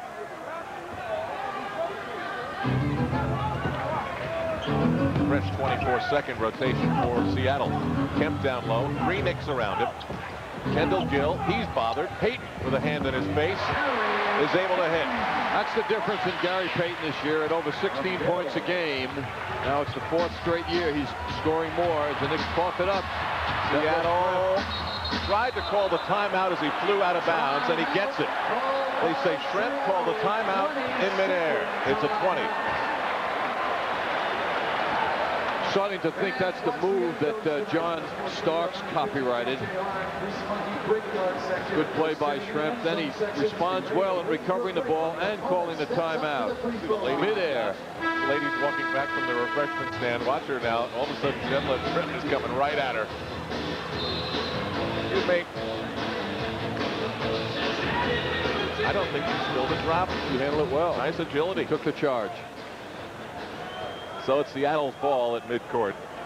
She's able to sit down with a smile and no spots on the suit.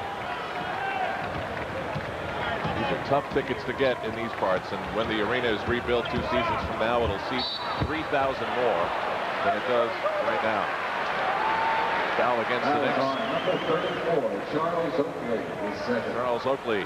They've even sold the 2 seats right next to Pat Riley. $200 a piece. Al, I talked to that man before the game. I said, how much for that seat? He said, $275. Can you believe that? I said, yes, I can. That's not all that much in this day and age. I mean, they're what, 8 inches from Pat Riley as he coaches the game. This guy told me, the man in the white there with his daughter, he told me that he was going to call Spike Lee should these teams meet in the finals and offer to buy Spike's tickets. I saw Spike. Maybe we can arrange that. We can broker that deal. I saw Spike in the front row of a Georgia Tech game yesterday. I mean, the guy covers everything. 9:15 to go in the third quarter. The free throws make it a 61-60 Seattle lead. Starks' miss is followed by Charles Oakley. 9 points, 7 rebounds for Oakley. It has been a long stretch of double-doubles for Charles, who's also had 4 assists in the last 2 Knick wins. That left Schrempf. Ewing cheats between him and Perkins defensively. Schrempf pulls his way to the baseline. Payton. Well, that was what was going right for Seattle in the first half. It was a jump shooting display. Ewing just too long on the touchdown pass. Steve Patrick threw a number of those baseball passes this year. This is the first one that has been errant, it seems. 16 turnovers now committed by the Knicks. Payton met by Smith. Much tougher Knick defense here in the third quarter. Shrimp follows his own shot. Out for Payton. He lost it out of bounds. On the scrum, Gary Payton tangles with Charles Oakley. Important to note, I think, that Oakley was on top with the weight advantage.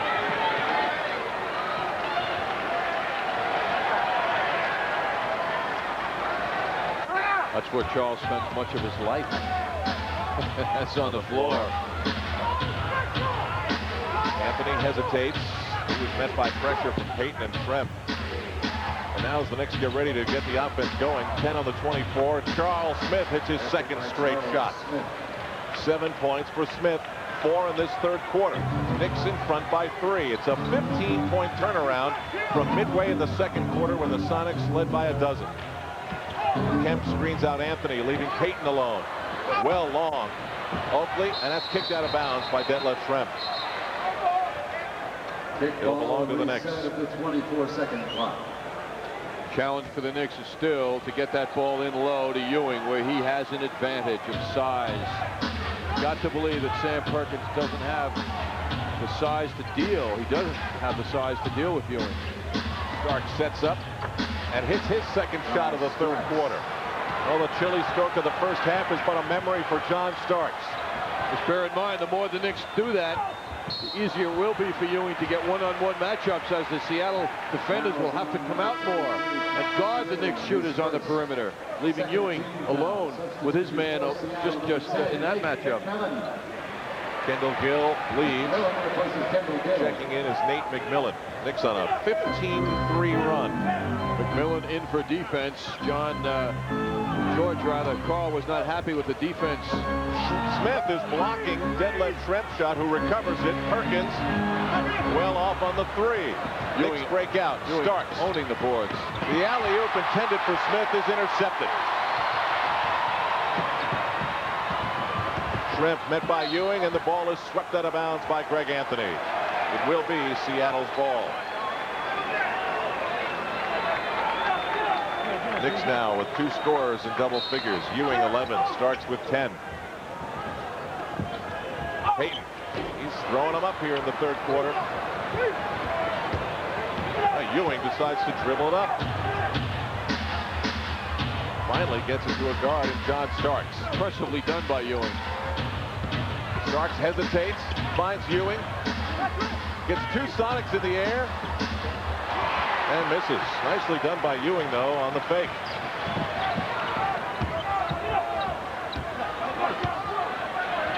Perkins, soft touch.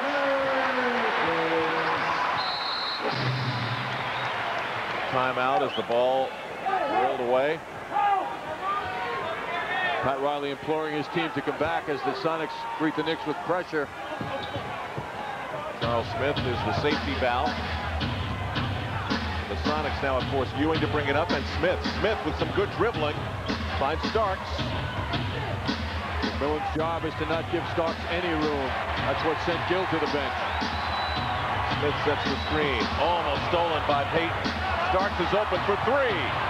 John Starks hits again. 3 points. Knicks by 6. Starks has 13 points.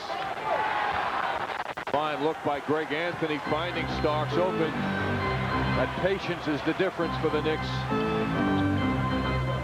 2 3-pointers by John Starks. 2 of 5 from beyond the stripe. Schrempf runs into Ewing.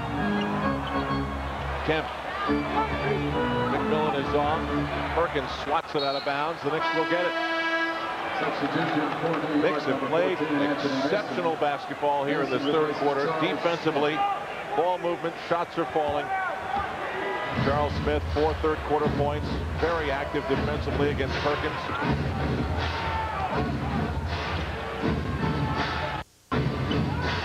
Ewing fakes Perkins, goes on the reverse and draws the foul. Oh, man, what a move by Patrick Ewing. Sean Kemp took a shot to the face. Looks like he'll be all right. Some move. That was the move of a small forward. Let's take a look now at our Toyota matchup featuring Patrick Ewing. Ewing with the little fake gets Perkins off balance. The 6'10" Detlef Schrempf comes around. Ewing keeps motoring and gets that beauty in off the backboard. John Ewing has a chance now to score his 14th point, so Perkins has 15. That's pretty even. The big difference is Patrick Ewing has 11 rebounds. Sam Perkins has 1.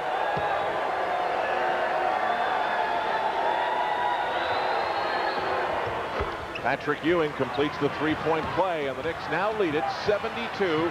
A 9-point lead. They trailed by 7 at halftime. Nate McMillan now, guarded by Greg Anthony. Perkins and Ricky Pierce, who has checked in. And that's what his job is. Come off the bench and hit a few. Got to stay up on Pierce.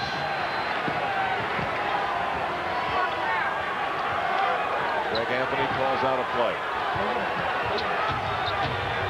Mason in motion. Starks pops out using the screen. A high shot that just missed. Pierce, 2 in a row. Mr. Sixth Man, Ricky Pierce. Knicks up by 5. And a timeout is called by Pat Riley. 4:33 to go. Knicks in front in enemy territory. Responsibly, because friends know when to say when. A reminder from Budweiser. Substitution for Seattle, number 44, Michael Cage. So far in the third quarter, the Knicks are shooting at an amazing 82%. It's gotten them the lead in this game. The Sonics struggling under the Knicks defense. Oakley for Greg Anthony, pestered by Nate McMillan. 5 on the 24-second clock. Anthony with the reverse all the way. Beautifully done by Greg Anthony. Big time move by Greg. The lead is 7. Ricky Pierce. His first miss since coming back into the game, and Anthony Mason bursts out of the pack. Under 4 minutes to go in the third quarter. Starks and Mason try to post him up. He goes baseline, finds Ewing. Oakley, Starks, 5 on the 24. John Starks is fouled. The patience of the Knicks on offense on that sequence is spectacular. You know, it's amazing how a team can do such wonderful things in simple fashion, as the Knicks just did. Mason patiently. I mean, that's a shot that 9 out of 10 guys would have forced up as he had the line. And John Starks throws the foul. Live, John Starks hit the first free throw, and it has given the Knicks a 75-67 lead. Starks with 14 points now.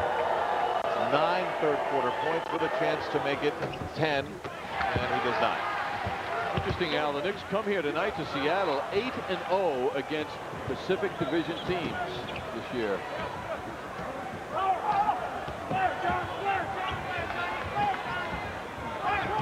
Schrempf pestered by Mason. Slaps his hand away. Up Pierce. 4 on the 24-second clock, and John Starks clobbers Ricky Pierce. Well, Pierce has such an assortment of offensive moves and fakes.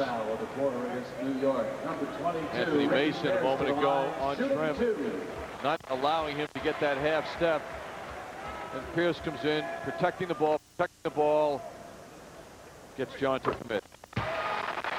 Pierce hits the first. Big difference, John. I mean, the Knicks are not allowing the Sonics the jumpers that they got in the first half, and I don't think we've seen one play where the Sonics have exposed the Knicks defense to that quick open pass underneath like they had 4 or 5 or 6 in the first half. 75-69. Knicks by half dozen. The fans turn up the volume. Greg Anthony for Patrick Ewing. Oakley tried to follow, but Cage beat him to the position. McMillan for Schrempf. Knicks, good job to get back. Pierce looks inside. Ewing is there waiting for Nate McMillan. Starks with the steal. Starks still going for Mason. Can't do it any better than that. John Starks with a gigantic play on defense. He was assisted by his teammates, though, and then the finish with Mason running the court beautifully. Anthony Mason really needed a game like this. He's the third Knick in double figures. He's hit 5 of 6 shots. McMillan overplaying his Oakley. Almost another steal. Substitution for New York, number 20. John Starks on his way to a rest after this big play. Comes up with that loose ball. Pushes up court, outruns a couple of the Sonics and muscles that ball over quite well to Anthony Mason, who doesn't bother with dunking that ball right up and off the backboard. Sonics come in with fabulous reputation for stealing the ball. Better than 13 a game. Well, right now the Knicks and Sonics are even in that category. 8 steals apiece. John Starks could probably use a break. He's been running. Sonics have had 3 games this year when they've had 20 or more steals. In fact, they have an NBA high of 3 this year. Rolando Blackman replaced John Starks. Blackman had a very effective first half. Kemp is stripped of the ball by Oakley, and it's a 24-second violation. Big play by Charles Oakley. The Knicks are getting turnover moves now against the Sonics. Taking, you know, you get a sense of a balloon having a pin put in it now, the way the crowd is and the way the Sonics team is performing. Turnovers are starting to even out. Knicks with 17, but the Sonics with 14. Out of bounds violation called against New York. Seattle ball Knicks going to handle that. For the Sonics, number 20. Anthony and Blackman exchange glances and words. You know, the crowd is as into it as they are, and with teams as high as they are, the tension is almost created instantly. You know, one little misplayed pass, and the tension is very obvious. Ricky Pierce is fouled again. That was on number 20, Rolando Blackman. Rolando Blackman is called for the foul. First in the last 2 minutes. Seattle substitution, number 14, Sam. You know, the energy is out of the Sonics right now. Not as high. They were living off the jump shooting in the first half. They've yet to establish that. Sean Kemp out. Sam Perkins checks in. More great defense exhibited by the Knicks. The Sonics unable to even get open for a pass, let alone a shot. Pierce breaks free, creates his own space, and it falls. Just a great move.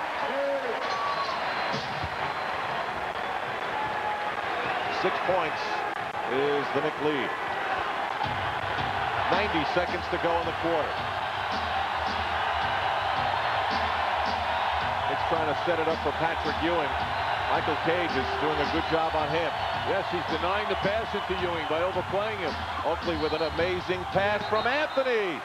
And it counts with the foul. That was some pass by Greg Anthony. That was on number 10, Nate McMillan, his first in the last 2 minutes. Greg, with that fadeaway on that penetrating move, he changed pace on it, got it to Charles perfectly. Little hesitation now. Pulls up and then drives, draws the attention. And what a finish by Oakley. That's twice now, John, where Greg has taken advantage of a defensive switch. Once, a few minutes ago, he went baseline, scored on a reverse. Now, oh, what a break by Ewing. He does it and passes off. Ewing with the steal. 1:05 to go. Picks up 8. Mason driving on McMillan for Oakley. When the defense is as aggressive as the Sonics is, you must make extra passes to break it down. Anthony for 3, followed by Oakley. The moaning and the groaning in the crowd is the prevalent noise right now. They're not used to seeing their Sonics play like this here at home. Rolando Blackman up, under, and in. Oh, what a touch! Rolando moving, wheeling, turning around, almost losing the ball entirely. Turns it into a hoop. Sam Perkins had the ball hit him in the back. Sonics coming apart a little here. 10-point Knick lead. 10 on the 24-second clock. It's Pierce. Way off. Oakley is there to grab the loose ball. Knicks will play for 1. The Knicks were down at halftime by 7 points. They lead it by 10. Anthony again, this time with a pull-up at the buzzer. Woo! Greg Anthony gets a chest bump galore from John Starks. And the same second half enthusiasm that we saw at the Garden against Phoenix and in Anaheim against the Clippers is evident on the floor right now. Greg Anthony with a confidence that I'm not sure we have seen as a member of the Knicks. The Knicks are up 12.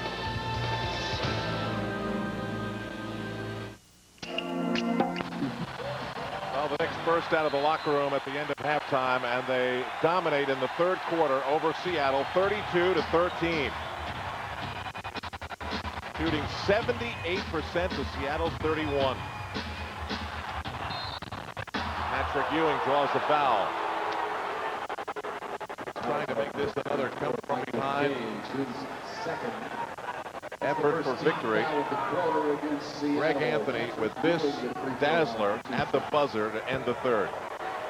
Yes, that pick by Ewing got him free initially, but he made a spectacular shot when guarded by the taller Perkins. Patrick Ewing made the first free throw. Charles Smith. Some interesting numbers, Al, for the Sonics fans to ponder. They're 26-1 when they're leading at the half, but they're 4-7 when trailing after three quarters. Ewing has given the Knicks an 85-71 lead. 16 points for him. Knicks with 5 players in double figures, and Greg Anthony is among them. 11 points, 7 assists for Greg Anthony tonight. Foul on Patrick Ewing. You know, it's amazing for the Knicks, Al. During that explosive third quarter, they didn't have to live off Patrick Ewing. He only had 4 points in that third quarter as the team showed tremendous balance. But that does set him up for the fourth quarter because they're going to have to guard. The Sonics are going to have to guard the Knicks very carefully. The Knicks other than Ewing. Pierce with a high arcing shot. Anthony is beaten to the ball by Payton. Askew met by Smith. Perkins from way out.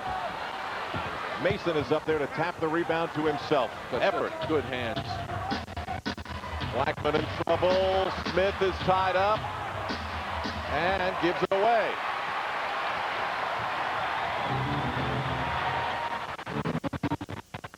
Pierce guarded by Mason. He's all.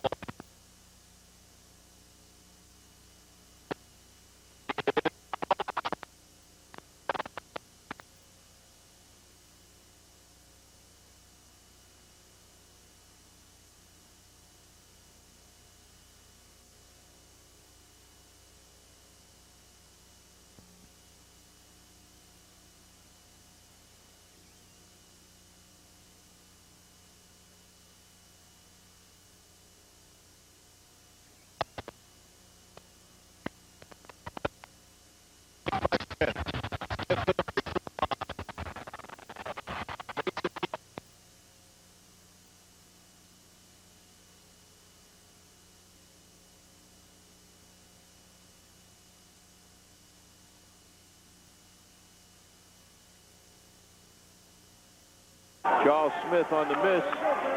Mason there to spring it free, and Greg Anthony right there.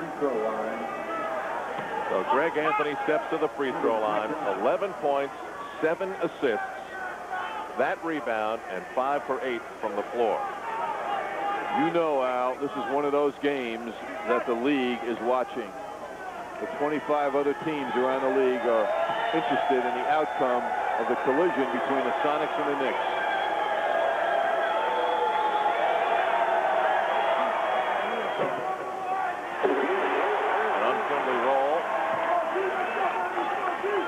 SuperSonics, the top team in the NBA, looking a bit disillusioned at the moment.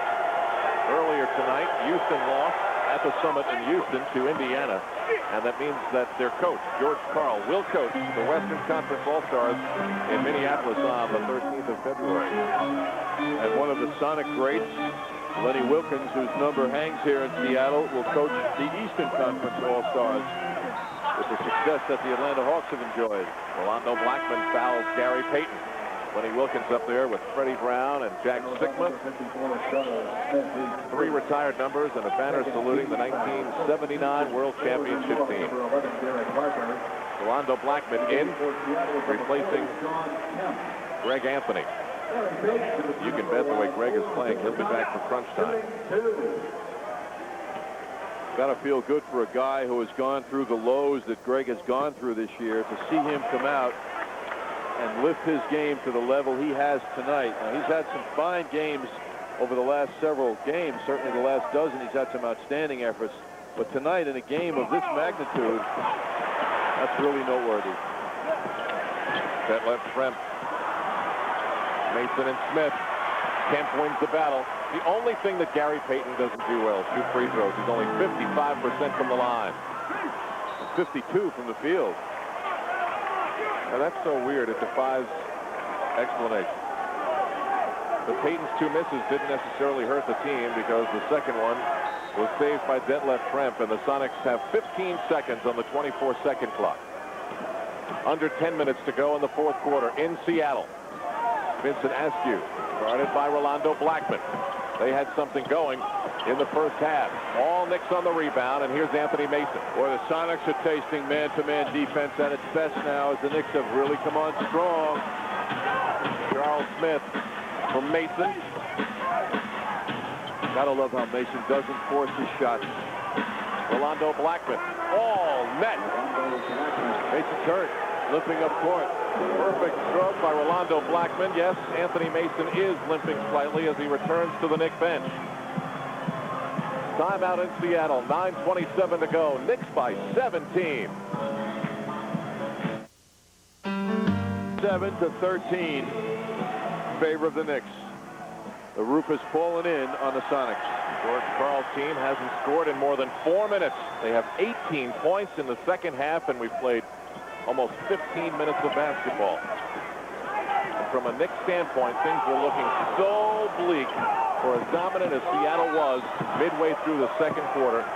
When the Knicks were mishandling the ball, missing shots, Seattle was hitting everything, and they had a 12-point lead. Well, it's all gone, plus another 17 points. A 29-point turnaround in this game. See if there's a walk here, Al. Kept going in the air, coming down, and then getting rid of the ball. He traveled. Foul was on Charles Smith, sending Sam Perkins to the line.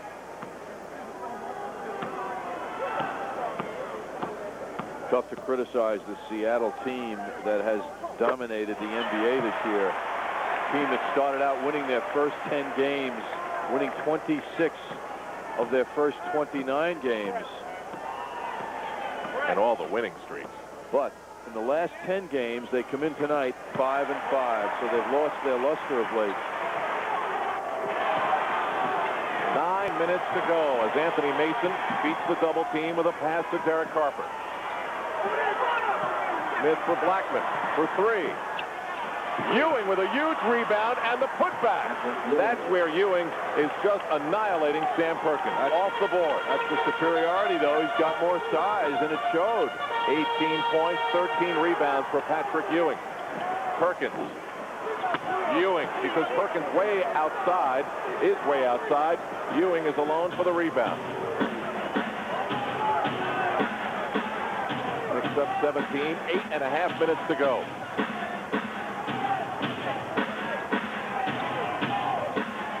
Knicks are spreading out the Sonics so well.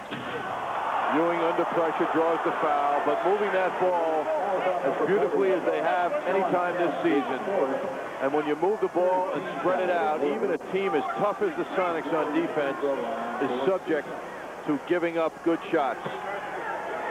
It's spread out well now. I'll tell you what else, John. We caught a look at Sean Kemp a moment ago. Kemp's the all-star starter from the West. 1 point in the second half. Knicks have done so much defensively to completely turn this game around. Ewing hits. It is 92-73 lead for the Knicks. Talk about body language, too, Al. The Knicks right now showing the great confidence that they've earned. Askew, wild off the rim pass. Again, it's Mason out of the backcourt. He's showing no ill effects from whatever injury he had a few moments ago. Quite a display of ball handling by Mason. Harper for Blackman. Ewing posts up, draws 3 Sonics, saved by Blackman. And Rolando Blackman hits another. Blackman with 14 points. He's 6 of 7 from the floor. The balance for the Knicks is amazing. 6 Knicks in double figures. Schrempf gets it to fall with the foul. Finally, something for the fans to be happy about. How's the irony in this, John? You know, we come on the air tonight touting the Seattle SuperSonics as well as it was deserved about how they have 6 players averaging in double figures. And what do the Knicks do tonight? They produce 6 shooters in double figures on the board. That left Schrempf working his way down the basket way and finishes with a beauty, but can't complete the three-point play. And yet the Knicks had no one in double figures at halftime. Now they have 6. Oakley, Ewing, Anthony, Starks, Mason, Blackman.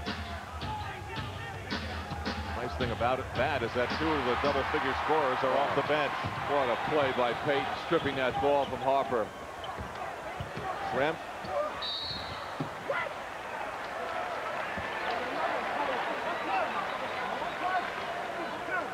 Foul is on Charles Smith.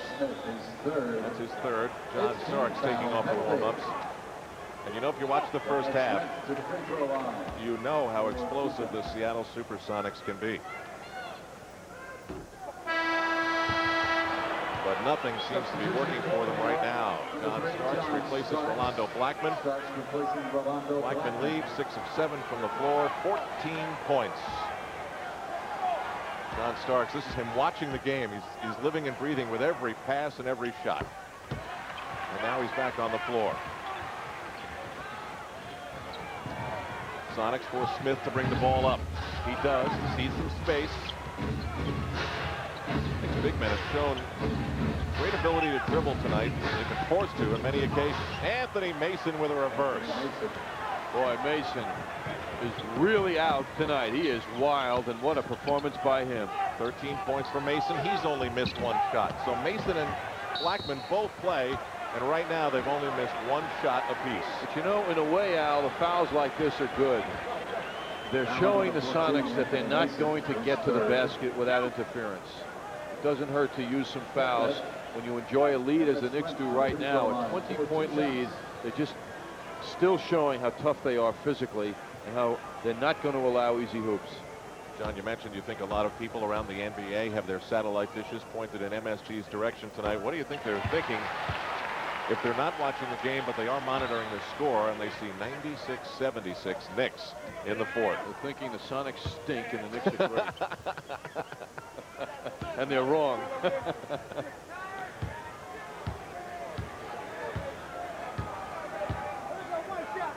A brief delay with a wet spot on the floor. It's interesting, too, how Pat Riley before the game talked about how this is one of many tough ones coming up. Kind of with that coach's attitude of, you know, it's only the middle of the season right now. Let's not overreact to a meeting. But the players certainly are carrying a different message. The players in the blue shirts, that is. High pressure by the Sonics now in an effort to create a flurry of turnovers, maybe a run for themselves. But the Knicks have Derek Harper spinning away from a double team. Ewing way outside. 5 on the 24. Charles Smith for his 2nd three-pointer in the game. Charles is certainly defying the skeptics with his long-range jump shooting. I mean, the man is 6'10", and all of a sudden, the further out he goes, the more effective he gets. The Knicks now have 7 scorers in double figures as Charles Smith has now scored 10. 2 3-pointers tonight. A week ago, prior to the Orlando game, Charles Smith only had 1 in his entire career. Now he's had 4 this week alone. Meanwhile, the Portland Trailblazer scouts, looking at the Knicks tonight, are doing a lot of erasing from the prior scouting reports this year, as the Knicks are featuring so much balance. You know, defending Ewing was not the answer tonight, because the Knicks had other things in mind, or other executions rather. Sam Perkins at 6'9", the starting center for a team that is now the top team in the NBA. But so many of the skeptics in this town think that would be a weakness that would be exposed in a big way in a 7-game series against the Houston Rockets and Hakeem Olajuwon. Should it come down to that. Knicks up by an even 20 with 6 minutes to go in the third quarter. Harper finds Ewing, bounces for Mason, kicks it for Smith, who finds Starks for 3.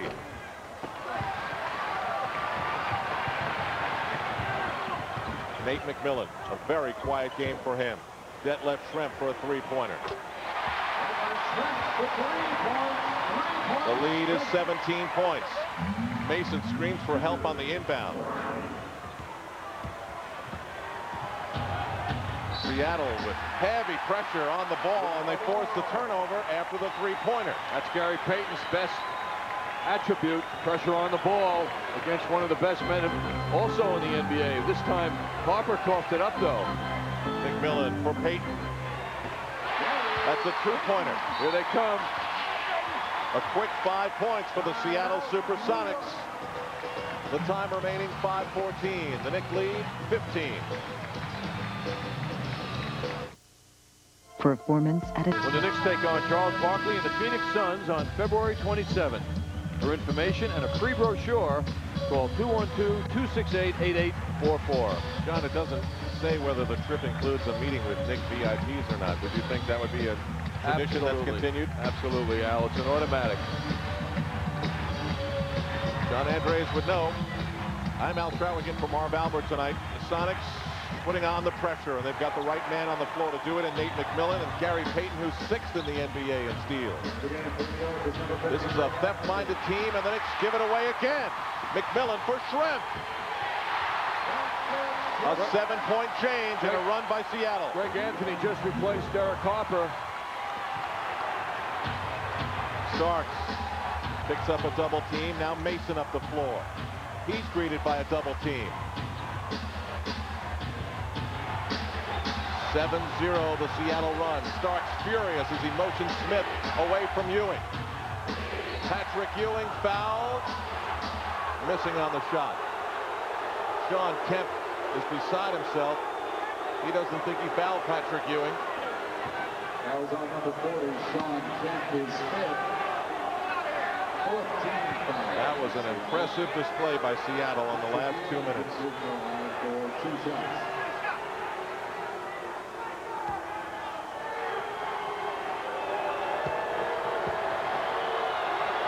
What the Knicks are facing now, and will face for the remainder of this game, 4.5 minutes to go, is defensive pressure, led by McMillan and Payton, number 1 and number 6 in the NBA in steals.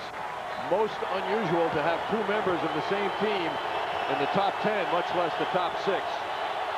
This is where Anthony Mason's value really shows, how he is able to bring that ball up court.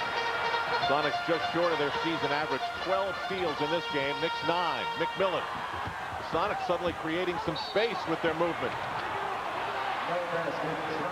Traveling was called on Detlef Schrempf. Knicks up by 14.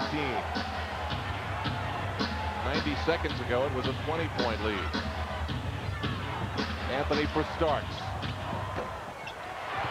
Knicks go cold. Sonics heated up. Payton on the run. 12-point difference. 4 minutes to go. Anthony certainly gave ground on that move by Payton.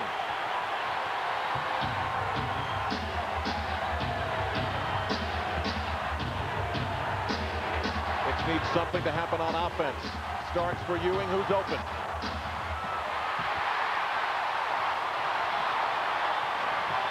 Now Kendall Gill. And Payton bangs into Greg Anthony. Sean Kemp with an invisible second half. Out to Gill. He's been quiet. Bad shot by Gill. That deflates his team. All the Knicks have to do is play even now. And they win by 12. Starks eludes Kendall Gill and is fouled on the drive. That was on number 13, Kendall Gill. Kendall Gill is called for his first personal foul. And a timeout has been called here in Seattle. 3:17 to go. Knicks trying to hang on to their big lead. 12 in the second quarter, down 7 at halftime. A complete reversal in the third quarter. They built up a 21-point lead. That lasted until about 3 minutes ago, when the Sonics turned up the heat defensively, utilizing Nate McMillan and Gary Payton's speed. The difference now is 12, 3:17 to go, as they try to hang on and corral what would be their most important road win of the year. As we said earlier, the Knicks are 8-0 against Pacific Division opponents this season. For New York. Number 3, John Starks will step to the free throw line. 5 of 15 tonight. 8 assists. 14 points.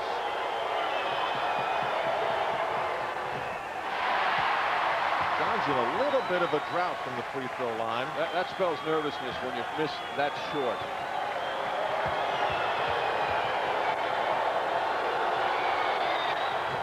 Got 2 of 6 from the free throw line tonight. Too much tension in his motion. Payton for Kendall Gill. Another way off shot. Ewing and Mason team up for the rebound. Now 3 minutes to go in Seattle. Sonics defenders draped over every Knick that carries the ball. Stark sends Greg Anthony away. Will use the Ewing screen. Deflected out of bounds. It will be Knick ball. You want the ball in the hands of Mason. You got 4 seconds left on the 24-second clock, and a 20-second timeout is called by the Knicks. See how important Pat Riley thinks this little 4-second possession is going to be.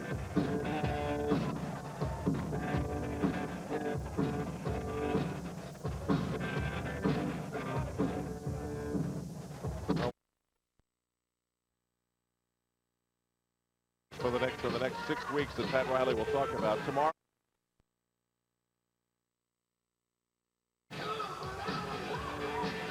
Knicks are showing their dominance on the boards right now, leading the Sonics in rebounding 38-31.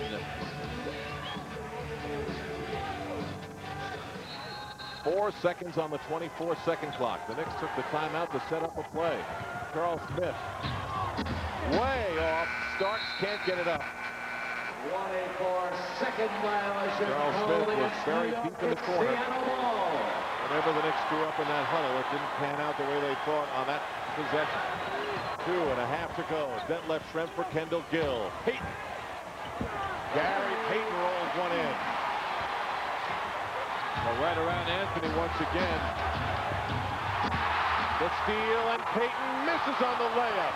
A big Knick break. Anthony is fouled as he passed it across midcourt.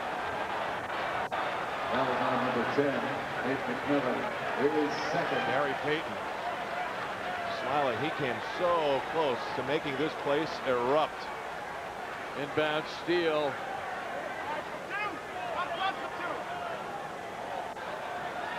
Payton, McMillan, this entire Sonics team, they can create enormous pressure. It's a 12-2 Seattle SuperSonics run. Greg Anthony at the line. The Knicks on the game have lost 10 points on the free throw line. Prior to that free throw, 15 of 25.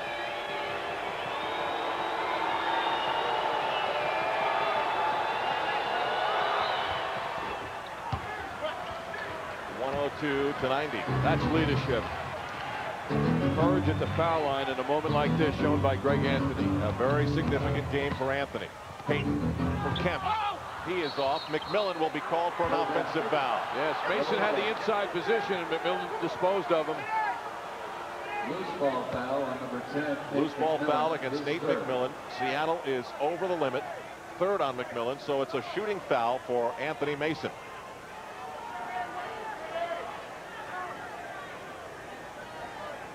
George Karl, known as a very excitable coach, showing much poise tonight with the disappointing performance of his team.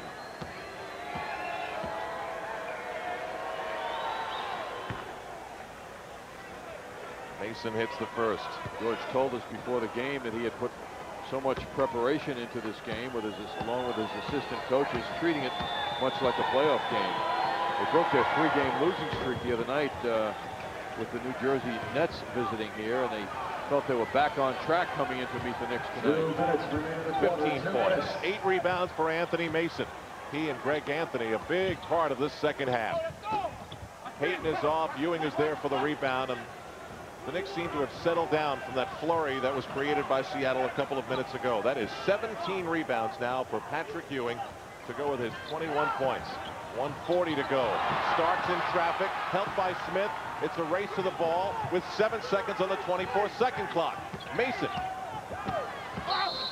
draws a foul as he collides with Kemp and Schrempf.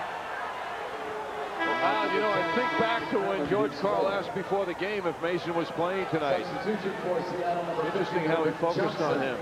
More interesting how Mason has presented what he has to the Sonics. He has been of immense importance to the Knicks tonight. And another sellout crowd begins to head to the exits here in downtown Seattle, Washington. They believe it will wind up being only the third loss by Seattle at home this season. But it is a little bit of a January trend. They've only been a 500 team in their last 10. And this would be their 4th loss in 5 games. 80 seconds to go. Kendall Gill, a bad game. Ewing with another rebound. That's 18. It has been a 56-32 second half. For the 3rd straight game, the Knicks, after trailing in the first half, have come on. Only the other 2 games, they won by 2. Doug, you'd almost have to think that from Seattle's perspective, they're going to deal with this game the way the Knicks dealt with what Houston did to them at the Garden in that big victory for the Rockets.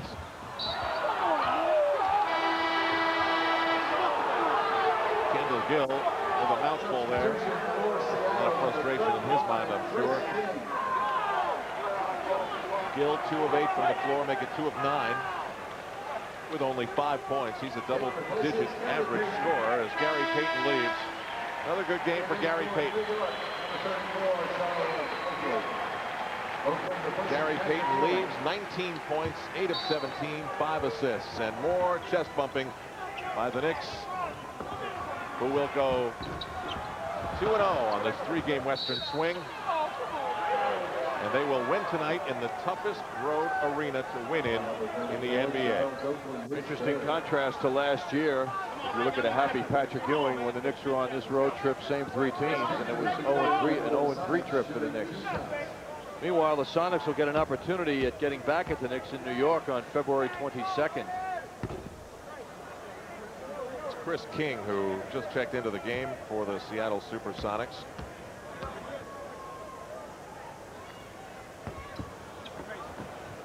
This one is all but over with 40 seconds to go. It's going to be one of those games. You know, right now it's a 16-point difference. Let's say it ends something like that and you pick up the paper and you read it. It's going to be one of those games where the final score will in no way tell you how nervous things were for the Knicks a few minutes ago. Biggest loss the Sonics have had this year was a 121-100 game at Golden State on January 14th. So they have had some down moments.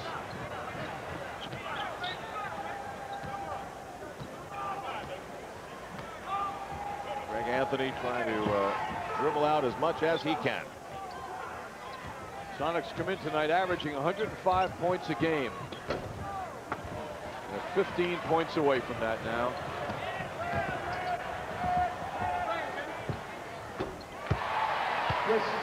Chris King hits. 2.9 seconds to go, and that will do it here in Seattle. The most important Knick road win of the year.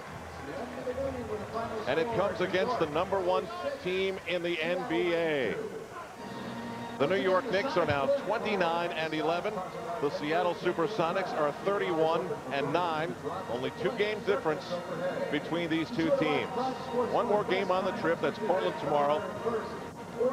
But not enough can be said about what the Knicks did in the second half of tonight's game to completely take it over and claim it for their own. We will be back in Seattle for our post-game wrap-up. Stay with us. The final again.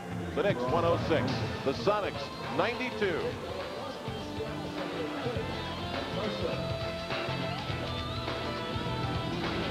Game losses in Orlando and Philadelphia just a few days away are now ancient history. They've taken the first two games of this Western trip. Ricky Pierce and his mates just didn't have it tonight as the #1 team in the NBA. They shot just over 30% in the second half. The Knicks defense was suffocating. They shaved almost 15 points off the Seattle SuperSonics per game average. This was a game in which the Sonics led at halftime by 7. But the Knicks, for the second game in a row, belly bumps galore. Player of the game, Anthony Mason. One of his best efforts of the season, maybe the best from an all-around contribution standpoint. 17 points for Mason. He missed only one shot. He was 6 of 7 from the floor. Perfect from the free throw line and also grabbed 9 rebounds. Lots more to come post-game here in Seattle, where the Knicks have taken their 3rd straight and head to the locker room knowing that they can go for a sweep tomorrow in Portland.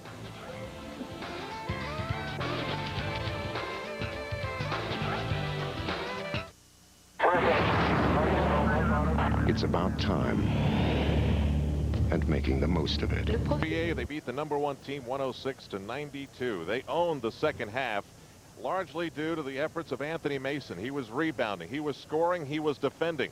Watch what happens on this play. John Starks with the loose ball, and Anthony Mason will help him lead the break.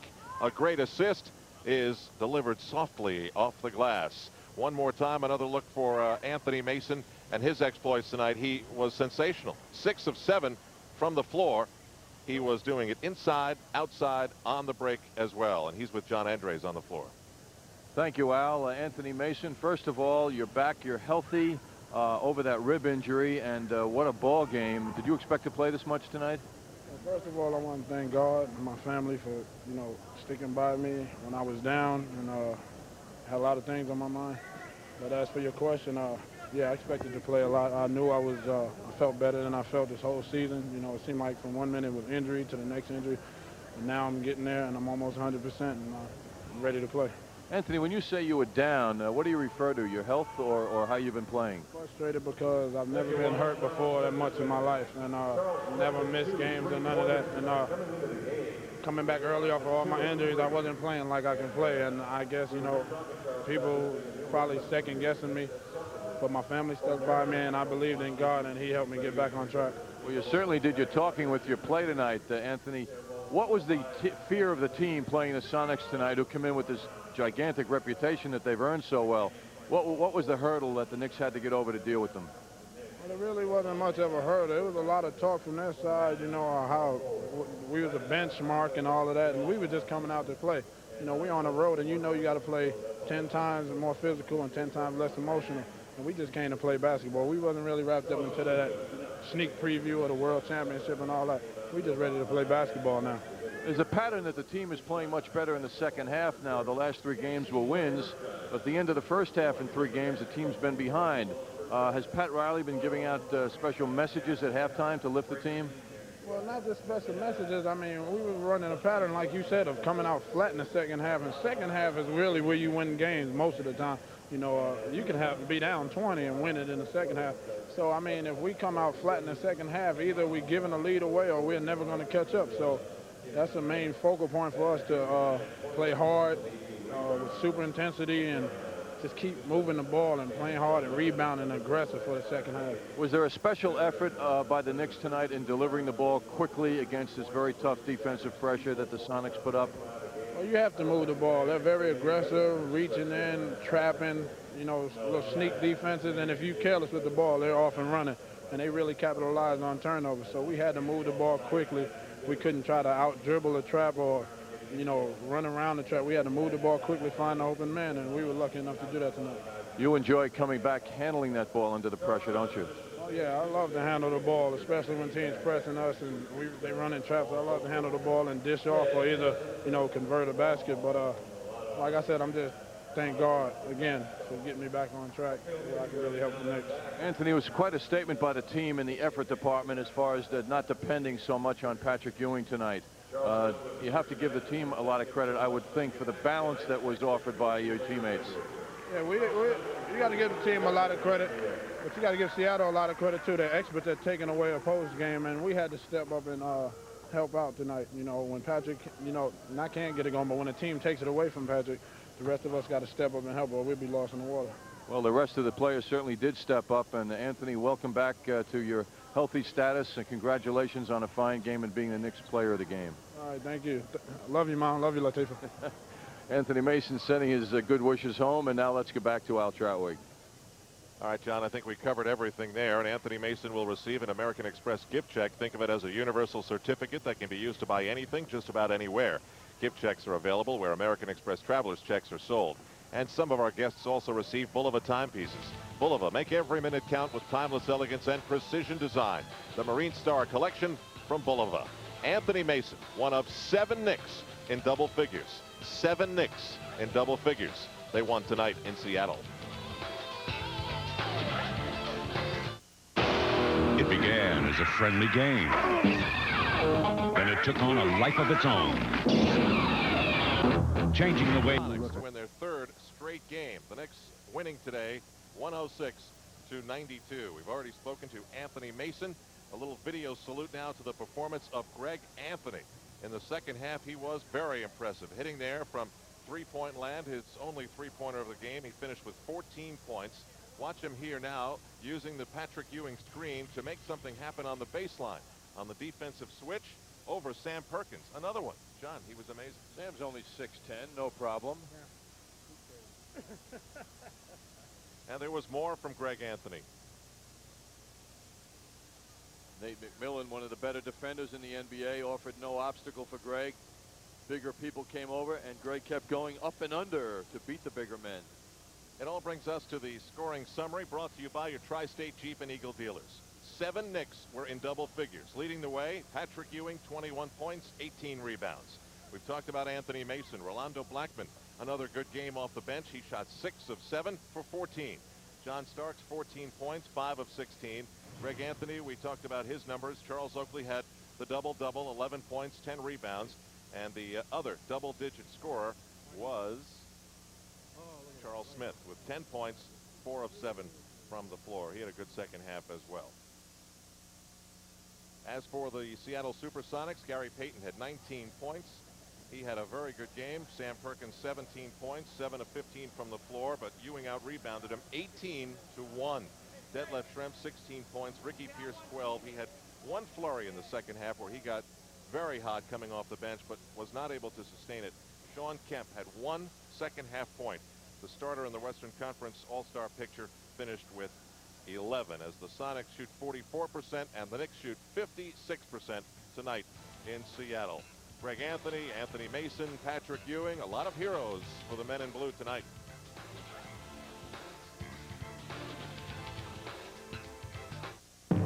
As a truck company, they overcome a 12-point deficit in the second quarter and win going away 106-92. The Knicks, though, have lost 3 of 4 in Portland, and they'll be at the Coliseum up there in front of the usual 12,666.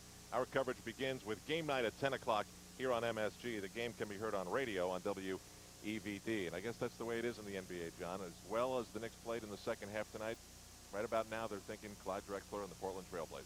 Well, I'm not too sure about that, Al. Maybe on the plane up there a little bit later. But it was a 14-point win for the Knicks against Portland in New York a couple of weeks ago. They have a lot to be happy about, though. They put forth a great effort. They shot the ball so well. One of the things I was noting in the final stats were the Sonics shot over 50% in the first half. In the second half, they had to be in the mid-30s because they finished in the mid-40s. You know, they were they were in the mid-50s in the first half. So the defense of the Knicks was spectacular. At the same time, the Knicks' 51-point percentage shooting in the first half got better in the second half.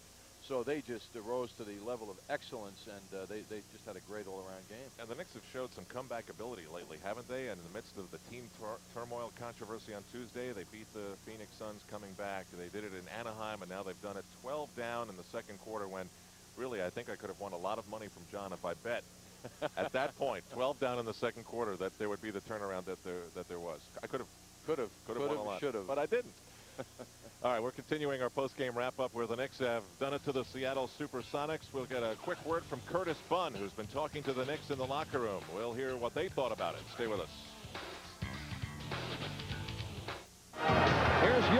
Top shot. Yes! MSG salutes the one and only Marv Albert for yet another ACE Award for sports play-by-play excellence.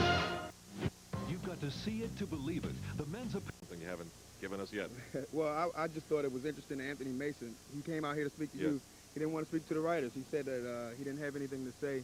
Really? Yeah, he did. I think he's a little bit upset about maybe the way he's been portrayed in the papers, you know, doing this bad spell for him. Okay, well, all right, that's interesting. Anthony was rather happy with himself. And he did say that he went through a tough time, and the people who surrounded him were part of helping get him through that. So that's a little interesting. Thanks, Curtis. Sure, anytime. All right, that's the recap from the Knicks locker room tonight. They'll be flying out of Seattle tonight and heading to Portland, Oregon. There'll be a lot of talk on that flight about the Knicks' 106-92 victory over the #1 team in the NBA. Tomorrow night, it's the Portland Trail Blazers. Our coverage begins on MSG at 10 o'clock with Knicks Game Night. Game can be heard on WEVD because of the fans' Super Bowl coverage. Coming up next on MSG, Crosswalker. For all of us who bring you the Knicks on MSG, thanks for joining us and staying up late night. For John Andres and Curtis Bunn, Bobby Lewis, and Howie Singer, I'm Al Troutwig. Good night.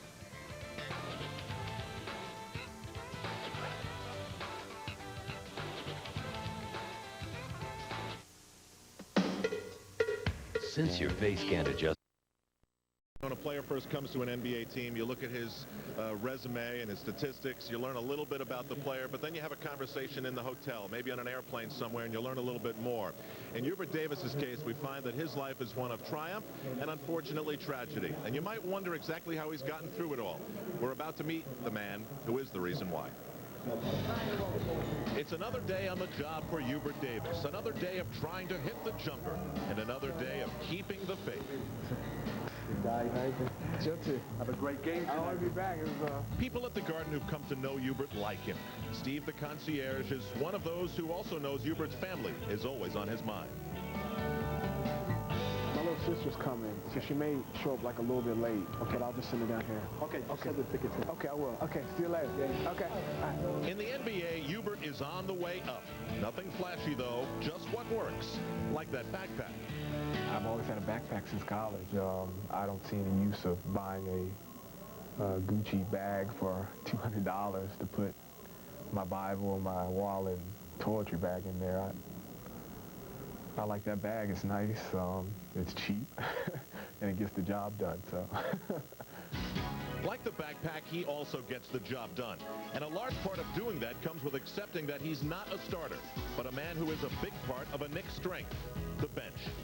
Davis is also unique because he's a Knick who's decided to live in the city, which is about as far from Chapel Hill as you can get. Still, he eats it up. The only thing that they deliver in North Carolina is pizza. Here I can get Chinese food, I can get a steak, and sit right there in front of television. I don't have to move a bit. They'll bring it right to my door, bring my groceries to my door, so you can be treated very nicely in the city. These days he's looked upon as a player who's come of age. His reliable shots are winning games, and more he's shown he wants the big shot. So how did all this happen for him? A quick look at his family tree, and you'd assume it came from his uncle, former NBA standout Walter Davis. But you'd be wrong if you assumed that. I love my uncle very much, but he's had no help in my playing career at all. It's been my father who's the one that's helped me become the basketball player that I have been. Now we discover Hubert Sr., a dad who in reality is a lot more. He's my father, he's my best friend, he's my boy, he's everything, and we talk at least twice a day, probably 3 times a day. Not a day goes by that we don't talk to each other. And it doesn't matter where he is, and it doesn't matter what time of day. My dad's brought me up with good morals, and he's still my father, and he still tells me things to do. To know the difference from right from wrong. To know that things are not always going to go his way. and realize that that when they don't, that it's a test to see how strong you are. One of the worst tests that can happen to a young boy is for him to lose his mom. It was cancer that took Bobby from him when he was 16. Today is her birthday. What came from her loss was a strong faith in God that helped ease the pain of why. He was just having all kinds of problems wrestling with his mom death, what life meant. It doesn't mean anything. You know, God took his mom away from him. At the time, I started back going to church, but every time I went, I would just cry. I mean, but I told Hubert that every time I went, I felt better. To be honest, that's the only reason that I even looked at a Bible. I went to church as a little kid, but didn't understand it, didn't know the reason why I should go to church, and unfortunately, this tragedy built up a tremendous curiosity in terms of wanting to know how God could take away such a beautiful woman away from us. He would see passages in the Bible or something, send them to me. I would go to church, see things that the preacher talked about that may help him talk about it on the phone.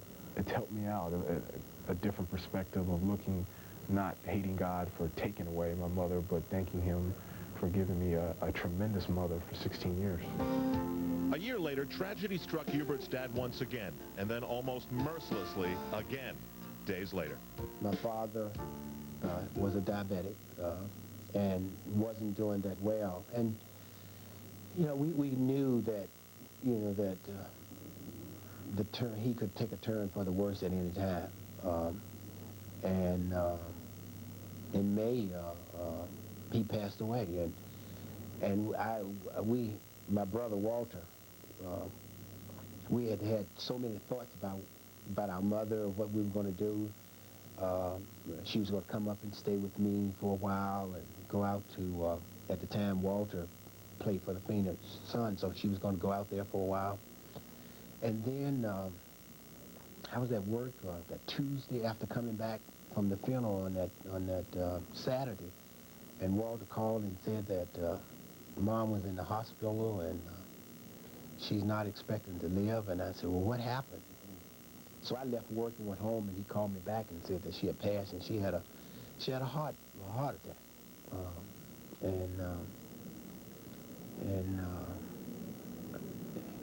You know, there are not too many things that you can deal with at one time. I don't know how he's gotten through it, because I get stressed out sometimes about little things. It's unbelievable what this man has gone through. These events have shaped a person who gets it, who understands that what's important is what he has, not what he doesn't. There's still his sister Keisha and his father, the smiles, the strength, and a relationship where the feeling is mutual. He's the greatest man that I've ever met and will ever meet. I have never seen, well, I've seen very few decent person like you. I mean, loving, caring, tender. I can't explain in words the relationship between my father and I. Words can't explain what he means to me, you know, as a human being. It's unbelievable.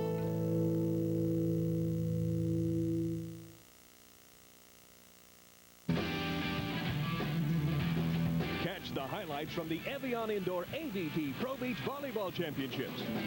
Zero down payment and just $1.99 a month. John Starks makes 3 points for Minota. Point 1 is fun.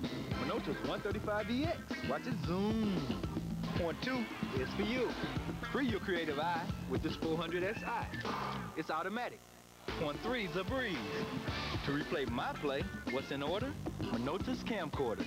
And every 3 points I hit, Minota sinks $100 into my foundation, helping high school kids. Only from the mind of Minota. And John Starks.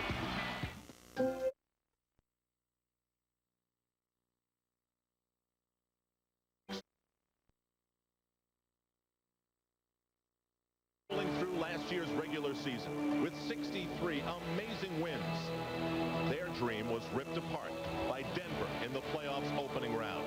These bitter images and memories of what could have been threw the coach and the team into emotional turmoil. The reality was that, like the Knicks, all they could do about it was go after it again and rely on their two stars. Gary Payton runs the show and has matured into one of the game's best point guards. He leads the team in scoring, assists, and steals. Complementing him is the sheer power and strength of Shawn Kemp, an all-star who is constantly bringing fans to their feet. Tonight, two teams on similar missions with almost identical records get together for their one time in New York.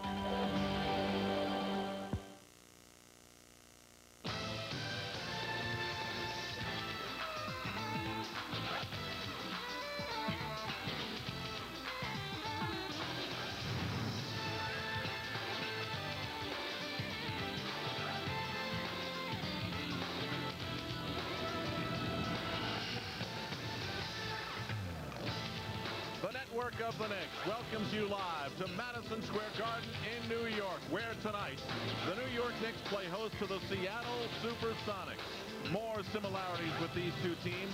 Seattle's had a fine season at 39-19. Their big problem is that they're in the division of the Phoenix Suns. The Knicks equally strong this season with a record of 39-20. Their big problem is that they're in a division with the Orlando Magic. Good evening, everybody. I'm Al Troutwig for Marv Albert along with John Andres. And John, you've often said that weekend games at the Garden are a little bit different. Sometimes the season ticket subscribers give their tickets away and that people actually come from the suburbs. But not tonight. This is one of those marquee games. And one of the key things for the Knicks is the health of Patrick Ewing's shoulder after that bruise he suffered last night. Yes, Patrick wasn't on his game last night, I think, with or without the shoulder. Nor were the Knicks. They had a terrible effort. They just weren't into the game at all, Al. In fact, I don't think that was the Knicks down there last night at all. Patrick Ewing warming up tonight, though, and you know he's going to be the center of attention for the Seattle SuperSonics. Patrick is the one bad matchup for this team.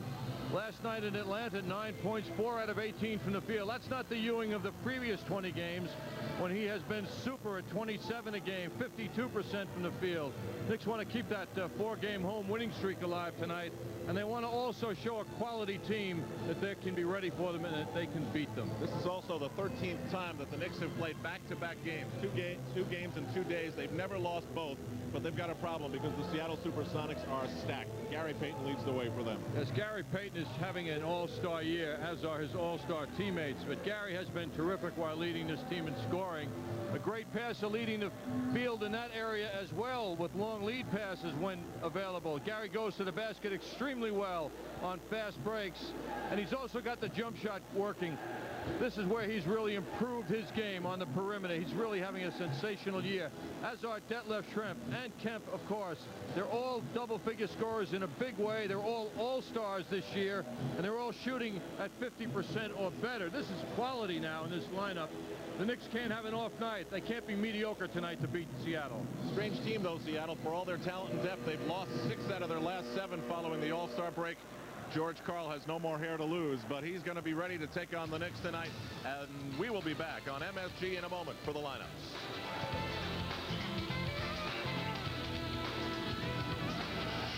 Citibank, the city never sleeps.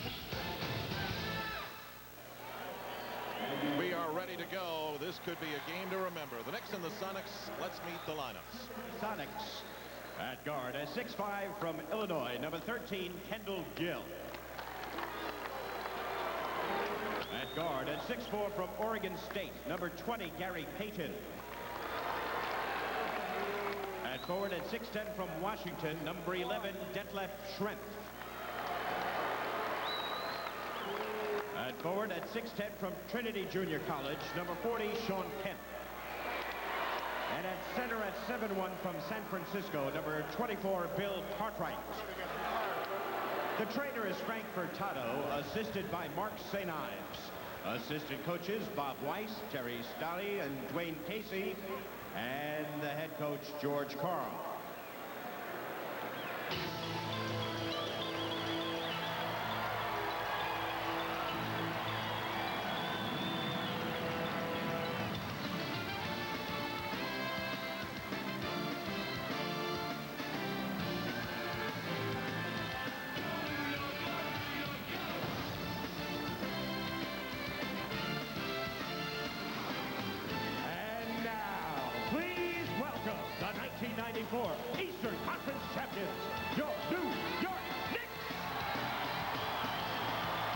guard at 6'5" from Oklahoma State, number 3, John Starks.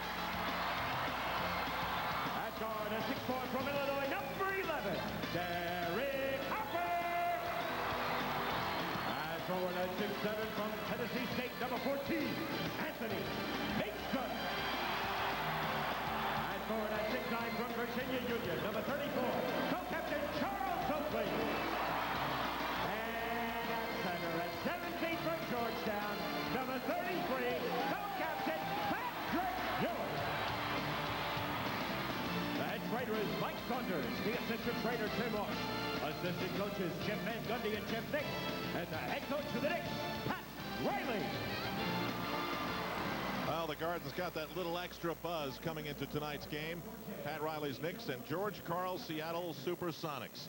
Now you want to get into team psychology. What does George Karl think about his team's chances facing the Knicks tonight, especially considering the Knicks were blown out last night in Atlanta? Just the psychological paranoia that coaches go through. You know, we think they'll play well. We're playing pretty well, but we're not winning games. So it's always been a kind of a fighting game, an aggressive attitude game. Coach Riley does a great job of motivating his team, and I think we're going to be ready. Playing well, but not winning games. You're not going to hear too many coaches say that. I don't know when George Karl has projected such a laid-back persona, because he really is not like that in his coaching role, but he seems very laid back, doesn't he, Al? Yeah, he does. Rare start for Bill Cartwright, only the 16th time this season. Nice hug there with Ewing and Cartwright. But, you know, George Karl recognizes the respect that the big man on the Knicks has for Bill Cartwright. And Bill Cartwright has given Patrick Ewing very, very difficult times wearing a Chicago Bulls uniform. So Bill Cartwright, and correct that, his 17th start. This is a player who has been a DNP 30 times this year. Joe Forte, Lee Jones, Bruce Alexander. Here we go. Knicks take the tap, and we'll set the matchups. The sensational point guard of the Sonics, Gary Payton, is the problem of Derek Harper tonight. Charles Oakley has to deal with Sean Kemp. Starks with Kendall Gill. Mason with Detlef Schrempf, and for now, Ewing with Cartwright. Starks spins away from the baseline. 3 on the 24. Patrick Ewing shows an early sign that his shooting touch is fine. That's where Bill Cartwright will not bother Patrick, because Patrick will drive around him. But down low, Cartwright can be tough. Banging Cartwright. Schrempf spun away from Mason. He had the opening, but the pass went away. Banging into Ewing, that is, down low, and Patrick sets up. Schrempf, the one-time great sixth man, now is a great starter for Seattle. Harper in trouble.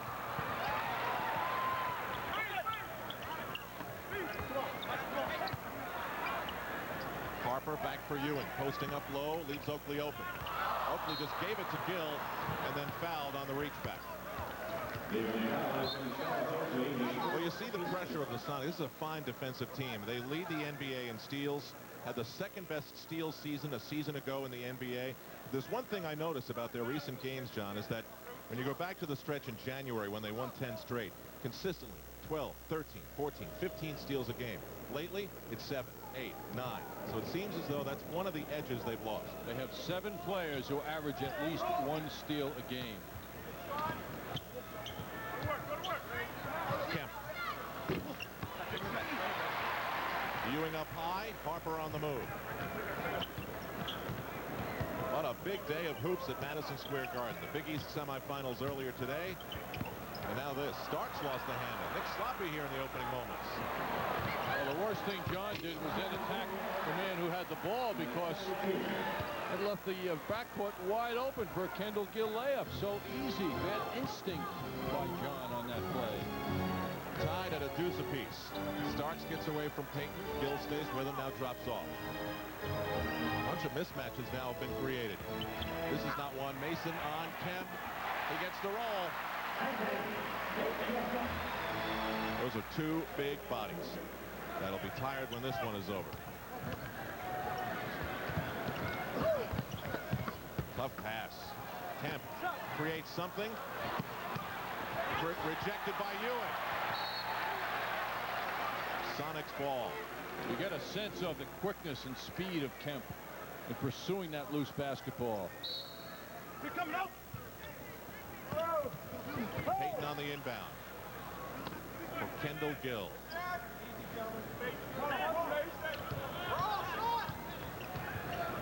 Cartwright wide open. Sonics not hitting their shots. Knicks are going to assume that Bill Cartwright will not be sharp to attempt to leave him open. Charles Oakley gets involved. Knicks in front by 4. 9.5 to go. Gary Payton with a quick release. Oakley is running, but the Knicks decide to proceed up slowly.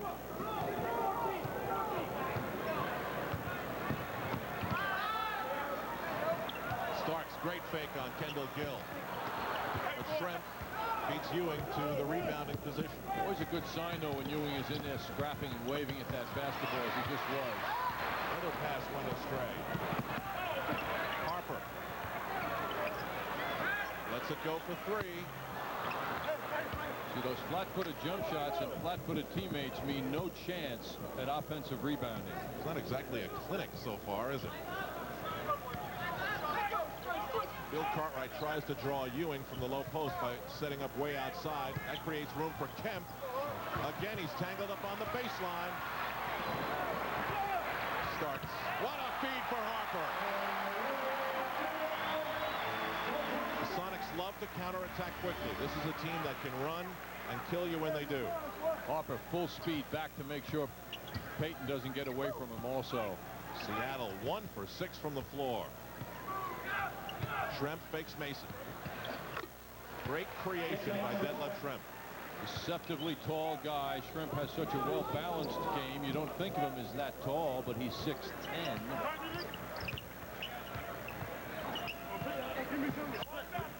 Oakley way out. Kemp will not respect Charles unless Charles looks at the basket. Another turnover for the Knicks. Charles has got to position himself as a scoring potential when he gets the ball, not just look elsewhere. 3 early miscues by New York. Gill. Almost an air ball short. Saved by Kemp. Gill gets to do it again. And the do-over goes.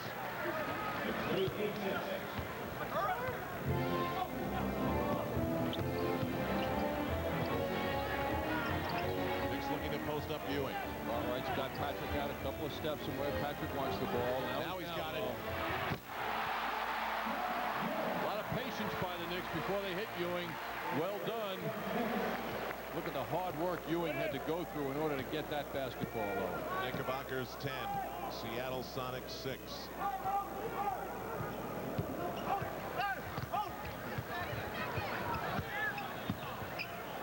Kemp guarded by Oakley. Another misfire. Knicks are owning their defensive boards right now. Sean Kemp is 0 for 4. Mason. Starks. Well off. John rushed that. He wasn't ready to take that shot. It was evidenced by the result. The crew-cutted Detlef Schrempf is really hit hard. Foul on John Starks. We've got our first timeout at Madison Square Garden with 6:20 to go in the first.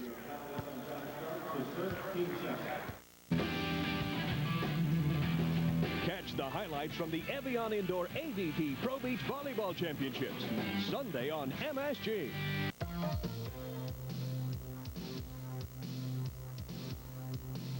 Nobody beats Long Island Diamond prices. My dad got my mom's ring here. Long Island Diamond saves you a lot of money. We got the diamond we wanted at the price we wanted. Long Island Diamond has a world-class selection of all sizes, shapes, and price ranges.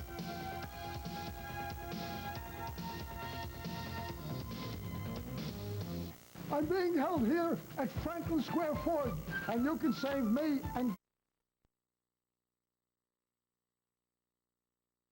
Our door got stuck again. Did you call a contractor yet? Yes, I called the contractor. He told me to call the manufacturer, who told me to call the contractor. It's the same old runaround we got when the front door got stuck and the windows leaked. Don't get the runaround. At Elegant Entries, we manufacture, install, and service every door, window, and garage door we sell. For free shop-at-home service and a location nearest you, call Elegant Entries at 1-800-482-6900. Pat Riley last night said his team needs to get back to a defensive disposition, and that's what they're doing. On offense right now, though, patience by Ewing and his teammates results in Bill Cartwright letting up for just a moment. That ball comes back to Ewing, who's in great position for that slam dunk. The high-scoring Sonics, though, are having an excellent year. Here's the two big opponents. Getting a little friendly there in the middle of the fray. Detlef Schrempf at the line gets the roll. His last 8 games, 75% he's been shooting from three-point range coming into tonight. 24 for 32. He can hurry inside, too, so. I've never seen Cartwright and Ewing so friendly during a game as they are right now. Starks moving on Gill. Ewing draws the double. Oakley's wide open on the near side.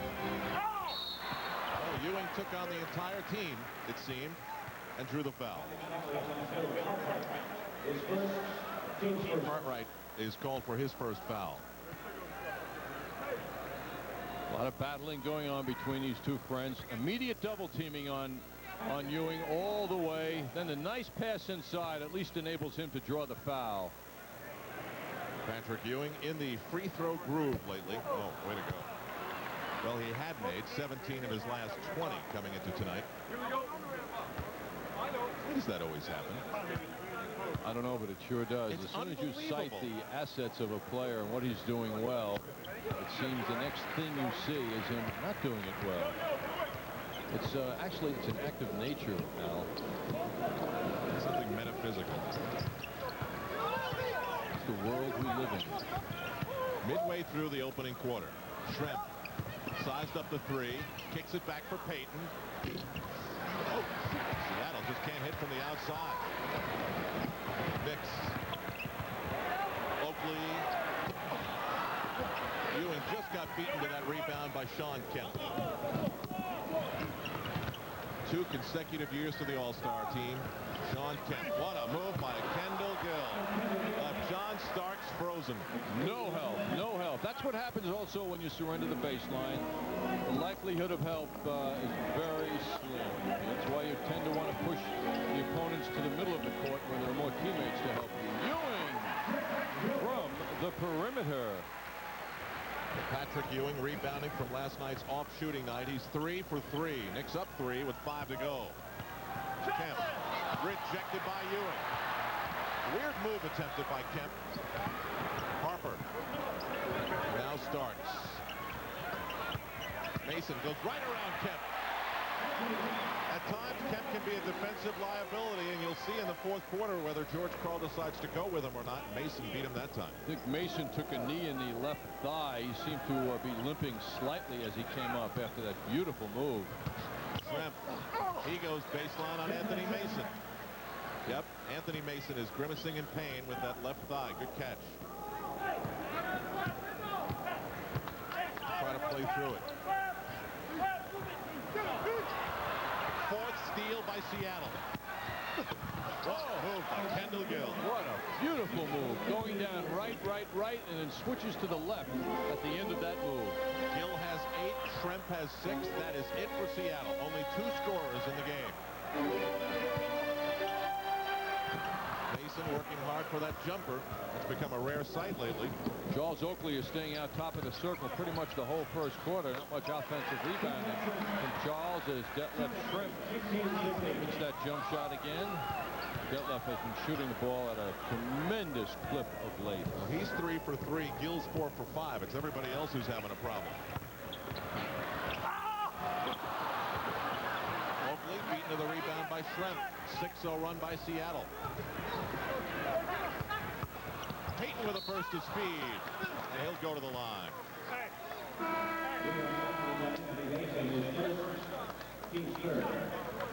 The intense defense of the Sonics creates an offense for them. On this play, Knicks are unable to control that ball. Watch this beautiful finish by Kendall Gill.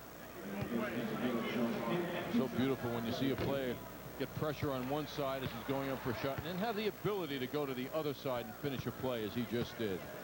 Anthony Bonner replaces Charles Oakley. Coming in early. Peyton is a perfect 14 of 14 from the field, or was 14 of 14 from the field January 4th. What a game.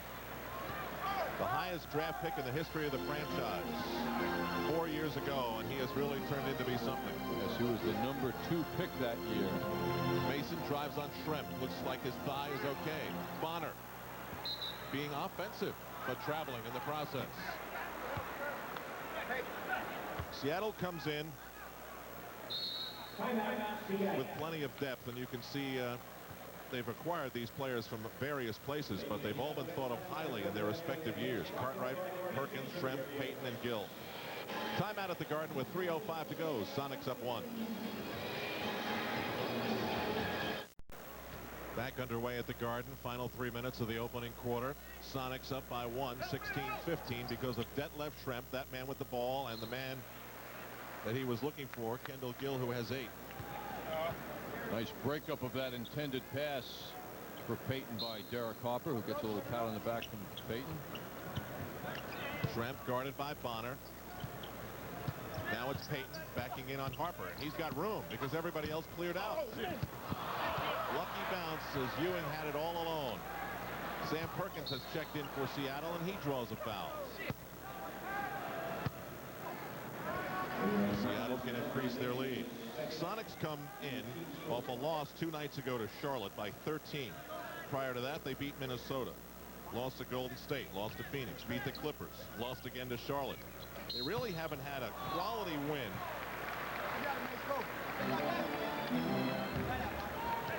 Traveling is called.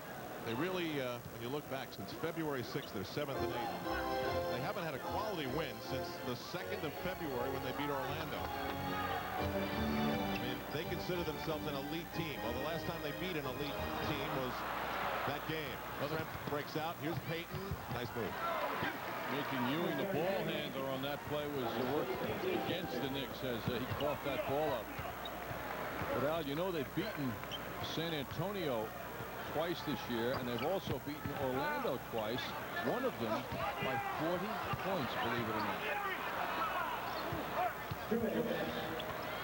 Harper lets go a 3. This is an 8-0 run by Seattle. Speaking of the Spurs, did you see the way Doc Rivers helped them win a game yesterday against Cleveland? 1 second to go, and he found Sean Elliott all alone under the basket. Quite a finish. Hubert Davis enters the game. Certainly hope you were with us on Knicks game night. Producer Howie Singer crafted a marvelous life story of Hubert Davis. A thoughtful man. The Bible very important to him. Great relationship with his dad, who is here tonight. And you know that Hubert, who lost his mother, Bobby, when he was 16, knows and thinks often about the fact that it's her birthday tonight, and he'd love to have a game for her. Ewing thinks again. Harper, or rather Davis. Saved by Bonner. This is Harper. Great hang time, but it still doesn't go for the Knicks. No easy shots for the Knicks with this defensive-minded team. McMillan went all the way and missed the layup. You'll notice when the Knicks are going up for shots, they seem to be contested every time. Ewing draws a foul. And the Knicks can really use these 2 points here. Sam Perkins commits his first foul. Gary Payton leaves. Kendall Gill returns. For George Karl today. The Knicks have not scored in 3:40. Just to Kendall Gill. This is a guy who obviously thinks minutes are incredibly important. And another foul, but this is an offensive foul against the Knicks as Perkins goes down. Derek Harper on a very strong drive, but he hit Perkins. Take another look at it now. Harper committed to the move, and the big man Perkins is bent backwards on that contact. So now Kendall Gill with the ball. George Karl said today on The Fan that our basic philosophical difference comes from the fact that Kendall thinks he's a 38-minute-a-game guy, and I don't put him in that category. I heard that interview, Al, also with Chris Russo. Ewing came down with another rebound, and he's furious that a foul is not called as it's knocked away from him, but the Knicks have it. I think part of the point was that they don't do well against teams with big scoring machines. And he was pointing out the Orlando and San Antonio and Houston success Seattle has had. Oddly enough, they've had not anywhere near that kind of success with teams with smaller front lines. Harper draws Askew, who's come into the game, and a 3-second violation against the Knicks. A prolonged drought has Pat Riley's team frozen at 15. The Knicks are looking as though this is the 4th game in 5 nights, which is precisely what it is. They are not looking sharp, yet the motivation to erase the memory of last night's horror show in Atlanta has to be there, not to mention the fact that they're home with a very, very supportive crowd. A lot of talk about March being the Knicks' time of year. It's so strange to see them play the way they did last night in the month of March.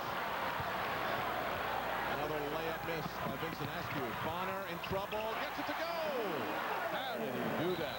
Unbelievable shot. He got in midair, and I think he did not want to shoot that ball, but he wound up doing it. Schrempf, wild shot. Ewing pulls it down. Well, the Sonics, except for Schrempf and Schrempf and Gill, were the gang that couldn't shoot straight. The Knicks didn't have an easy time shooting either. So we've got an 18-17 end of first quarter score. Back in a moment.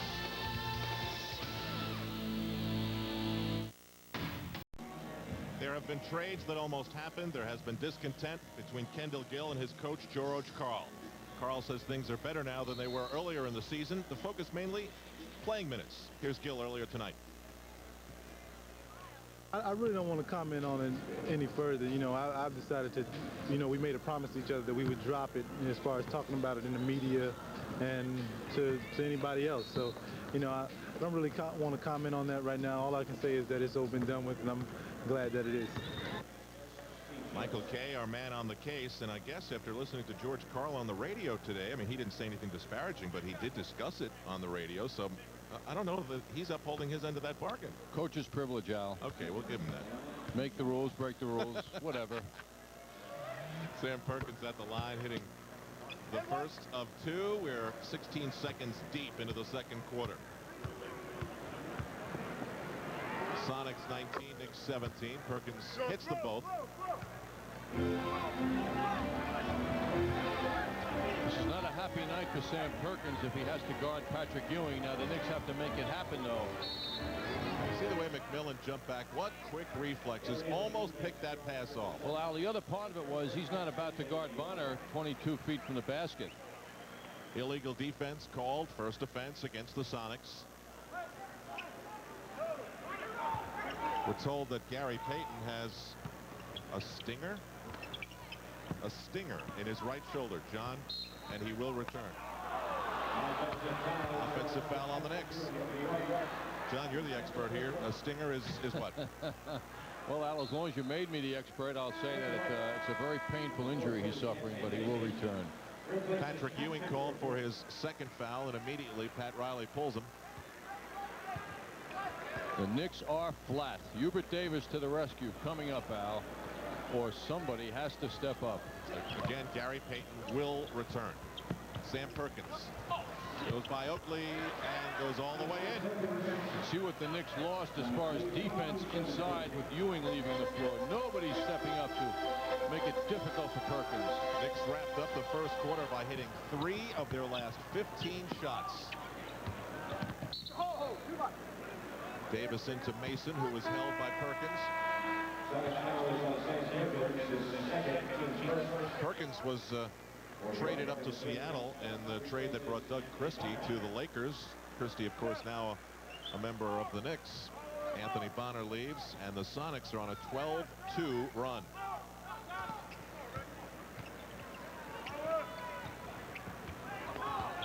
Davis breaks free. Askew right with him. Mason spins away. Looked like he had pretty good position. And another foul. You can see, excuse me, Al, you can see how well the Sonics react to each other when one man's man gets the ball as somebody right nearby to help. They rotate, they move very quickly together on defense as a team inside the foul line. Oakley looked for a cutting Starks. It's Harper. Seattle is all over the Knicks wherever they go. It's Kemp on Davis and a foul down low. That's what, again, presses the need for the Knicks to spread the offense out. They have to stand far apart from one another and move the ball quickly. Make that defense move until one of the 5 men on the Sonics breaks down and isn't in the right spot. So the Knicks have to get patient and they have to move the ball quickly. Turnovers are killing the Knicks. They've committed 9 to the Sonics 4. Oh, the Knicks need that. Derek Harper hits the 3. They're down 2. Sean Kemp, haven't heard from him in a while. He bangs into Mason and draws the foul. The amazing thing, Al, is that the Knicks are shooting 44% from the field, which is better than the Sonics at this moment in the game. So as bad as the Knicks shooting has been, the Sonics are not doing much better or any better. Well, this is a big problem now for the Knicks. Sean Kemp has drawn 3 fouls on Anthony Mason. And look at the growth of the one-time man-child. He came in, his skills were so raw, but the Sonics saw what they saw, and they gave him a 6-year contract right off the bat. Yes, a natural. No college for Kemp, right into the NBA. And, no one is unhappy about that. A very mature guy, too. Again, Anthony Mason's out there with 3 personal fouls. Starks behind the back for him. Good fake. That would have been enormously spectacular if Mason had pulled it off. Here's Kemp. Looks like that. That's what it would have looked like. That's right, even better. So Kemp breaks through. He's now 1 of 6. He figured the previous 5 hadn't been dunk attempts. He had missed all of them, so he went for the sure thing.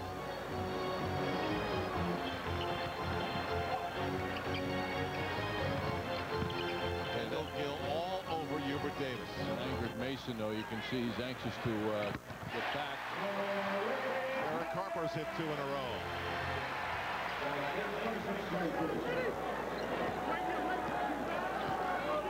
Well, the Knicks have shown one thing, that the malaise that they showed in Atlanta last night was not a one-game thing.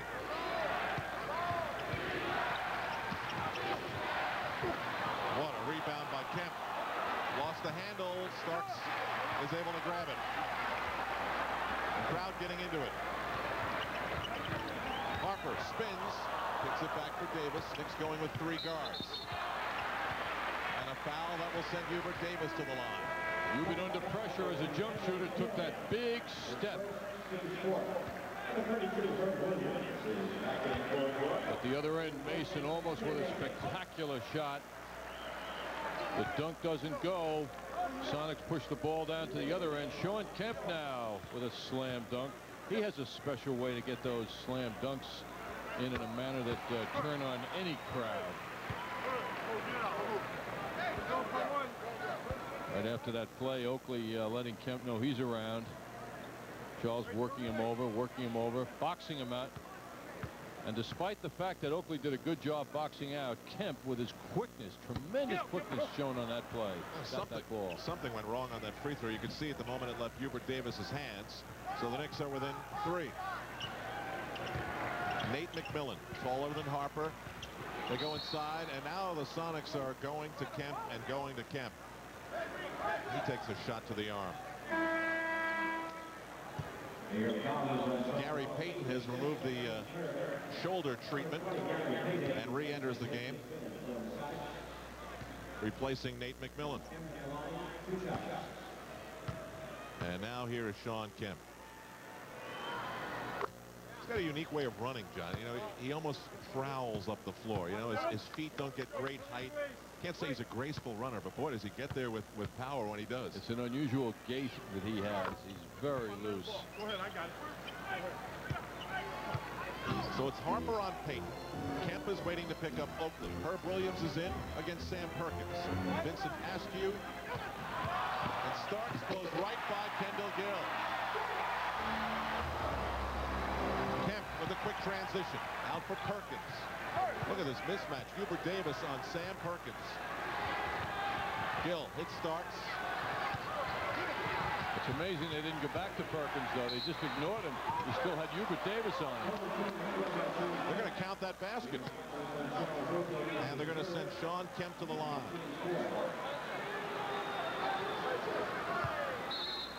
There's a Perry Ellis look now at that ball being moved around. They went away from Kemp. Payton handling that ball down low. Well, Sean Kemp is hurting the Knicks in two distinct ways. He has scored the last 8 Sonic points as Patrick Ewing returns, and he's created a situation in which Charles Oakley and Anthony Mason both have 3 fouls. Patrick Ewing back in the lineup now for the Knicks. Harper cuts away using the Williams screen. Ewing is hit on the release by Gill. His second foul.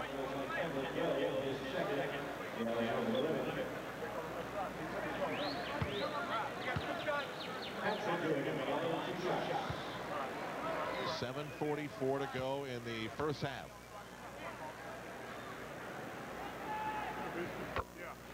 Knicks up, or the Knicks are down 4, and the scoring leaders list has Patrick Ewing in 7th position. Top 3 are centers. Patrick Ewing not far behind. Patrick emerging of late.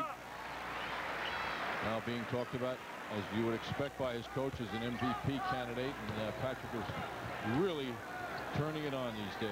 Well, you score 30 or more 5 straight games, you're going to move up that list. In the 46-point game against Boston. Fans into the early chant of defense. Now Williams commits the foul on Kemp. Sean Kemp is wreaking havoc inside for the Knicks. He goes to the line again. Yet another foul drawn. Herb Williams doing his best, but Kemp with his upper body strength a little better at getting that basketball and then presenting some very difficult moves. Kemp is 6'10" tall. Moves with great fluidity. 78% from the line. He comes in averaging 19 points a game. He's a starter this year, Al, as you know, for the Western Conference All-Star team for the 2nd straight year. Harper moves up. Finds Ewing. Spins one way, then the other. Beautiful move. Kemp comes out of the backcourt. Payton, now Perkins. Wide open, he'll take it. That line drive is off. There's Kemp again. Now Gill. Harper runs to the rescue. Sonics by 4. Nice move by Harper. Williams didn't want to shoot. Now thinks about it on Kemp. Kemp bothered the shot. Davis comes away with it. Kemp recaptures it. Jump ball. Al, you threw a curveball a moment ago. Kemp or Shemp, and we were thinking about the Three Stooges real quickly. Did I say Shemp? It slipped out. Our guys in the truck were very responsive as Three Stooges fans, you know. See, I don't know how I did that because I was always a curly guy. I really always was. Very nice. Whoop, whoop, whoop.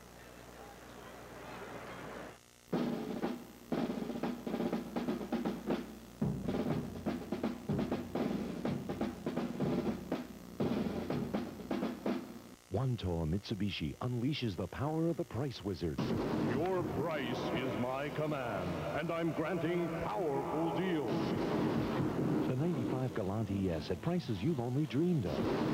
95 Eclipses at prices you won't find in Newsday. 95 Montero leasing at hundreds less. Wantor Mitsubishi sells and leases more in 1 month than most dealers do all year. Wantor Mitsubishi, put my power to work for you.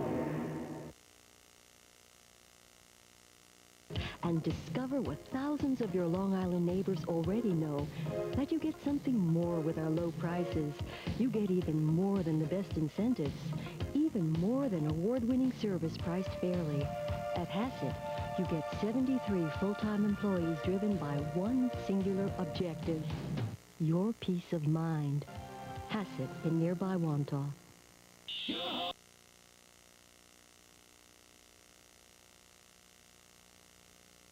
I know we need a new sliding patio door, but I want one that never needs to be painted. And slides like it's floating on air. And how about a screen that never pops off the tracks? And don't forget about solid, secure, draft-free construction. Why can't someone build the perfect sliding door? Somebody just did. Introducing the Magnum 7000 patio door system from Elegant Entries. All the features you've been looking for at incredible introductory prices.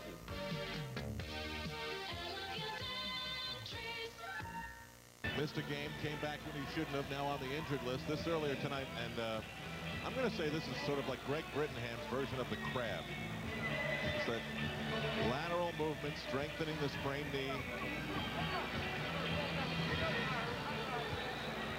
Greg's such a big part of every bit of conditioning, what the Knicks eat. What are their favorite candy bars? What kind of hot fudge do they like? I mean, if you go in the Knick locker room before the game, you'll find fruit and bagels. That's it. Gill guarded by Davis. Harper comes over to help. That'll be illegal defense against the Knicks. First infraction, Sonic ball. Pat Riley's future with the team, a big topic this week.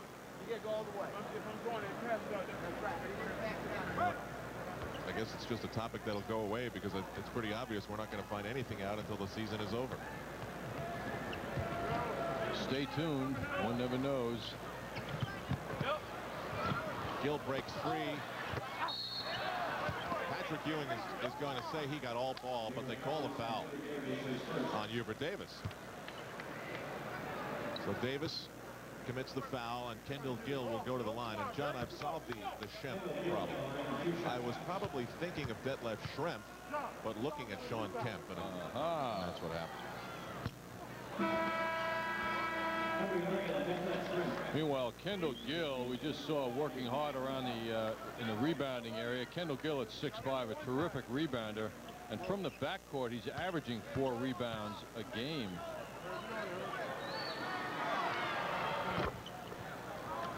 You don't strike me as a Three Stooges kind of guy. Once in a while, Al. I don't dig for them, but I do enjoy them when they appear. Don't get much time these days to sit in front of the tube, you know. Davis looks inside for Herb Williams. He's working on Sam Perkins. Herb is off. Schrempf guarded by Starks. A lot of difficult matchups for the Knicks. Here's a steal by Hubert after the pressure by Starks.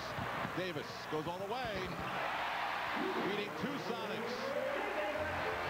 Hubert is so forceful in his driving. He doesn't look like he's forceful, but he gets it done. Kemp, no look for Schrempf. He couldn't handle it.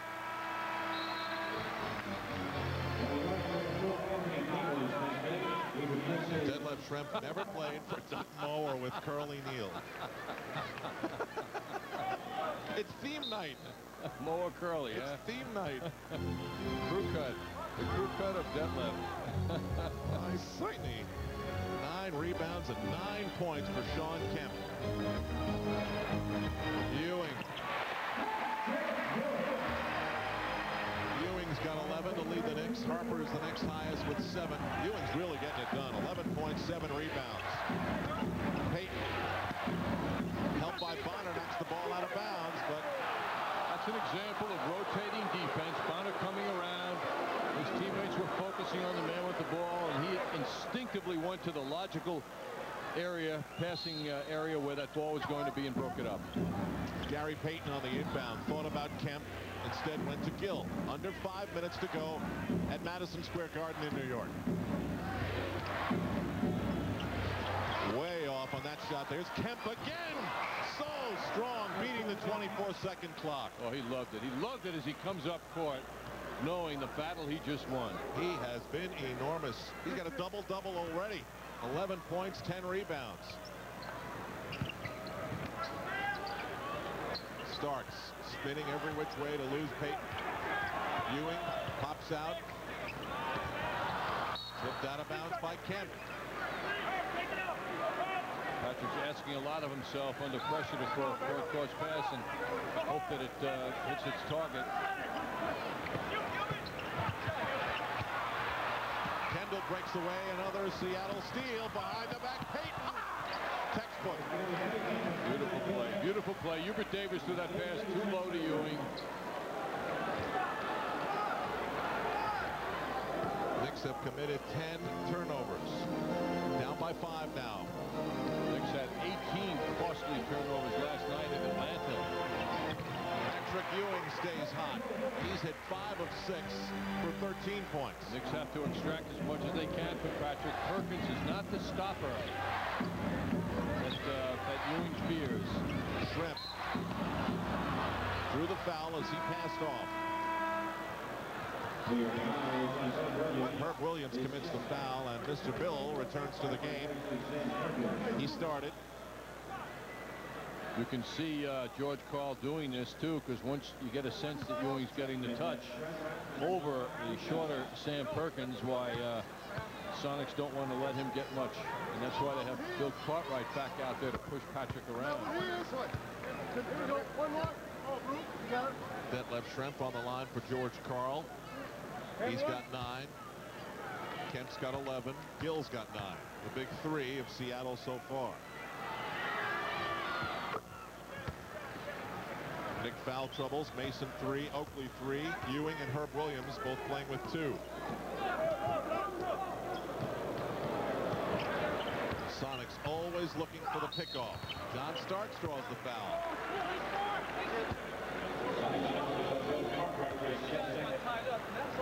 Bill Cartwright called for his second personal foul. Just amazing, looking up at the scoreboard, seeing the field goal percentage of the Knicks and Sonics. Sonics shooting 39% from the field. The Knicks are 50%. Score is very deceiving in this game. Here's a strange number. John Starks is taking the 18th and 19th free throws for the Knicks. I'm sorry, the 7th and 8th free throws for the Knicks. Meanwhile, all those fouls have allowed the Sonics to go to the line 17 times. Knicks down by 3, 3.5 to go in the opening half.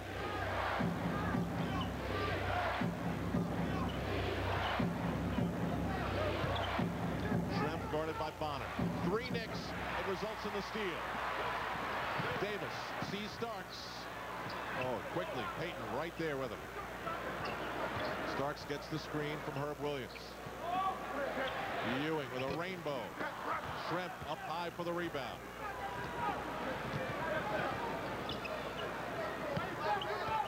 Gill tries to go baseline, and Hubert Davis commits the foul. And with that foul and the upcoming free throws, a break at the Garden. With John Andres, Gus Johnson here as well, Walt Clyde Frazier. Seattle taking free throws number 14 and 15 of the second quarter. Gill hits the freeze, and he's got 11. Knicks have not been able to get it going consistently offensively. And they haven't been able to take advantage either of the Herb Williams-Patrick Ewing combination that's been out in the court for several minutes. They are not getting any open shots, and the steals are beginning to mount up. Up the floor with one dribble, Kendall Gill. Knicks are very soft in their response to this pressure. They are not responding by attacking the attacking defense. Ball movement, it's just not there. Just watch Seattle and how they play the defense and how they make every switch. Patrick Ewing is able to break it. Good look from John Starks.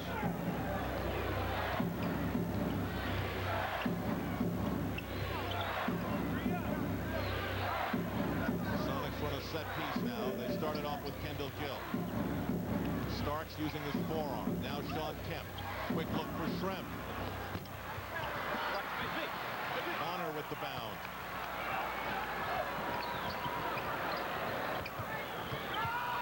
Ewing out a little further than he would like. Another Sonic steal. Up the floor again they go. Kemp!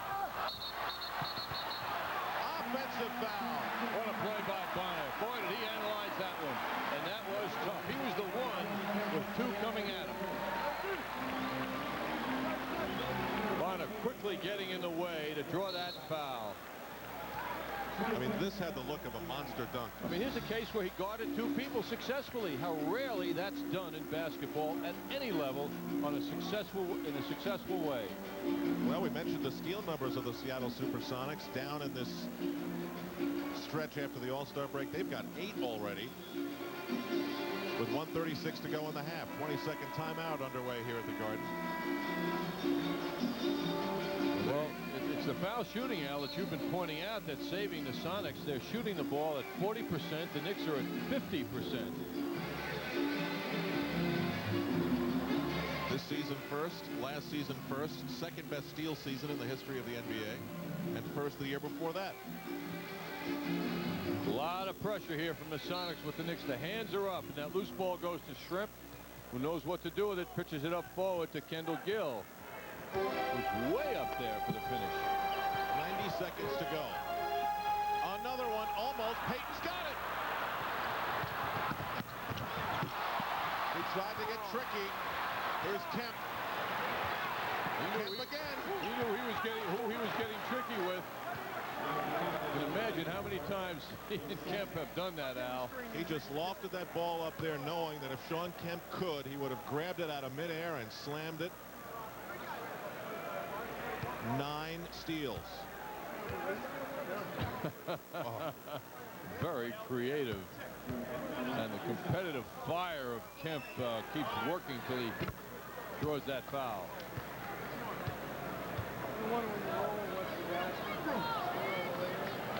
In the theft department, Gary Payton and Nate McMillan, 2 Sonics in the top 7. Mookie Blaylock last night had 4 for the Atlanta Hawks against the Knicks. Shawn Kemp has 13 points in this quarter alone. Missed his first 5 shots. That's a kick. So a fresh 24 for the Knicks. Look at Gary Payton. He is all over Derek Harper. Derek just can't lose the guy.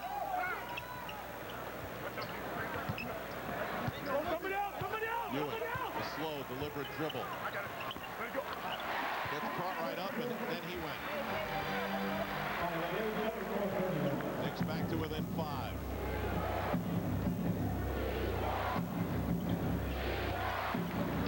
Gary Payton with a lot of room.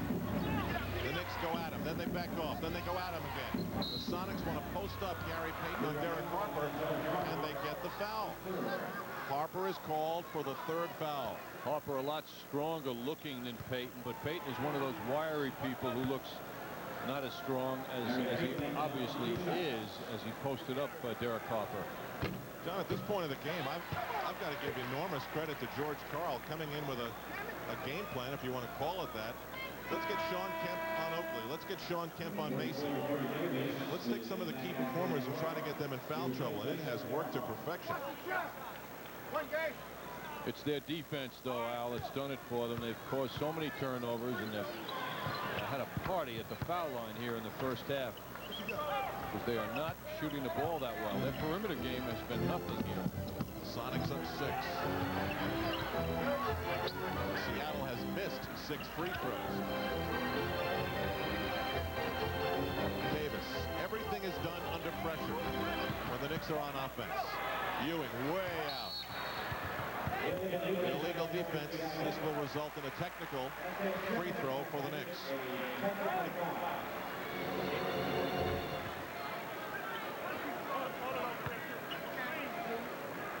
And Hubert Davis will be the technical taker. Hubert shooting at a 75% clip from the line this year, and under that scenario didn't come through. Derek Harper with a very brief exit from the game. Bonner sits, Harper returns, and once again Pat Riley goes to 3 guards. George Karl responds by reinserting Sam Perkins and giving Shawn Kemp a rest.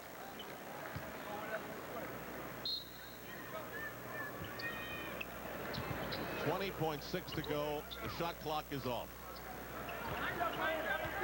Perkins looks like a boxer, doesn't he, Al, with his stance and how low he is and how quick his feet are. But Payton, he wants that ball. That's all he wants. And Harper knows it. Spins from Payton. Comes up hard on the shot. Payton's got a chance with one. Now it's over. He rolls off the rim. It would not have counted. The first half is over at the Garden.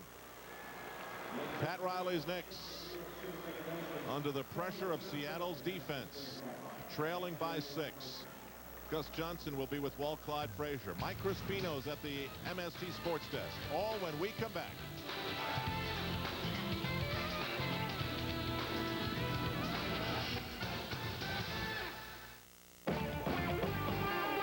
The Rangers are back at the Garden to take on Eric Lindros and the Philadelphia Flyers. Wednesday night, right here on MSG.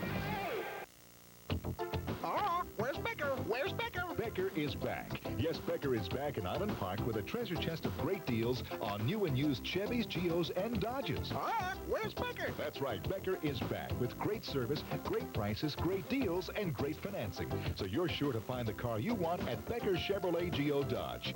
Where's Becker? You'll find Becker right here in Island Park at 4101 Austin Boulevard, just off Long Beach Road. Here's Becker. Save a treasure. United States Postal Service. We deliver smart solutions for you. And by MetLife. Get Met. It pays.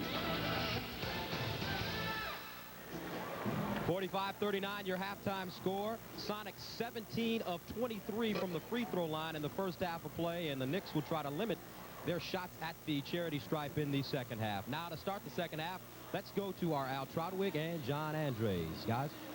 All right, Gus, as you well know, no one does the stat sheet like Johnny Hoops. John? Yes, Al. The Knicks with a very interesting first half, 50% from the field. The Sonics only 38%. But that's not the story of why the Sonics are doing a better job. Free throws is the big difference. The Sonics getting to the line 17 for 417 points. The Knicks only 6 from the foul line. The Sonics doing a bigger job on the offensive boards and total rebounding. Out-rebounding the Knicks. And in the steals department, Kendall Gill leading the way. 9 big steals for the Sonics. Points in the paint also favoring the Sonics, who put 3 men in double figures in the first half. The Knicks only 1, and that is Patrick Ewing, who had a solid first half, but not much support. On we go. Seattle up 6. Kendall Gill for Sean Kemp, who's met by Mason. Detlef Schrempf draws Patrick Ewing. And the Knicks come up with a steal. Harper sees Ewing, but pulls up. And Patrick Ewing draws a foul. So the Knicks start out with a response of their own. They respond in kind. Harper couldn't believe he missed that shot the way he reacted. It's the 3rd foul on Bill Cartwright. Patrick Ewing is 3 for 4 from the line tonight. So he's hit 20 of his last 24 free throws. The big area of improvement in Patrick Ewing's game this year is rebounding. Number 3 now behind Dennis Rodman, who was in his usual stratosphere, and Tuesday's opponent, Dikembe Mutombo. Patrick now with 9 rebounds in this game. So he's targeted to beat his season average. Knicks within 4. Harper on Gary Payton. What a pest he was to Derek Harper in the first half. They whip it around the perimeter. Gill crossover. Stark stays with him. That wasn't a travel. Yes, it was, of course. Oh, you did some officiating in your days. Never did. No. Never did, really? No. Not even on the young level? Never did. Never held a whistle, in fact. Boy, you seem to have that groove, though.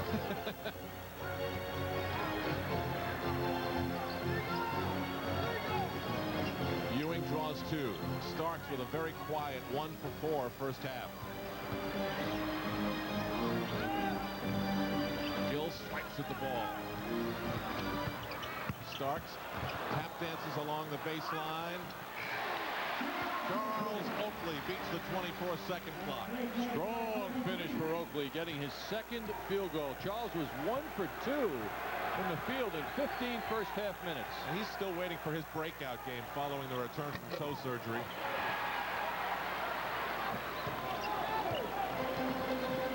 He's been averaging just about 6 rebounds a game since the return, and that's not Oakley-like. It didn't seem that Charles wanted to shoot that ball. Ewing almost had it. Schrempf sees Kemp all alone. Kemp has many styles. You know, I think that's classy sometimes when a guy who can really dunk the ball in spectacular fashion just lays it in. You know, it's kind of cool. cool as I think it's become to getting into the end zone and just letting the football roll out of your hands. Right, right.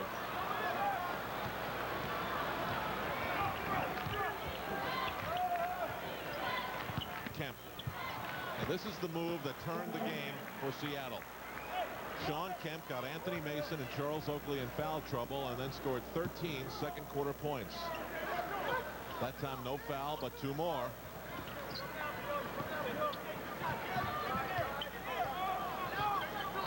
Derek Harper with his shadow, Gary Payton. Another tip.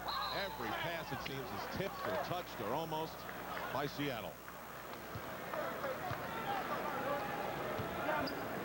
I never saw the actual call. Traveling, perhaps. Meanwhile, Sean Kemp has the touch going after missing his first 5 shots. He's made his last 5. Gary Payton finds Gill inside, but the Knicks shut it down. Ferocious battle for that rebound, won by Oakley, who comes up on the break, gets 2 Sonics up. Here's Ewing. Now Starks for 3. Kendall Gill shaking up on the play, later arriving up the floor. Starks is now 2 3-pointers away from tying Trent Tucker. 3 from becoming the most prolific 3-point shooter in the history of the Knicks franchise. Schrempf, nice fake on Mason. Beautiful shot by Schrempf. Does a great job of creating his own openings.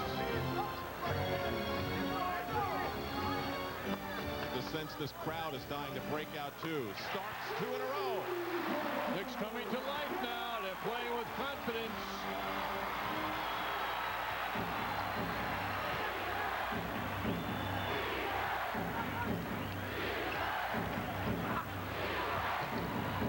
It's Gary Payton.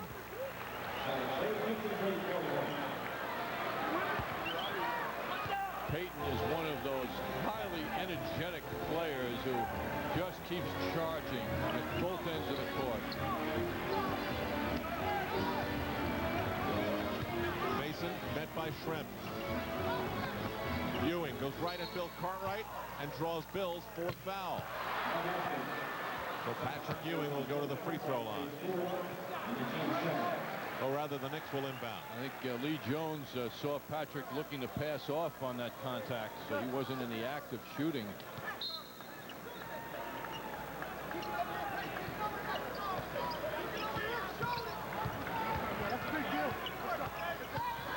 Harper lays it for Starks. Slapped away by Kemp. Starks looking for the foul. Does not get the call, but the Knicks keep possession.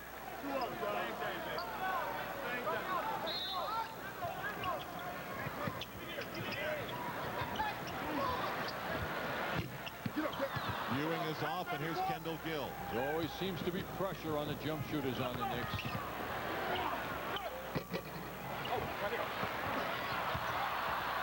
Starks and Kemp collide. Every loose ball is viciously fought for.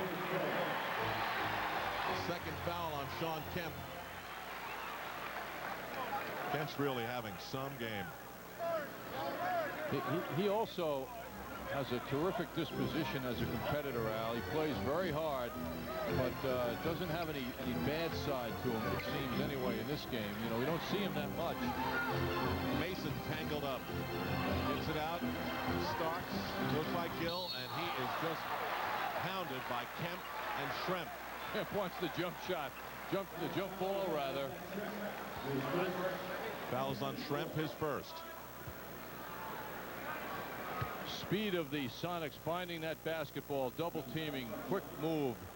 A Perry Ellis look at John Starks getting squashed while drawing the foul. Sonics have a lot of speed, and they know how to use it.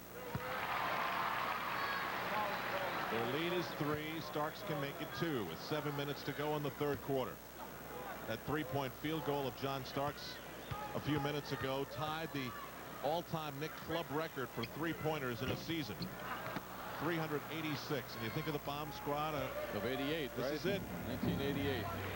And there's still so many games left. last 11 games, the Knicks are shooting 40% as a team beyond the three-point line. Payton, 5 on the 24-second clock. Gary Payton draws the foul, and it will count. With 3 seconds left on the 24-second clock. Timeout at the Garden with the Sonics up 5.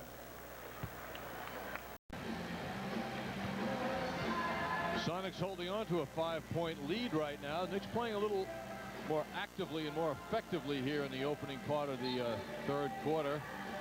Talk about the Knicks tying that three-point record of 1988. There's the bomb squad. Rick Pitino's team at that time. Johnny Newman, Mark Jackson, Rod Strickland, Gerald Wilkins, Trent Tucker. The three-point line, though, was 23 feet 9 inches away, top of the circle to the basket. Now it's 22 feet all around, and that's why the three-point shot is being used more and more effectively this season. Gary Payton completes the three-point play after his sensational drive and foul. And he's given his team a 6-point lead. Derek Harper runs into traffic. What an offensive rebound by Anthony Bonner. Knocked out of his hands. Knicks will keep it. Boy, those horizontal rebounds, Al, are real tough to get.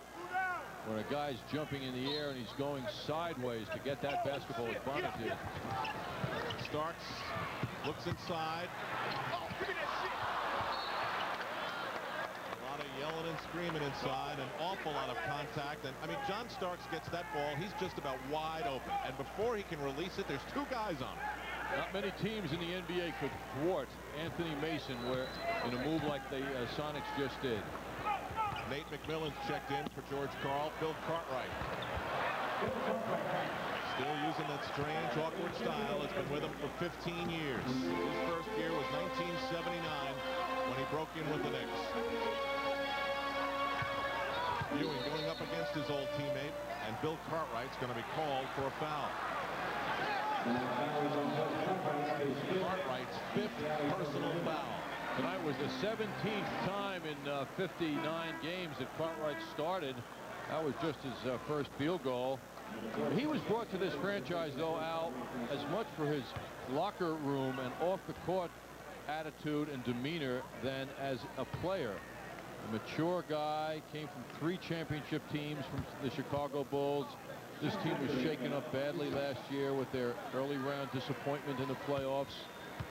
No big man. No big man, right?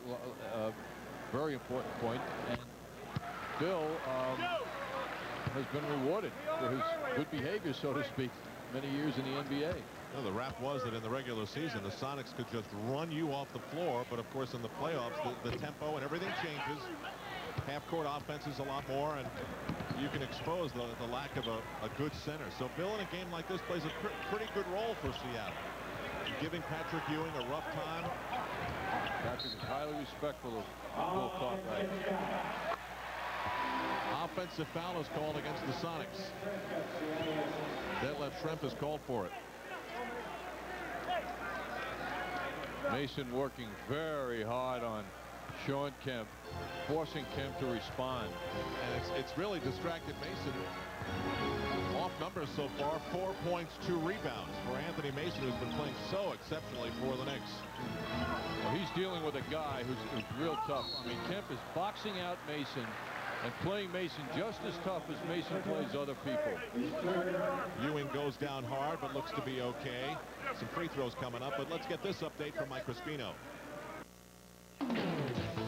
Alan John, it's over for the Nets. The 3-game winning streak is history. George Murison hitting Don McLean. 21 points for him after that 3. And the Bullets win at 110-102, snapping the Nets' 3-game winning streak. All right, Mike. Patrick Ewing hits the first of 2. And the Sonics lead it by 6. They had led by 8 moments ago, their biggest lead of the game. Nets will be here next Saturday, Al. Nets who had happy things coming out of their camp the last couple of days with that 3-game winning streak. Butch Beard get a little bit of a break. Right. Payton guarded by Harper. Now McMillan. Schrempf thinking 3. Mason and Ewing battle Perkins and McMillan. It'll be Nick Ball. You know, one of the interesting byproducts of the 3-point range coming in closer is Detlef Schrempf In 9 years in the NBA, he made 133 threes. This year, he has 61 with the shorter distance. He has taken advantage.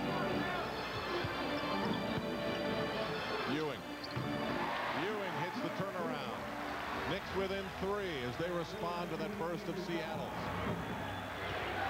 4:44 to go in the third. Kemp spun around, ran right into John Starks, and that's an offensive foul. Well, timing is everything, and Starks had it working that time.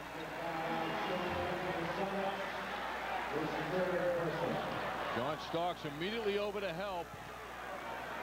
And the big man just living his life. It's called for the foul.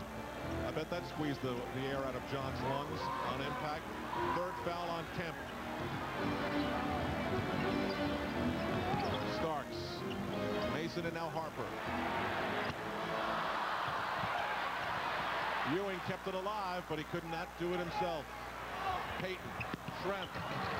Very graceful.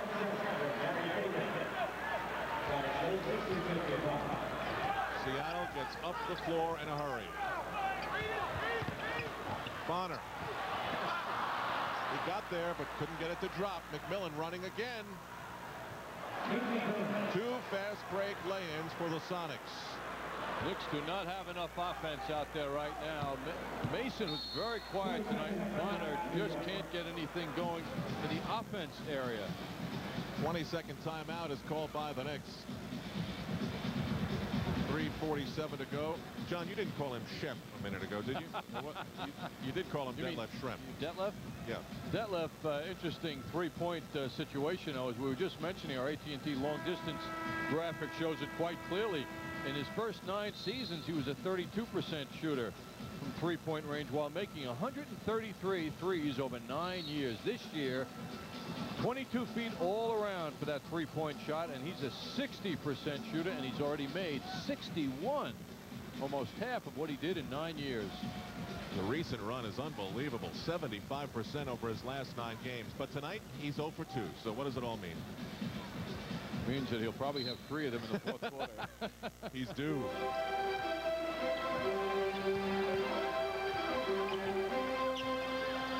Every little opening that Derek Harper creates is from a lot of hard work. Starks.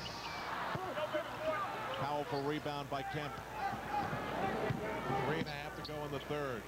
Sonics up 7. Knicks had an advantage from the field prior to this last few moments. Now both teams shooting 44%. Schrempf, he got free.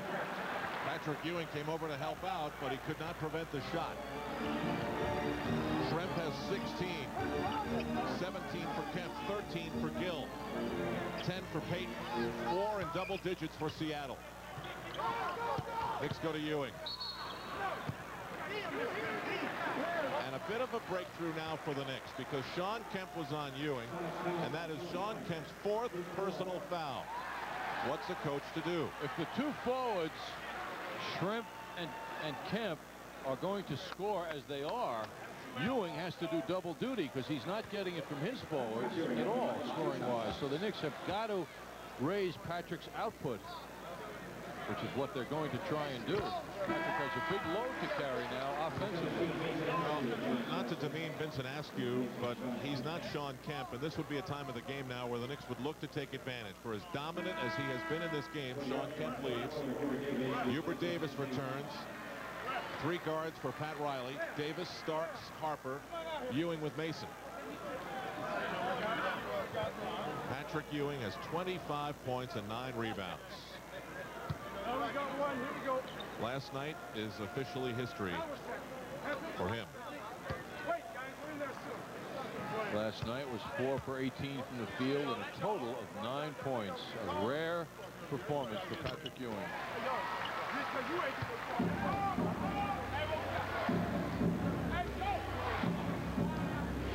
Just under 3 minutes to go. The Sonics lead it by 7.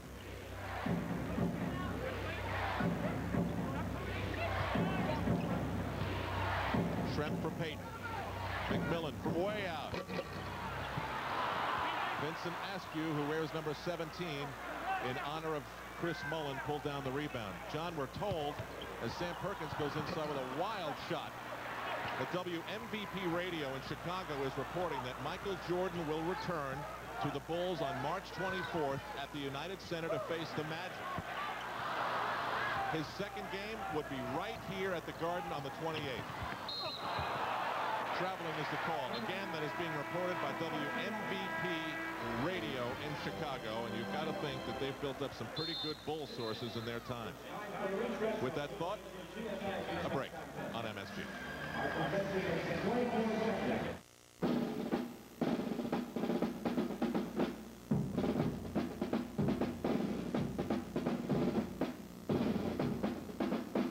$49.95 and under. Bayshore Mazda is the home of the $49.95 and under quality used car. Only Bayshore Mazda has them. $49.95, $39.95, even $29.95. Used, not abused cars. Choose from one of the largest used car inventories on Long Island, including all makes and models protected by the unique Qualicare used car warranty. Only at Bayshore Mazda, home of the $49.95 and under quality used car. Sunrise Highway, Bayshore. Automobile brands, Buick and GMC truck. Now you can save twice with the Tom Rice price when you buy or lease any brand new Buick or GMC truck.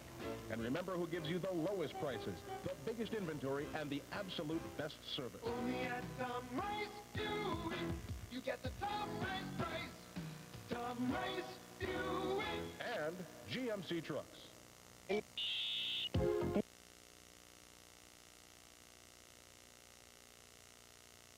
Universal Tool of Mastic, Long Island's leader in tool sales, service, and rentals, is proud to bring you the leader in power tools, Bosch Power Tools. They let you cut quicker, drill faster, and they have the best jackhammer in the world. Bosch is the name real pros use, and Universal Tool is where they go to get Bosch toughness, Bosch reliability, Bosch power. And remember, Universal Tool delivers, located in Mastic and their new location in Farmingdale. Call 420-1420. 7 in the third quarter. Looking ahead to this upcoming week, it's the Flyers and the Rangers. Wednesday, MCS Cannon game night begins our coverage at 7. You can catch tonight's Rangers game from the Forum in Montreal on Rangers Rewind. That's tonight at 11:30. Report from the Sonics is that Kendall Gill has a bruised kidney, took a shot to the lower back, and most likely will not return. That with Sean Kemp on the bench in foul trouble. And the Knicks want to be thinking about making something happen in this game soon. We believe we found the play where Kendall Gill got hurt. It was John Starks working underneath the basket there, and you can see he put that right arm up into what appears to be the lower area of Kendall Gill's back, which didn't look very forceful, but it must have hit just right in order to inflict that pain. Sensitive area. Things have a way of evening out, John. Seattle took 19 free throws in the second quarter.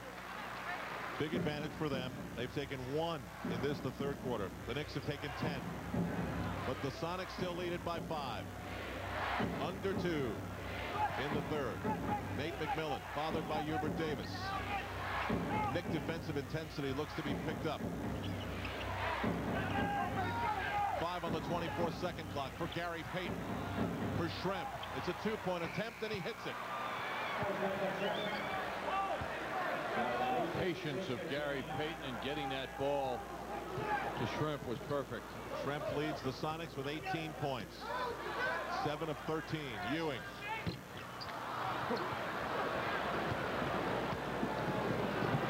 What a pass. What a pass to Detlef Schrempf. Boy, you know, it's so rare when you see Anthony Mason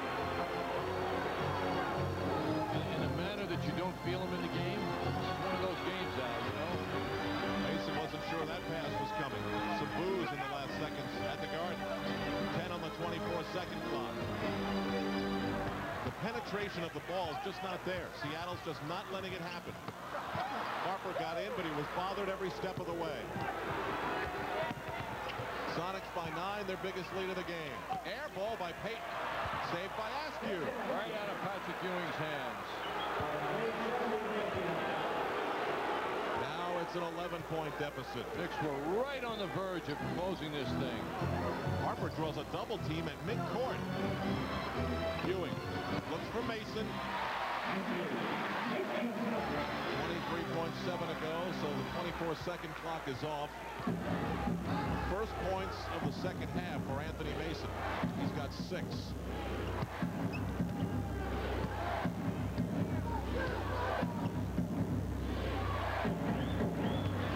Perkins gets it to Askew. 5. And with 1.2 seconds to go, the Sonics get the foul call. And Vincent Askew, filling in for Sean Kemp, who's on the bench in foul trouble, is doing a good job. Draws the foul there, and last time down got the putback. Knicks right now 42% for the game from the field. At the half they were 50, so they've been in the 30s for the third quarter. And the defensive intensity, which is what Pat Riley wants from his team, their defensive personality has been very much suppressed. Certainly last night it was, and tonight it's just not matching that of the Sonics. Mason the big rebound, and the third quarter comes to a close. The Knicks have their work cut out for them, down 10 to the Seattle SuperSonics. Third quarter shooting, not a happy picture for the Knicks. Sonics lead it by 10. Seattle forwards outscoring the Knicks forwards 37 to 10. Starks gets the Ewing screen. Pick and roll. Mason had the position. 3 on the 24-second clock. Mason comes up short. Seattle rushes up the floor. Payton for Shrimp. Starks goes down hard. A lot of contact, but no call. Mason just apparently out of sync tonight, or at least it appears that way. Starks for 3. Well, he's dealing with strong people who are taller than him. So he doesn't have, the perimeter game where he can take those people outside and loosen them up so he can do other things. He tends to rely on his inside strength, and it's just tough matchup night for Anthony Mason. Every player goes through that, and tonight's one of his tough nights. 5 on the 24. Askew. Air ball saved by McMillan. And the 24-second clock expires. This is a particular night, Al, where Charles Smith is missed. Because this team is long up front, as you'll often hear Pat Riley say. They're tall. There's a lot of inches on those bodies on Seattle. And Charles Smith's 6'10" height and scoring ability is severely missed in this matchup situation here. Anthony Mason replaced by Charles Oakley. For the record, Seattle is 0 for 8 from three-point land. Davis for 3. He was bothered. Under pressure. Good defense. They challenge everything. They're contesting all night long. First meeting of the season between these two teams. On March 26th, they'll do it in Tacoma. Perkins, he hits the first 3 of the game for Seattle, and the Sonics have their biggest lead, 13 points. Well, the Knicks lost to Seattle here at the Garden last year, but won out in Seattle. Interesting situation. Sort of like the Cleveland series. Back in a moment.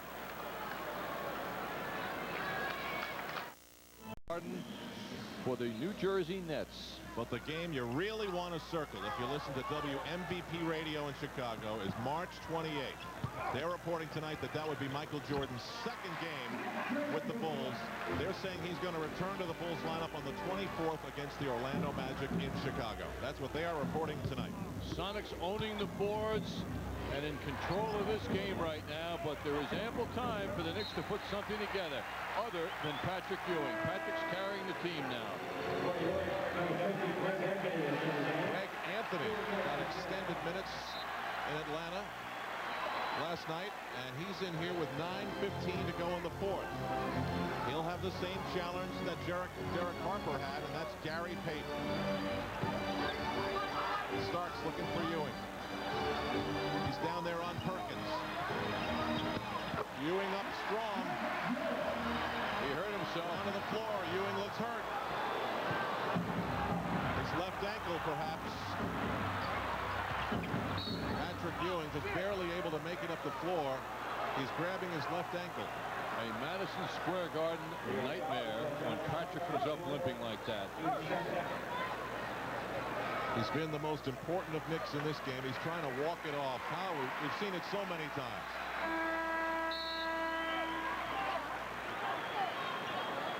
Patrick working hard on Sam Perkins, who lets him move. Patrick takes the spot he wants, makes the shot, but perhaps came down on someone's foot at the end of that play. Another look at it now. Patrick going up for the shot.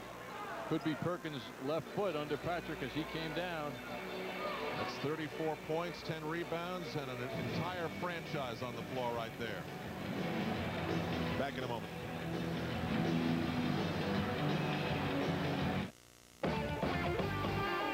The Rangers are back at the Garden to take on Eric Lindros and the Philadelphia Flyers. Wednesday night, right here on MSG. Looking to have some remodeling work done in your home or office? Then call 1-800-REMODEL today and get in touch with the experienced people at Jarrow Building Industries. When you call Jarrow at 1-800-REMODEL, you'll be working with talented professionals who will take you through every critical step of your remodeling project, designed to fit your budget. Jarrow Builders has been providing quality remodeling work for over 29 years and offers a 3-year warranty on workmanship and materials. Call Jarrow Builders today at 1-800-REMODEL and begin to work with the best. All you can do with television is sit back and watch. But if you lived in the 21st century, you could actually participate. You could use your remote control to conduct market research, fill product orders, check inventories, buy and sell stock, send and receive mail, hold business meetings, and call up a real menu for a change, and order lunch. The 21st century will be a boon for business. And the good news is you don't have to wait for it to occur, for it's happening right now in Fairfax County, Virginia. The perfect place to relocate a business. Call this toll-free number and we'll send you a Fairfax County brochure. Of course, if you were already in the 21st century, you could just call up the information on your screen and print out a hard copy right there in your den. But you're not, so we'll just have to do it the old-fashioned way. Call toll-free and we'll drop it in the mail. It may take a few days, but that's the price you pay for living in the past.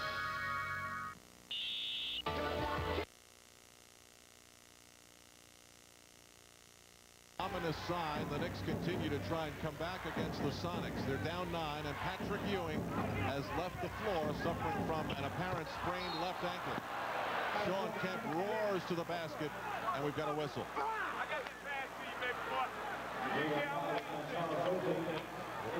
One more look at the injury. Ewing working on Perkins came down. It looked like he might have tripped on Perkins' foot. Most sprained ankles in basketball come from players leaving their feet and then coming down on someone else's foot. Sonics up 12. You know, John, just speaking of this, when I read this, I couldn't believe it. The Sonics have a player, Steve Scheffler.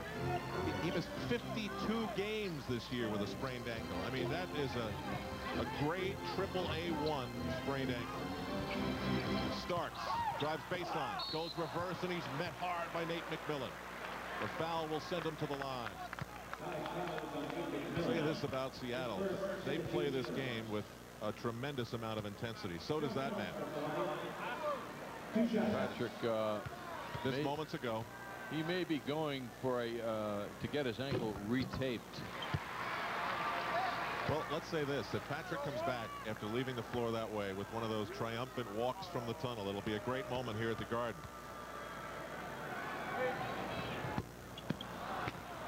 Kemp slaps the ball into his hand. That is rebound number 17 for Sean Kemp. Quiet offensively in the second half.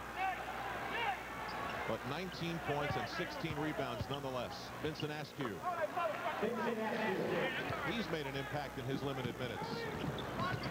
Sonics by 13 again. Oakley up strong. One of the rare uncontested shots for the Knicks in this game. Well, the one thing that George Karl admitted to Michael Kay on Knicks game night was that the Sonics' weakness is their inability to defend the three-point attempt by the opposition. Now, they haven't shown that tonight, but it might be a time for the Knicks to try and use that weapon.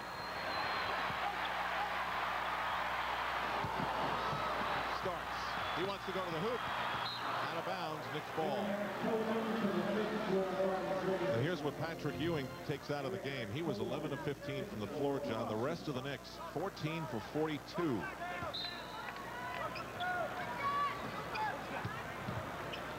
Knicks obviously need a perimeter game badly now. Even under pressure, it's very difficult for Hubert Davis to get a good shot off. Davis hits metal.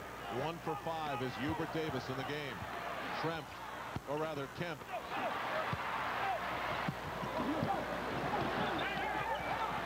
Greg Anthony.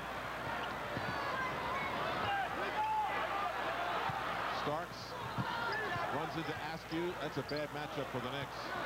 Davis. He's met. Every shot is challenged. Oakley with the terrific finish, though. No one could stop him. Payton. That's a foul on John Starks, and the goal counts. So the Knicks score, and the Sonics turn the pages back to the Celtics of yesteryear when they would take the opposing team right down court quickly and score on them, and maybe a three-point play. This is almost identical to a shot that Gary Payton hit earlier in the game for another three-point play opportunity. Payton hits the free throw, and he's got 13 points. Knicks with 3 guards out there now have got to get some outside shooting. And that is their offense right now. It's basically Hubert Davis and John Starks.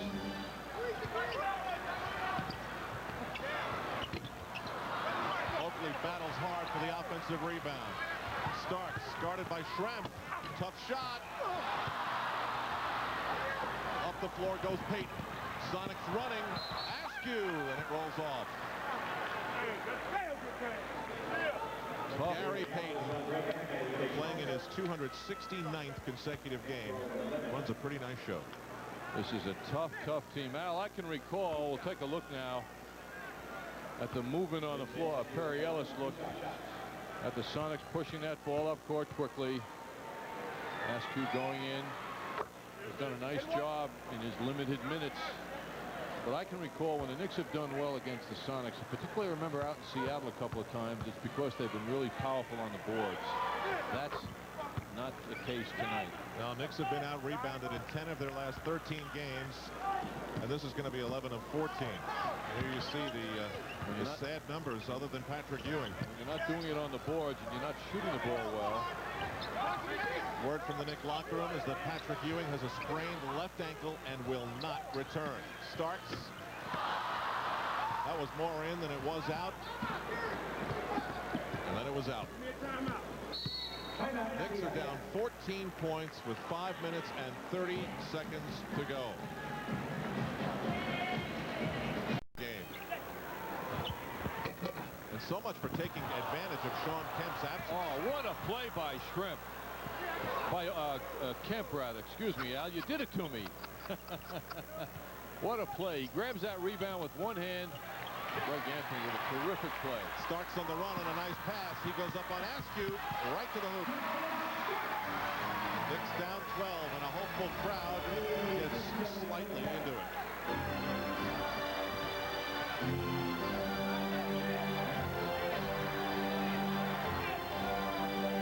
Now Schrempf and the Sonics give him room to move. I can't believe that the Knicks are going with Starks on Detlef Schrempf. Is that just a transition defensive pickup? I mean, there's nothing good that's going to happen there. And not much when Schrempf is on Starks, because he can move well. Greg Anthony heaves up an air ball. Well, this is turning into a real disaster. Gary Payton. The Knicks in danger of being swept in back-to-back nights for the first time this season. They're playing Ray Milland to his lost weekend. Ewing has been the only forceful player for the Knicks tonight on offense. I mean, not even close when you go beyond Patrick.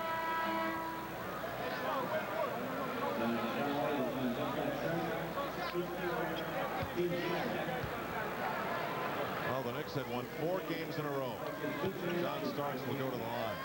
Interesting story in the Post the other day about Derek Corporal and his leadership abilities, which are obvious. But in a game like this, it's disappointing, you know, for Pat Riley not to have Derek rise to the occasion of the Seattle SuperSonics and show his leadership and effectiveness that he has. He just might be in a mid-season slump, so to speak, you know, which reflects his many minutes and the load he has carried for this team in the backcourt. And you just wonder also whether this team has hit a little bit of a wall. I mean, this in Pat Riley's era has been the month where they showed their stuff. Undefeated last season, winning record the year before that, and the one before that. And they started off great, 4-0, but now 2 very disappointing losses. Very disappointing losses. Last night, you know, you're going to have your blips on the schedule. You're going to have nights when it just doesn't happen for you, especially if you've got Seattle at home the next night. You know, you can easily say they look past it. But well, also the fatigue potential, 4 and 5 nights. But Seattle's on the road, too. They have a game tomorrow night in Detroit. Well, the road is cruel to everybody. Pat Riley reflecting on these green uniforms of Seattle. I'm sure can remember last year when the Knicks played here, a disappointing effort. And Pat was reflective in that situation also, where he was very down on the effort of his team. I don't think there was a lack of effort tonight, though, Al. No, I don't think that either. Just a matter of the Knicks have been severely outplayed position for position, with one exception, and that is the center position where Patrick Ewing got it done. And if you're looking at it from a Seattle SuperSonics perspective, a team that comes in losing 6 or winning 6 of their last, losing 6 out of their last 7, or 6 and 7 since the All-Star break. Finally, we got that right. As you pointed out, this is a big step. This is a big step in the right direction. Their last quality win was early in February against Orlando, several games ago. This has been a struggling team till tonight. Amazing. Against Charlotte the other night, no fast break points in the game. Watching this game, that's almost impossible to you imagine. can't imagine that with this team, right? Alonzo Mourning had 35. That's the soft spot for the Sonics. The center position is a difficult one for them to defend. Hubert Davis is wide open. I think he's the first Knick to take a wide open shot tonight. If not the first, pretty close. The Sonics running their way to 18 fast break points.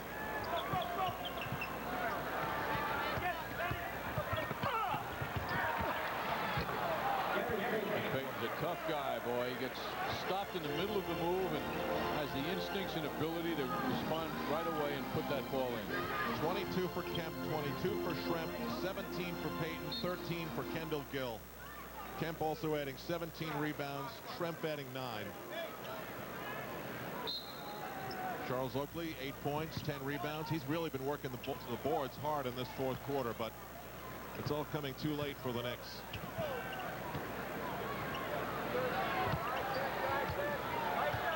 Pat Riley said last night in Atlanta, the team has to get back to their defensive disposition.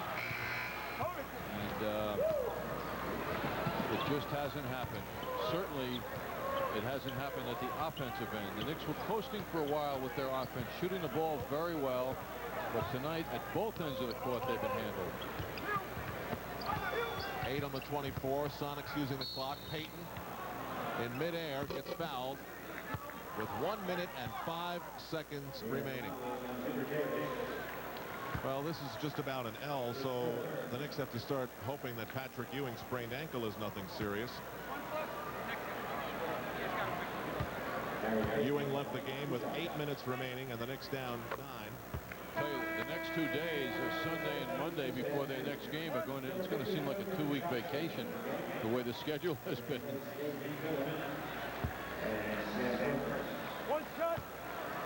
Checking into the game for the first time, the first-round pick of the Sonics, Irvin Johnson. See, John Jordan is back, and so is Irvin Johnson. I don't think Magic has been labeled this Irvin Johnson. No. 50 seconds to go. Hubert Davis. Sonics The Knicks 82. The Sonics will push their record to 40-19. The Knicks will fall to 39-21. They thought about the alley-oop for Irvin Johnson. And the Knicks, which has really not been their custom. When was the last time, John?